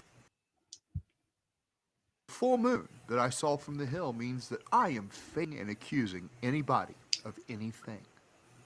Around it was an aura the color of bronze, and that aura means that I failed Jesus, denying that I had this vision. The starless night is interpreted in this way: all of the stars of heaven shall fall unto the earth. The straight trees on the left side of the valley, the branchless ones in a row, they mean I'm failing Jesus from my branchless faith. And the bright green leaves on top in the single cluster, the size of my hand, those bright green leaves in the vision I had from Jesus mean I'm failing Jesus by not anonymously tithing. The river in the middle showed no wind on the surface. Grass growing on the edge of the water was reflected in the water of that river, but there was no wind. And it is interpreted in this way: and after these things I saw 4 angels standing on the 4 corners of the earth, holding the 4 winds of the earth, that the wind shall not blow upon all the surface of the earth, nor upon any sea, nor upon any tree. The square pit. The meaning of that is that I am failing Jesus by not reading 2 chapters of the Bible, one of the Old Testament and one of the New Testament. The Bible is the King James Bible. It is the only Bible in English written the exact way that Jesus Christ said it.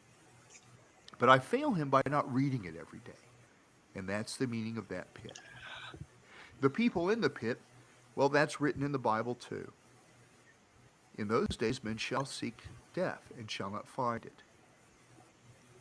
Men shall desire to die, and death shall flee from them. Men shall seek death and shall not find it. There was sand underneath the grass, and the meaning of that is, what shall it profit a man should he gain the whole world and lose his own soul? Or what can a man give in exchange for his soul? In the unknown depth of that square pit, it is interpreted in this way: that I failed Jesus by making ultimatums and unfriendly orders. Behind the pit were the 2 ghouls. The meaning of them is that I have been failing Jesus, being double-tongued and double-minded and double-hearted, that I fail him being that way.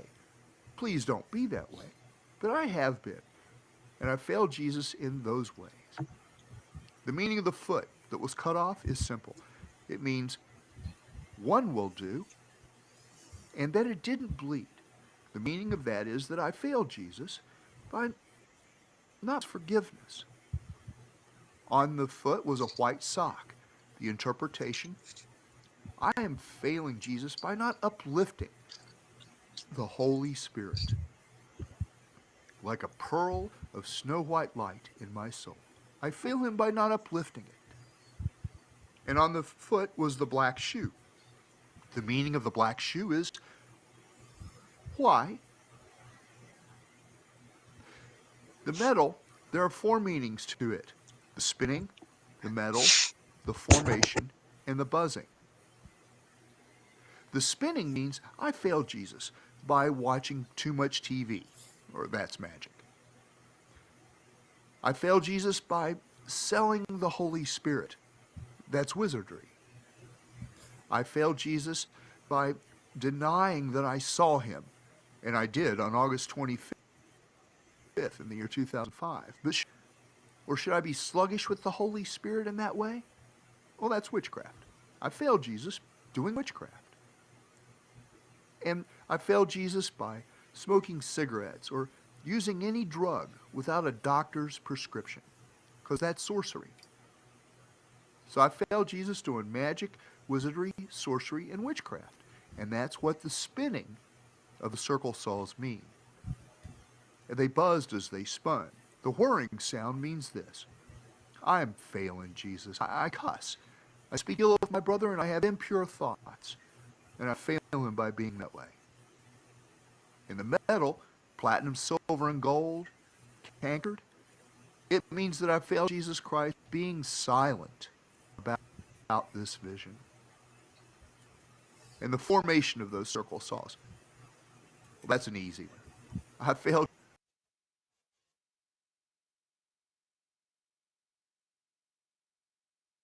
Jesus you under them. The bottom leaves dark green and orange red, the top leaves dark green. Well, those trees, as written of in the book of Jeremiah, mean I failed Jesus Christ, not getting involved. And in Jeremiah are these words, they are upright as the palm tree, but speak not their needs. They must be born, because they cannot go. Be not afraid of them, for they cannot do evil, neither also is it in them to do good. This vision is the valley of vision written in Isaiah. And this vision is also the valley written in perhaps the favorite psalm of everybody who reads the Bible, Psalm 23, though I walk through the valley in the shadow of death. That's the valley of vision that Jesus showed me. And who else did he show? He showed as many people as there was green grass in that valley. I believe that everybody saw Jesus Christ on August 25th, 2005, November 5th, 2005, and February 22nd, 2006. I believe, though I didn't see it, and I haven't heard anybody admit it, that Jesus Christ showed himself to every one of you and asked you to tell the vision, or told you to. Please do what he said to do. I had this vision, and I thank Jesus Christ, our Lord and Savior, for giving it to me, to teach me where I am really failing in life, so that I might not do those failures anymore and become a better person and grow that Holy Spirit, that pearl inside my soul, that my soul might be made clean before I die. Amen, and thank you for listening.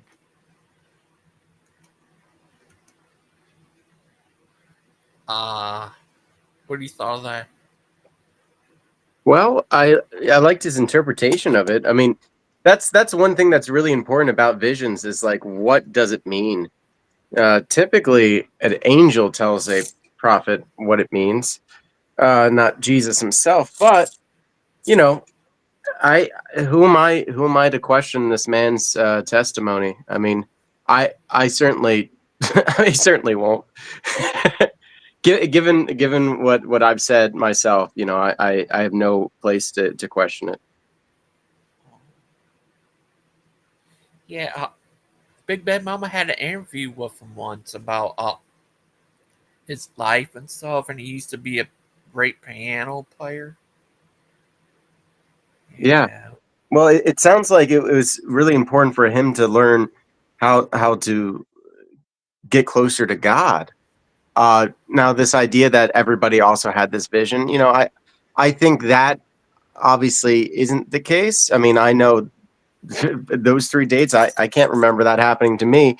So I think maybe sometimes other forces can get involved. It could be also just the mental illness, but it's like I think a form of narcissism or perhaps demonic influence or a little bit of both of thinking that everybody had the same thing that you had because, you know, you only have your own reference point.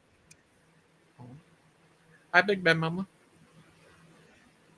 Hey, guys, was that from Wesley's own video? That wasn't from our interview, right, Ghost? Right. It was from his own channel. Yeah, I didn't think it went that long when we interviewed him. Yeah, it was very detailed. I mean, he had an explanation for everything about his vision. I mean, it was pretty impressive. I don't know if like you guys saw like really the connection that he was making between these things, and I don't think draw I 5 did either. caricatures inside of a couple of hours, and I. Oh, sorry. What you go Oh, say? yeah. I don't know if like did you guys feel like there was a good connection between the ideas he was putting to these visions? Because like I liked his interpretation, but I personally didn't see the analogy in it as clearly as he did. Like the moon, for example. I think it was his personal mental breakdown that he was putting into a vision that he thought was an actual vision. And Yes, but I think that at that time in his life, if I remember from our interview, he was going through a major drug addiction. What, even? So I have the video you did, the Oh. interview, and I have at least where he shows them the painting and he's talking a bit. Yeah, let's watch that. And then I'd like Yeah. Daniel just to see the end of my video where I show him playing the piano, because Yeah, I think that that was shows a whole awesome. different side of him. Hmm. Cool. I'm not sure exactly. I have It's just like at 12 minutes, I think. The 12-minute mark, I think, if it's my 12-minute Yeah. mark, I think he starts to get into it. I've got $100 cash, you know. So I would just run here. over to the projects and grab my crack and smoke it in an Yeah. alley, and then be an idiot, you know, an absolutely stupid psycho. And then I'd go back and draw more. And I did that every day, homeless, every day for like 15 years. It was just horrible. It was Wow. evil. That's so interesting that you do. Yeah. I mean, it's interesting though, how you excel in improvisation in music, but you also caricatures are similar to improvisation in music. I mean, because you have to draw right on the spot somebody. So that's interesting that you have done both of those things, even though, of course, you did it because you were having a hard time and you needed quick cash. Well, I made it hard. I made it difficult. You know, using drugs just made life hell. It kills. You know, it killed my relationship. It made me not really care about anybody or anything other than myself, and it was terrible. So I was literally living on the streets in Chicago for 15 years. I lost 15 years of my life doing nothing but drawing characters and smoking crack, and it was evil. It was bad. So one night, here, let me show you a picture, okay? Let me see if I can get this picture up. So one night I'm asleep literally across the street from Second City, and I have a dream. And I see that in a dream. And then this was back in 2003 in November.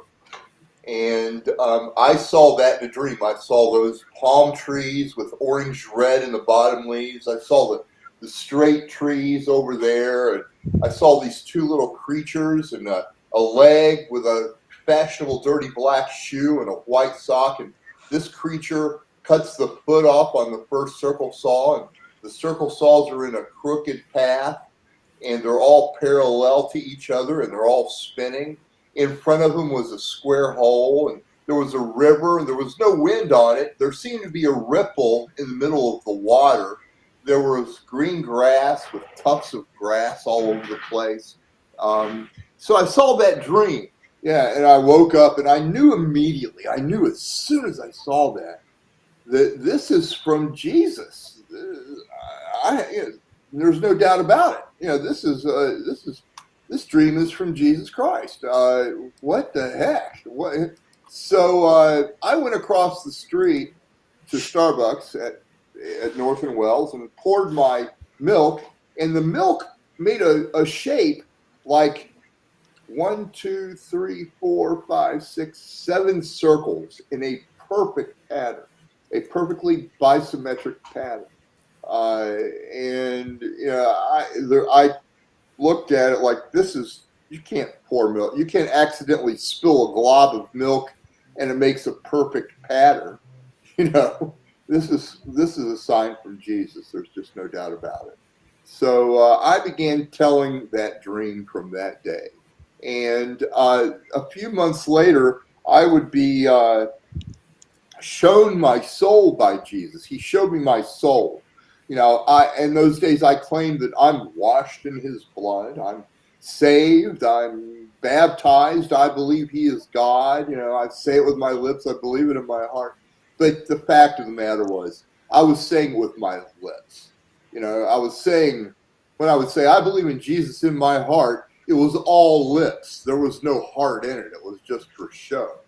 And my soul, my inward way, my mansion, my foundation was dead ashes. It was dead gray. The color was not even a living gray color. It was a dead gray color. and it was ashes like on barbed wire. I couldn't see my head, but I could see everything from here down, and it was all dead ashes that were wet. They were saturated with a clear, clean oil. Now, in the belly area, it was clean. It was white, snow white. It was as white as snow, and it was a pearl of great wealth. It was like right here was a pearl as big as a volleyball or a bowling ball, and that pearl of light is the mystery of the Holy Spirit. That pearl of light is the Holy Spirit of Jesus Christ. So that's what Jesus gave to me to keep me alive, was that Holy Spirit. If that Holy Spirit were removed from my ashen soul, I would die. I would not be able to live. So this changed your life in a big way and your perspective, it sounds like. Yeah, I came to later I learned that those ashes didn't happen just like that overnight. It happened a flake at a time. When I would do a sin and not repent, not do the baptism of repentance, repentance means you don't do it again. But when I would do it again, that means that I didn't really believe in the baptism. I just did it for show, did it for lip service, not from the heart.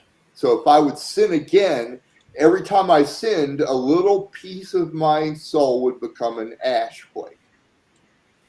And over the years, that accumulated until I was dead ashes from head to toe. Now, how am I able to stand up with a dead soul of weak, powerless ashes? Well, Jesus does give everyone his forgiveness, his grace, his love. And that is in the form of a skin, a hedge that holds up the body of the spirit. Like we have skin in our flesh that holds up our muscles and our bones, and our blood vessels and our organs is held together and held up by the skin. There's a hedge. The hedge is also known as the forgiveness of Jesus Christ. And even though I was weak and unable to stand up against gravity itself from being so filthy inside, Jesus gives me his forgiveness. And that's the hedge which holds up my soul. Now, the forgiveness and the washing of the soul are two different things. They are not the same thing. Jesus forgives everyone, no matter who they are, no matter what they say, no matter what they believe. His forgiveness, his grace is greater than ours is. But the washing of the soul is another thing. That requires some acts. That requires some heart. And the washing of the soul, remember I told you that picture of that valley? That's what that pearl of light is. Now, when did I get that pearl of light? I got that pearl of light the night Jesus returned in the clouds with his angels and said, "It is time." And he poured of his spirit on all flesh. The old men began having dreams. The young men began seeing visions. And he put that pearl of light in my belly at that time. And that Holy Spirit that kept me alive. And that's when I started having the vision. And when you tell the vision, for God is the Word is God, you tell that vision, that pearl of light, that word of Jesus Christ magnifies and starts to restore the soul. And it restores it, and it turns the ashes into baptized light.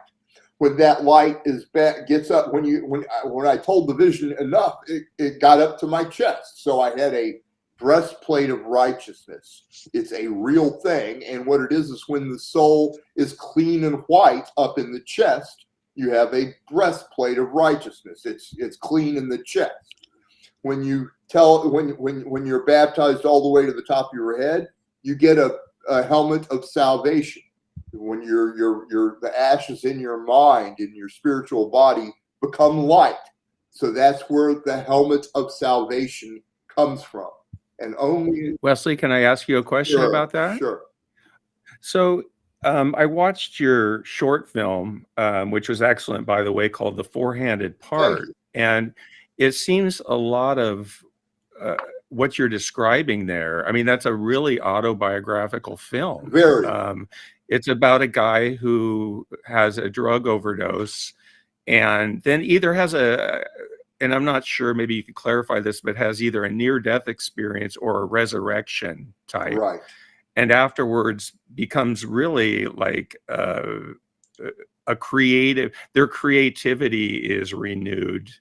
And the person is kind of a reclusive musician that's results from this. Is that correct?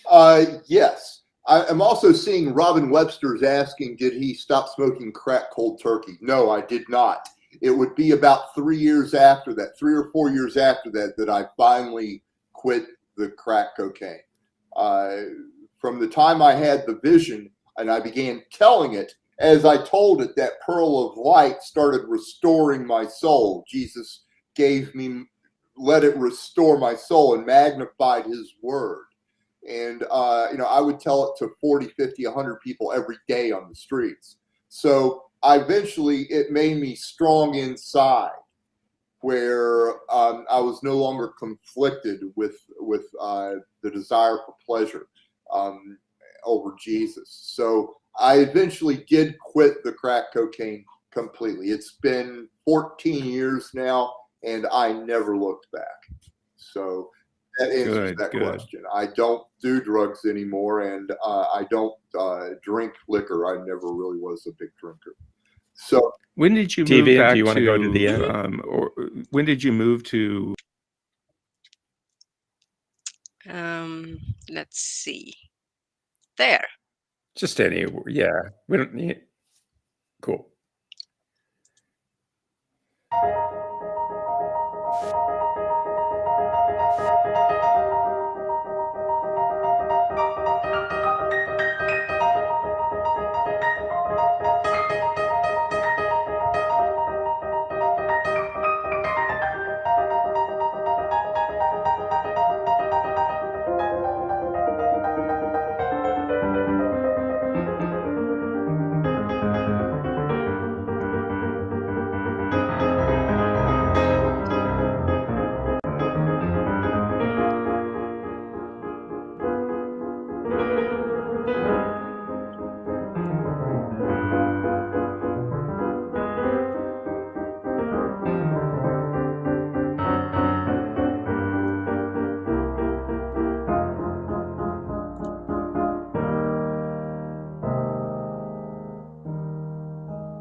Wait, that was Wesley? Yep. The heck? He really did see Yeah. that vision. Well, I will say what he's saying about the soul, I mean, it tracks, and every good gift comes from the Father of Lights. And if that is what brought him to Christianity, and that's what got him out of drugs, I mean, how can you deny that that's from God? If this guy I plays think that like he might have that, got some things wrong about it. The one thing that I take issue with is that everybody had the same vision. I know for a fact that I didn't have that one. I would have remembered that, but beyond that, like what he's saying, it sounds like it's coming from God. I mean, he's looking at himself, seeing what was wrong with himself. He improved himself. Yeah. I saw that thing. I didn't know you could play piano like that. Gangster, we did a good job Yeah. on that one because Wesley liked that so much that he showed that to his family, to all his family. Oh, Yeah, did I'm glad he? you, video you I did a really good, put together respectful from job, our interview. BBM. Because I know you're not you're not a believer yourself, are you? No, Yeah. I'm an So I think atheist. you did a very fair job with that interview of just giving him. Yeah, Cool. just that's how an interview should be. You shouldn't be showing your own bias or anything. You just let the guy kind of show who he is. Yeah. Well, I didn't want him to be seen as kind of a clown, Right. which a lot of the community was looking at him like, here's this whacked out guy with this vision, and kind of treating him like he was a clown. And I'd seen his music videos and knew that he wasn't that. He was a very complex Yeah. character. And so I wanted to show that in the interview. And so, yeah, if you watch the rest of that interview, I mean, he was the music director for Second City in Chicago, which is where a lot of the Saturday Night Live people came from. So he had a whole artistic career and stuff before, he had his period of homelessness. And I wanted to show that in that interview. Yeah, Yeah. you did a really, really great job. And to me, I mean, Thank you, Dee. Thanks, Deviant. it's not, I never felt any disrespect towards him or dislike or anything like that. But the interview really gave him a depth that, so that I not just have like the usual human to human respect and empathy towards him, but I see a brilliant mind,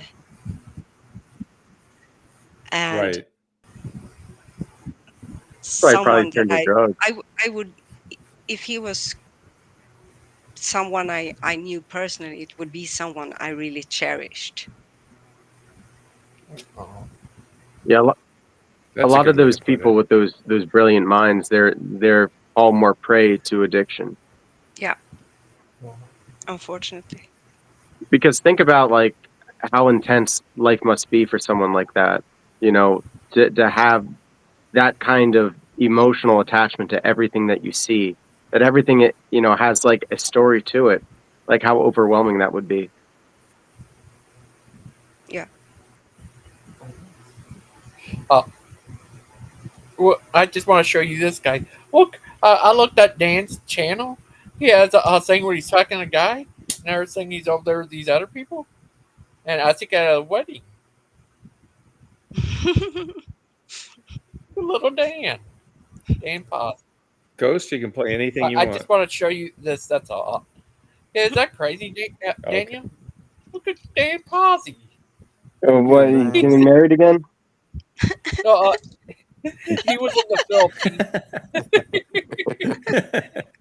He was in the Philippines, I guess, doing missionary work.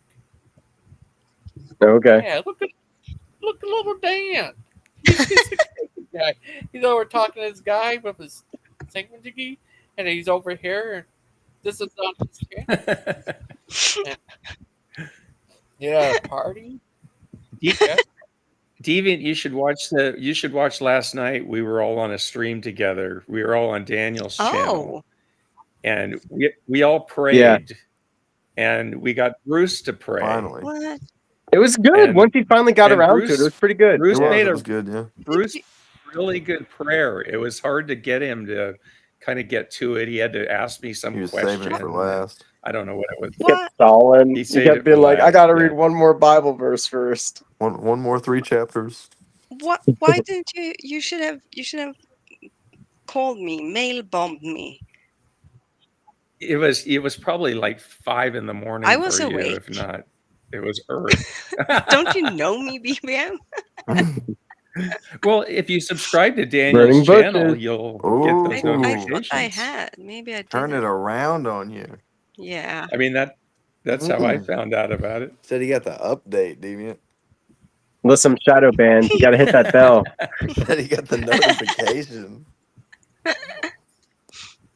Burning bushes. Yeah, when's it gonna- It was really cool. Last night, I actually got an Orthodox to come on. I never get Orthodox to come on. There's so few of them online. And Sandman was his name. He came on. It was Oh, I saw that some of that. that How went did well. that go? Yeah. He's an old calendar, so I'm a new calendar, so that might lead to some contention at some point. But I have no problem with old and new. I have lots of friends that are old calendars. I see no problem with it. To me, like, and I'm one of those goofy, laid back kind of guys. Maybe it's because I wasn't that invested in the whole calendar thing, but I think maybe it's even kind of cool that we celebrate on different days. Like, you can kind of celebrate twice. Be like, oh yeah, today's like the leave taking of the entrance to Theotokos, but for you guys, maybe it's a saint that we went over last week, but it's another day to remind yourself about what they did. I don't know. When did the calendars diverge, or when did the? Yeah, so that happened because the Catholics were always like into government and science and stuff. They were pretty much like science of the Western civilization for a bit, and they found out that the sun, how it kind of moves in the sky and all that, and made a more accurate calendar than the Julian calendar. So the Gregorian calendar is the new calendar, and we use it because that's what the world uses. And, I don't know. It just kind of makes sense too. But they stick with the old calendar because they're like, well, that's what Jesus would have known. And it's like, yeah, that's true. But it just makes things a little bit difficult, like calculating when Christmas is. Like, I like Christmas being on December 25th. I don't want it to be January 6th. Yeah, we used to get that video of Dan Posey up there talking to the guy with his microphone, and another one he's over there in that partying on. I like And that think video, Logan. I like it. they're at a wedding. I'm in favor of that video. Yeah, this is the face you made when you first. Were there any embarrassing scenes of Dan? All of them. This is the face Burr Pike made when he first saw that video. That is the face. The flannel Pike. Oh, did you show him? Did you show him the one I sent you, Logan? Oh yeah. That one No. I'll show. Yeah, I'll show that. Well, I could probably upload it. This is the Christopher Pike shot. He's crazy. All right, let's have it. Take a little bit. Come on. There you go. Thank you, Logan. Now that's the face I make every time I see my Facebook Messenger ding at 2 a.m. because I know it's Dan. No, that's the face. I know that face. That's the face you make every time I ask a question when we have a Bible study. That made the Christopher Pike avatar. That's pretty good. I like That's that. the screenshot I used. Daniel, I That's came good, on Logan. That's these a nice YouTube one. streams because I wanted to get famous, for being a great orator and things like that. But it turns out that I just got famous for not wearing shorts very much. That's all that really stuck. That's the guy that Yeah, that's doesn't all wear I am now shorts. today. And now we love him. Yeah. But if you were to wear shorts, we would have to have a meeting. Well, we can't do that, obviously. Nope. Oh, know who helped started that besides me? DB Copper. It was DB Remember what Copper. he said? Yep. Are you one of those Oh. son boys that don't wear short breeches? See, I didn't know that was the demographic, and I live in the South.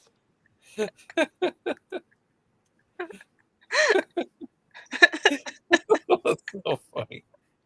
Daniel, do you wear shorts? Do I wear shorts? I used to wear them all the time, especially when I was heavier. But now, this sounds so corny, but like my parish priest doesn't like shorts, so like I typically I don't buy any of them anymore. So all my shorts are like too big for me. So I pretty much only wear long pants now. You tell your priest, Daniel, that he's all right by Oh. me. He's just like, that's my one rule. My one rule is nobody wears shorts in the church. And he's like, I'll make it as cool and hot. There'll be no reason for you to be wearing shorts. I mean, in church, I get it, or it seems at least more reasonable. But like being in some places in the U.S., it gets freaking hot. I know that. Going swimming makes it. Oh yeah, if you're going swimming, you got to be wearing trunks. Yeah. Oh, Unless you're going me, I nude. always wear, Like, me, I yeah, always there wear you a go. suit and tie. What did you say, Logan? You wear a suit and tie, I always wear it Logan? every day. See my avatar? I see. I wear that. Oh yeah, Oh, there you yeah. go, Gangster Ghost. Yeah. But yeah, it's great. But yeah, I had asked a preacher before. He said that a lot of pastors don't wear shorts, so they're all trying to be like Brother Pike. He's starting to be fat. Try as they might, Wow. you know. There can only be one. He is famous. So I don't blame them. I mean, it's a valiant effort. Yeah. I heard someone ask you, do you wear pants even in the shower? Brother Pike? Yes. The answer is yes, Logan. I wear pants in the shower because you can wash your clothes and your body all at the same time. It's very convenient. Yeah, it's more efficient. And wear pants in the pool. I see Phantom's comment that he could never belong to my religion. So Phantom, I pretty much ruled you out. Going forward, as I minister the word, I want you to know that I'm not talking to you. No, I'm just kidding. Oh, geez, I'm in trouble then because I haven't worn pants in probably 3 months. Well, that's just called backsliding. You can always get back on the straight and narrow. So I'm wearing Suits ginormous pyjama bottoms. Pajama bottoms? Oh. And Okay. the reason is that he's wearing mine. No, I he's think not. I'd be more No, he's interested in not. seeing that second one. Brother Pike. Yes, sir. I'm not sure they're doing a show tonight. I was saying, but I know tomorrow they're doing Proverb Teens. The next The day is going Jokers to be cancel more shows than I do. Man, it's ridiculous. It is. 28th. They're doing Pastor Jay's doing a show. Then after that, they're going to do a show about idols. Oh yeah, that sounds kind of interesting, actually. American Yeah. Idols. They have Jesus painting in the background. They probably shouldn't consider the good Lord an idol, in my opinion. Yeah, and they got after that, here's another one about don't let Satan make you stumble. I mean, that's good advice. Yeah, another one.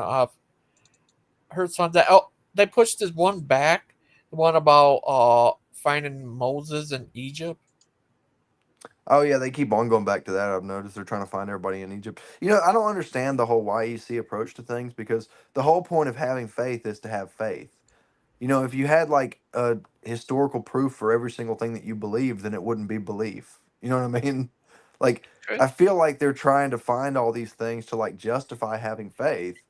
But if you really had all that stuff, it wouldn't be faith. So I think I have a different approach to religion than they do. What do you think, Daniel? You should know these, Daniel. I think that's consistent with belief being a choice. I mean, if you don't believe belief is a choice, then wouldn't you want everyone to believe based off of evidence then? Because they can't choose? Well, if a person, well, I mean, that's an interesting point, but if a person has faith, they have faith, and if they don't, they don't. Like the scripture says in one place that there's no need for faith when you have evidence. It doesn't say it in those words, but I think the verse I'm quoting. Um, and so, if we're supposed to have faith, if I'm supposed to really believe in something and have faith in something, then if I have everything laid out before me and I just believe it because it's evident, that doesn't prove that I have faith. For me to know whether or not inside my heart there really is faith in God, I think it requires instances in life that are absent of evidence. Yeah. I think belief goes a little further than just being aware that God exists. It's also trusting in God too. Like, how you can believe in somebody? Like, hey, I believe in you, Christian Pike. You can do this. Like there's a little bit more to that than the fact that, well, obviously you exist, or else I wouldn't be talking to you. Like it goes beyond that.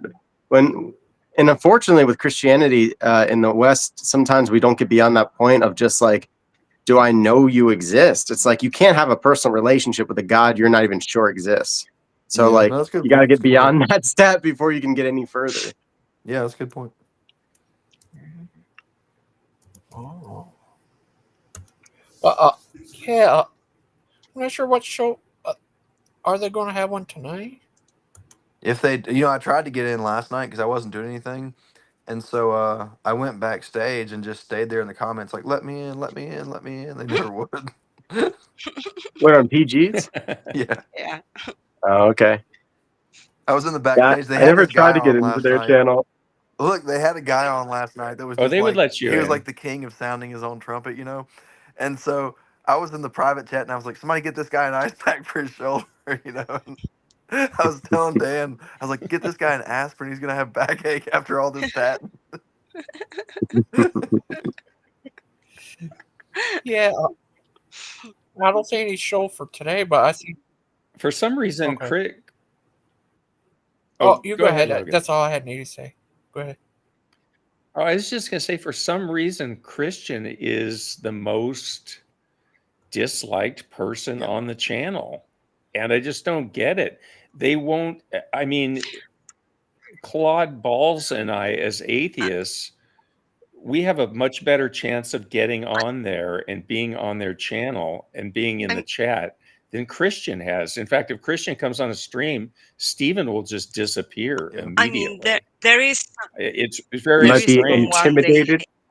There is someone they hate more than Pike. Yes.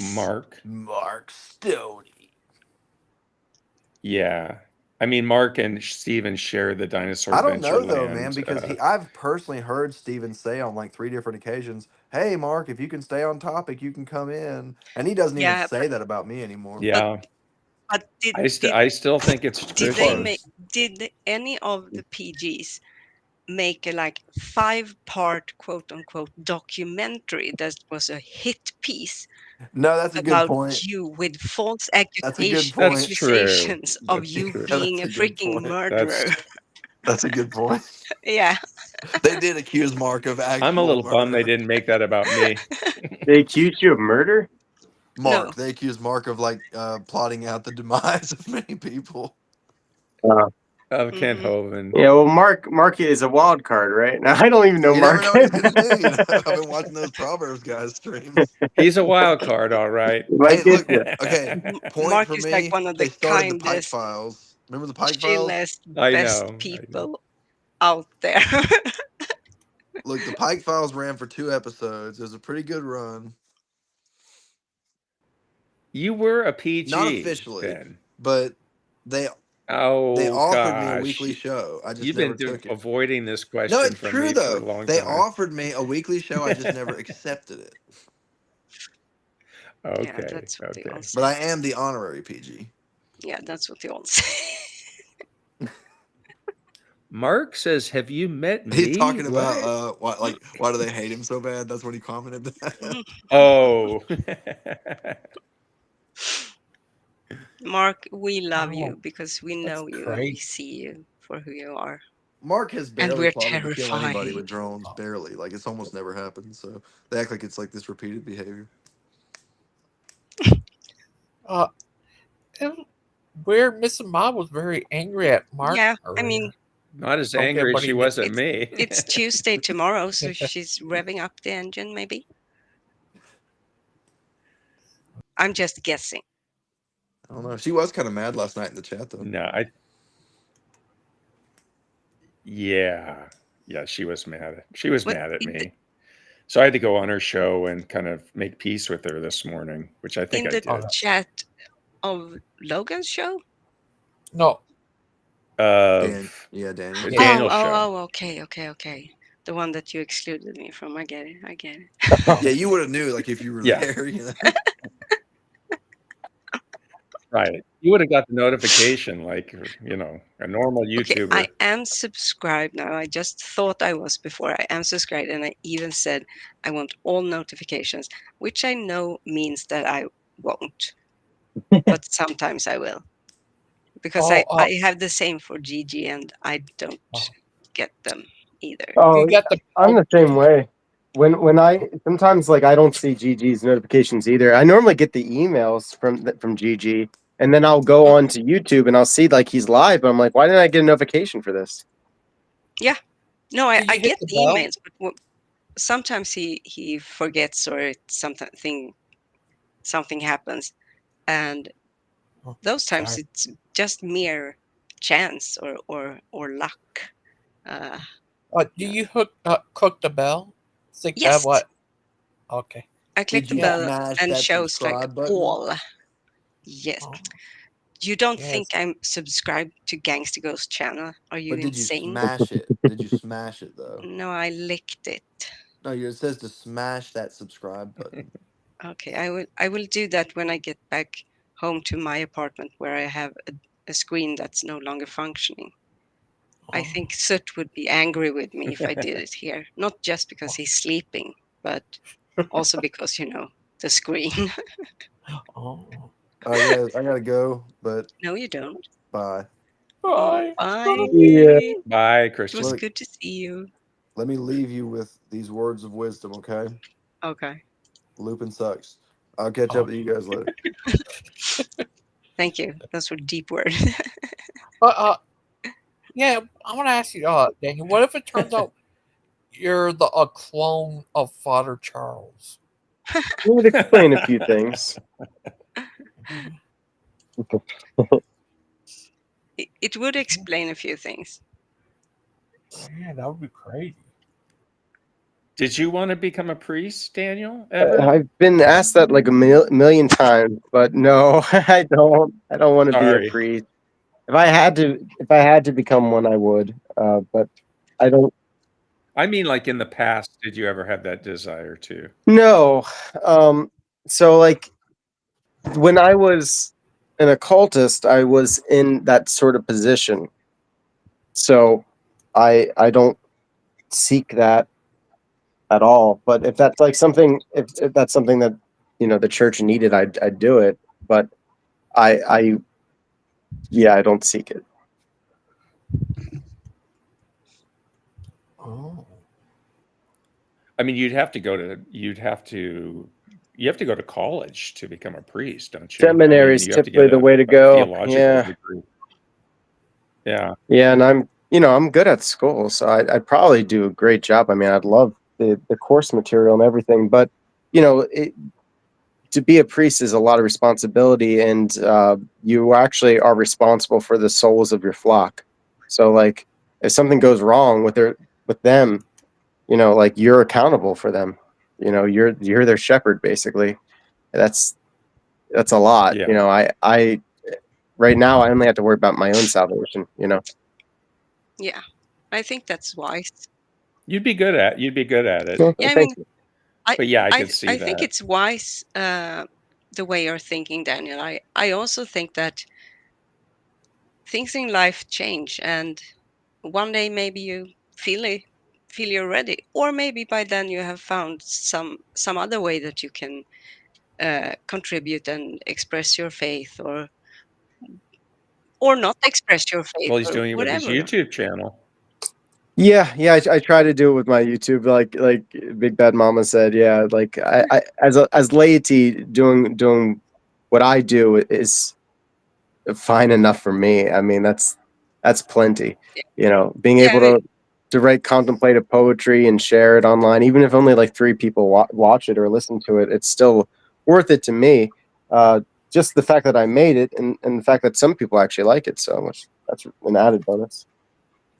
yeah, and like my point to you being more the sentiment that I think it's a good thing with your background.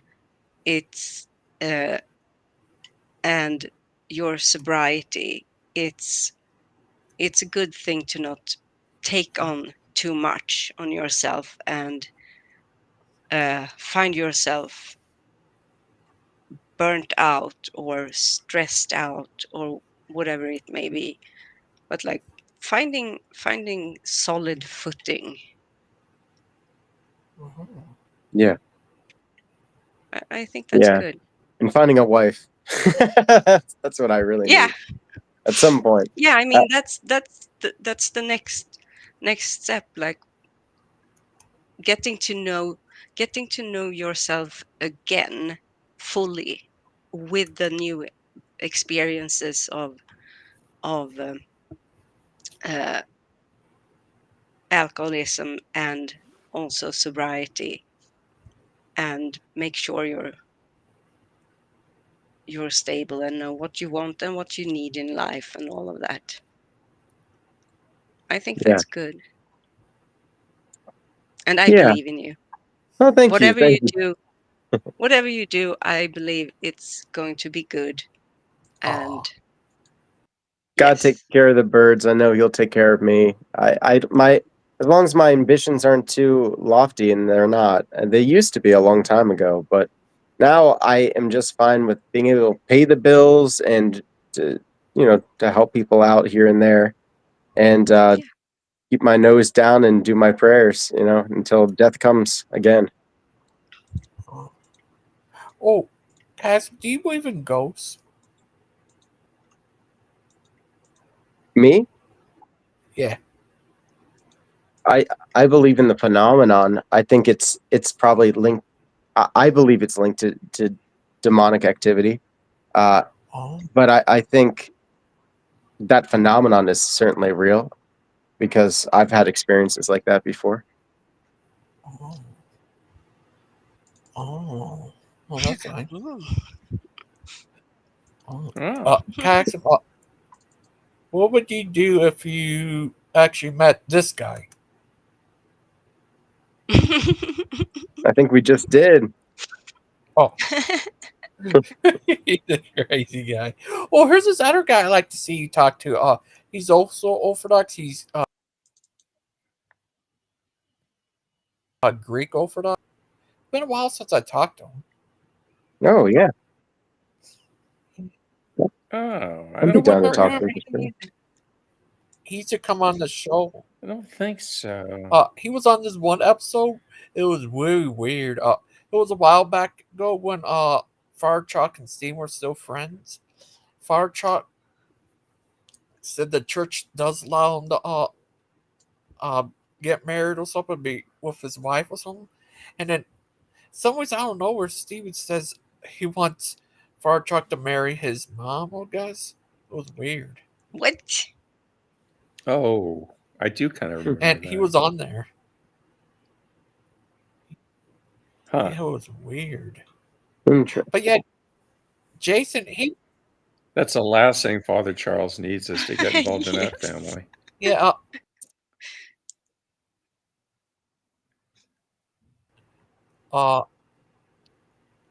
The movie Hangover. Yeah, I've seen it. Yeah, the Hangover. Chubby guy with the beard. He looks. Zach Galifianakis. Yeah, he looks just like him, and he sounds a lot like him. I think he is. The Jason guy you're talking about? I think he is. Oh, okay. What if he is? He's also Greek Orthodox, just like he is. Get all the Orthodox to burning bushes.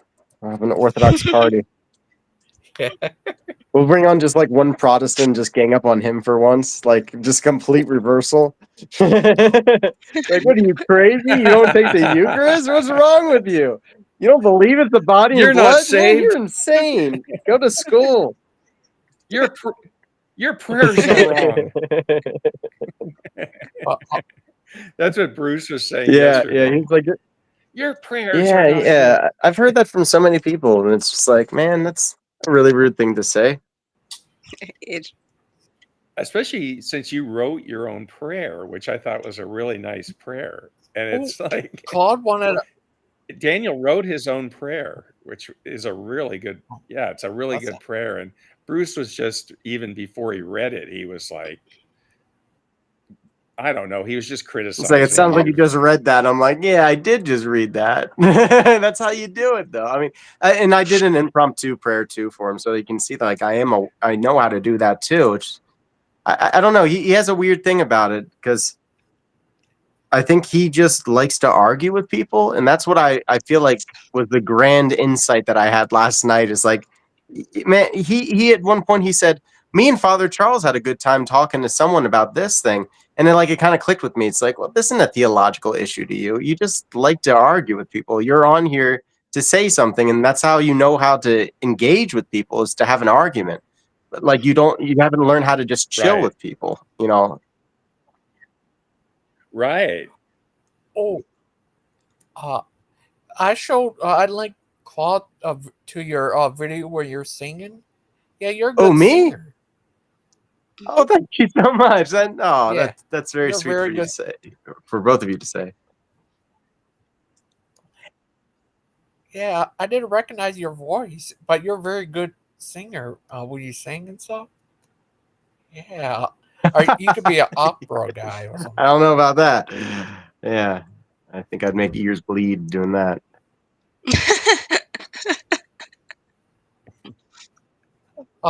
Fam said he should go. You guys should get a lot of Orthodox together and get Steven to come That'd be on great. to debate you guys. I feel like Steven, some of these guys that are more intelligent, like Steven and Tim, if they looked into the church history, they might be surprised on what they find if they were really honest and objective about it. If they go into it looking for, well, this is wrong, this is a conspiracy, they're lying about this, or like, because I know there seems to be this idea that there was an original church, but they don't think it was Orthodox. And it's true that we came up with the term Orthodox after the split, but the whole idea is that we didn't divert. Like, we didn't decide that the Pope was going to have this new authority and change the creed, that we all settled on for so long. They were the ones that changed, and we didn't. And, like, if they saw that, and that we, like, have this apostolic lineage that you can actually trace back historically, I feel like they might change their tune a little bit, but They don't want to No. know. They don't want to know. It's like evolution. They don't want to delve into the subject matter to look at the science. They'd rather just stay with their preconceived notions of what your church represents to them, because if they did accept that, then they would start to have to question their own biases that they've had for years and years, and they're tied in with their And like community. people like So- Steven, and I'm not going to speak for Tim because I don't know, and I think he's a bit different. Maybe I'm wrong on that one, but Steven and Dan, for instance, they want easy solution, black and white, me against you, or rather you against me, because that puts them in the victim position, and they don't want to have to right. to reflect or contemplate whether or not they might have been wrong. They don't want to change. It scares them, I think. yeah, I can't say Sandman said something need an interesting last Abbas. night. He was a Greek Orthodox that came on, and he said, it would terrify me to hear what I just said to him last night, and like, to me, I wouldn't be able to sleep that night, knowing that there might be, like, an original church that is more true to Christianity, and, like, knowing that there is that prophecy that there's going to be so many Christians that don't get in, that, you know, they'll come to Christ and say, oh, I was a Christian, I did all these things in your name, and yet they don't get in. And it's like, am I doing everything that I can to make sure I'm one of the ones that are going to get in? But like, again, that kind of comes from the fear of God that is like missing out of a lot of Western Christianity. Like the Catholics were all about the guilt of the crucifixion, and the West like was like, well, we're going to just completely react to that and be like, we're not guilty at all. And the Orthodox like have the right mindset where it's just like, look, we're believing in the victory of Christ, but we got to struggle for it, because Christ told us, if I'm your master and they made me suffer, so what do you think they're going to do to you? And to think that we're not going to suffer, you know, that we're going to be raptured away, and that, you know, if we do sin, it's not really our fault anymore. We don't have to repent. Yeah, it's all good. It's all it's all cheesy now. It's like, man, that's the devil's lie. The devil wants you to believe that way so that you don't work hard for your salvation.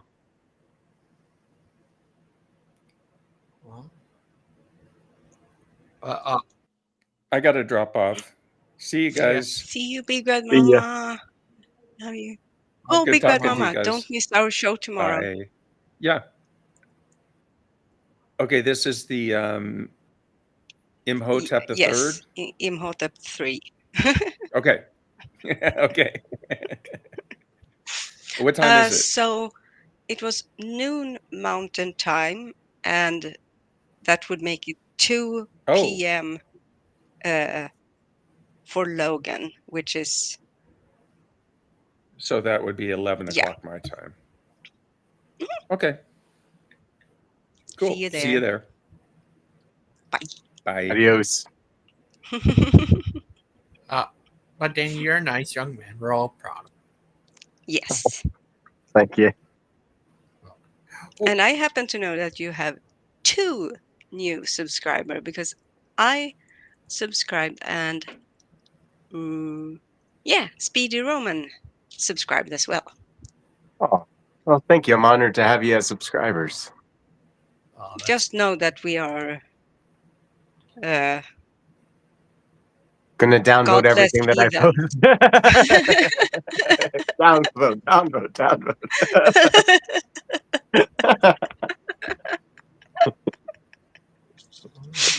But I have been to the Vatican. Oh, nice. Yeah, it Did was you- really. Oh, I was gonna say, did you see any of the relics?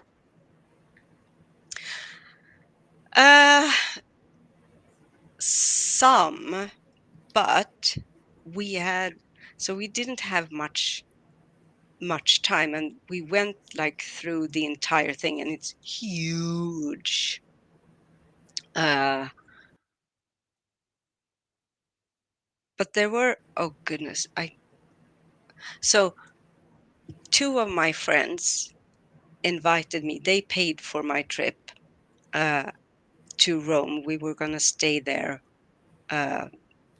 from Friday. No, yeah, from Friday to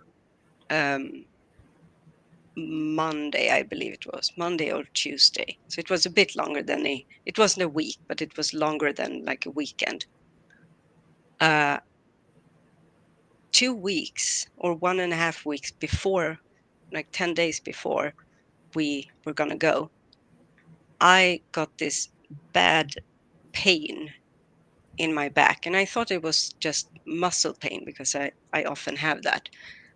But it just got worse and worse and worse and worse, and eventually someone called an ambulance, and I had to go to the hospital, and it turned out I had a really, really, really bad case of double-sided pneumonia. Oh. So I was in the hospital for 8 days. I came home on Thursday evening or Thursday afternoon, and Friday morning we flew to Rome. And I was like, I asked the doctors if it was okay for me to fly and all of that, and they said, yeah, sure. But like, if it's too much, take care. And I was wondering if maybe I should just stay home. But then I realized that, okay, I can either be lying in my bed and staring in the roof in my apartment by myself, knowing there's a chair on a plane to Rome, and a bed in an apartment in Rome. Like, just so if you leaned out from the main room, the living room window, and looked to the right, there was the wall to the Vatican. So it was like in the middle. So I decided, okay, I can do the flight there, and if it turns out that I can't do anything, that I won't have the stamina to be able to do anything, at least then I'm in Rome. Two of my best friends are there, and yeah, it's gonna suck, but it's gonna suck even more to be home alone, knowing Yeah. that I could have stared into a Roman ceiling instead. But no, I got to see a lot, but I was, because I was, even though I was out of hospital, I was still sick. Yeah. So, but I know that we went through the Vatican, as I said, and they have this huge like art exhibit kind of thing, and I do know that we saw a couple of relics there, but I hardly remember it, unfortunately. Think you'll ever go back? I want to. I really, really want to. It would be cool. Yeah. Yeah, I would love to go. I'd never been outside of America besides Canada, and that was only for a short trip. Well, next year I'm going to go to the UK. Hey, that's cool. What are you gonna do there? I'll go to London, where the bridges have fallen down. Aha! You gonna see Big Ben? Yeah, and I'm going to see. Go to their UK museum, where I can take a picture of the Egyptian thing for Miss Outcast. Yes. And I'm looking forward to that. I'm looking forward to it so much. And I am so happy that Gangster Ghost is gonna get out in the world. And I'm so tempted to because then suddenly he's so close. It's still far away, but he's so close. I mean, Yeah, a lot closer. yeah, it's just 1 hour time difference instead of 6 hour time difference, for instance. And I want to like go over there and kidnap him. Oh no! Uh-huh. And I know Sut is all up for that. So that would be awesome. And because I think that might be easier than trying to get BBM to kidnap you and take you here when he goes, because he also has to kidnap Mark and Mackenzie. And so that's difficult. What about Aiden?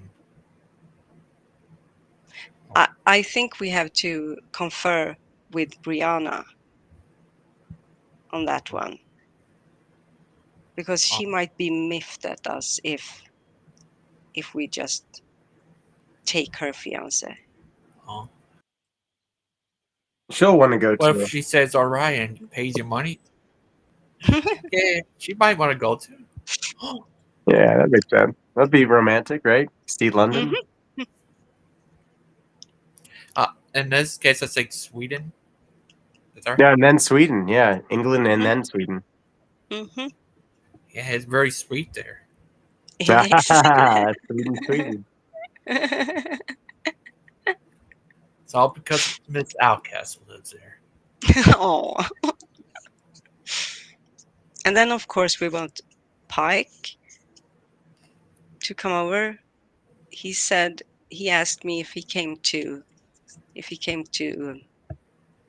to Sweden to do some preaching at some church or something.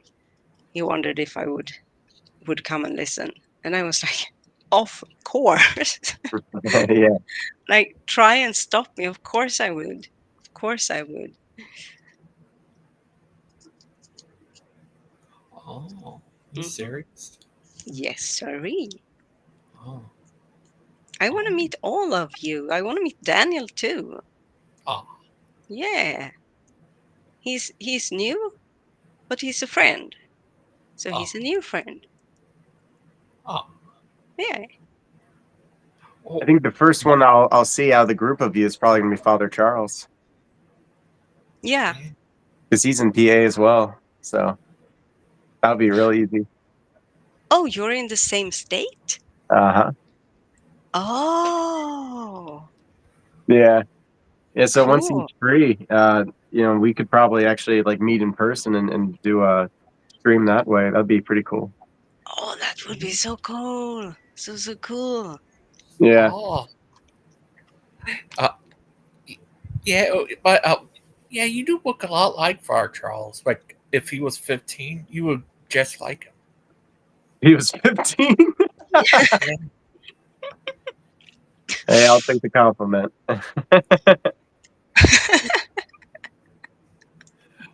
Look. This is from the documentary, I guess. I hear. Lower Airlines are having a really big discount. I'm not sure I would recommend anyone to travel with Lower Airlines. What is Lure Airlines? So it's a joke. Go ahead. Yeah, it's the we were talking about who is the most hated by the PGs, and I said Mark Stoney. And I mentioned the documentary that Steven did. It was going to be a documentary about Kent Hovind, but the whole thing was just a smear campaign of Mark Stoney, where the narrative was that he and some other guy was going to go to DAL to kill Kent Hovind, and none of that is true. None of it is true. But the guy who Stephen interviewed that gave him details of this non-existing plan is a guy named Adam Lore. And the reason he gave that story is because he was, when Stephen contacted him, so he is bipolar and has quite severe, from what I understand, manic states. And he was in a mental facility having a manic psychotic episode, and he even told Steven, like, don't record this or put it out there because it could be bad, like. And Steven promised, no, I'm definitely not. But sure thing, he not only recorded it, he put it in the documentary. Wow. Yeah. Wow. So yeah, Stephen is he's a Christ. He's as Christ-like as they come in the upside down world where nothing is as it should be.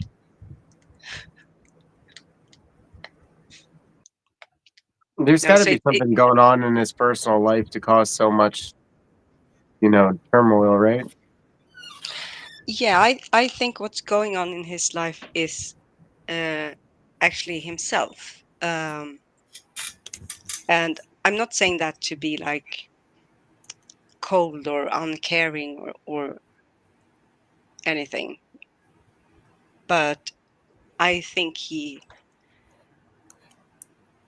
everything that I have seen from him in the years that he has been around this community, how he behaves towards others, how he treats other people, how he schemes and lies and obfuscates. He behaves himself very much like a narcissist.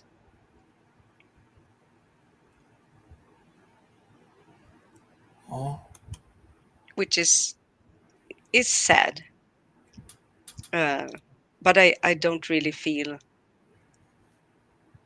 the empathy for him that I do for his victims, which are primarily his children that he's just left behind, so they have to grow up without a father. What do you mean by And that? I mean, he has multiple children with women that he's not married to. I'm not sure. I think he was married to some or one of them, at least. But is no longer. He has a new wife now that he married like a couple of months ago. Well, he Huh? takes care of his one son, Bobby. Yeah, but he has plenty of children and he doesn't pay child support. So he might have a lot of financial issues. Yeah. Well, that'll cause someone to be pretty upset, you know. Especially if, like, Absolutely. you're not thinking about God, you're thinking about those money issues. Absolutely, but he doesn't do anything to bring in the money. He's got a really successful YouTube channel. He says it's not what's it called? Monetized. Yeah. That was kind of a veiled insult, by the way. I don't know if anyone picked up on that. No, I did. I did. I just successful was. YouTube channel. Yes, like that's gonna really bring in the money. Like, I know what 4K subscribers does for monetization. I know what they got definitely would not pay the bills. No, I got it, but I wasn't sure how, if it was intentional or not, and I didn't want to Yeah, I stoke have that any dry humor fires. sometimes. My bad. It's Yeah, that was one of those dry deliveries where I'm just like, well, you know, he does have that really successful YouTube channel. Sorry, everyone. It's about 5 hours and 32 minutes I've been on here. Wow. Sorry. Yeah, you've been on for a long time. You've done the duty for sure as a streamer. Yes, sir. Oh, Yes, sir. sorry about this. You have served us and the community and YouTube very well. You're a good Yeah. soldier. Thank you, Gangster Ghost, for giving people a community to come to. Oh, Yes. you're welcome. Thank you. Yes. You're And welcome. see you tomorrow. See you tomorrow.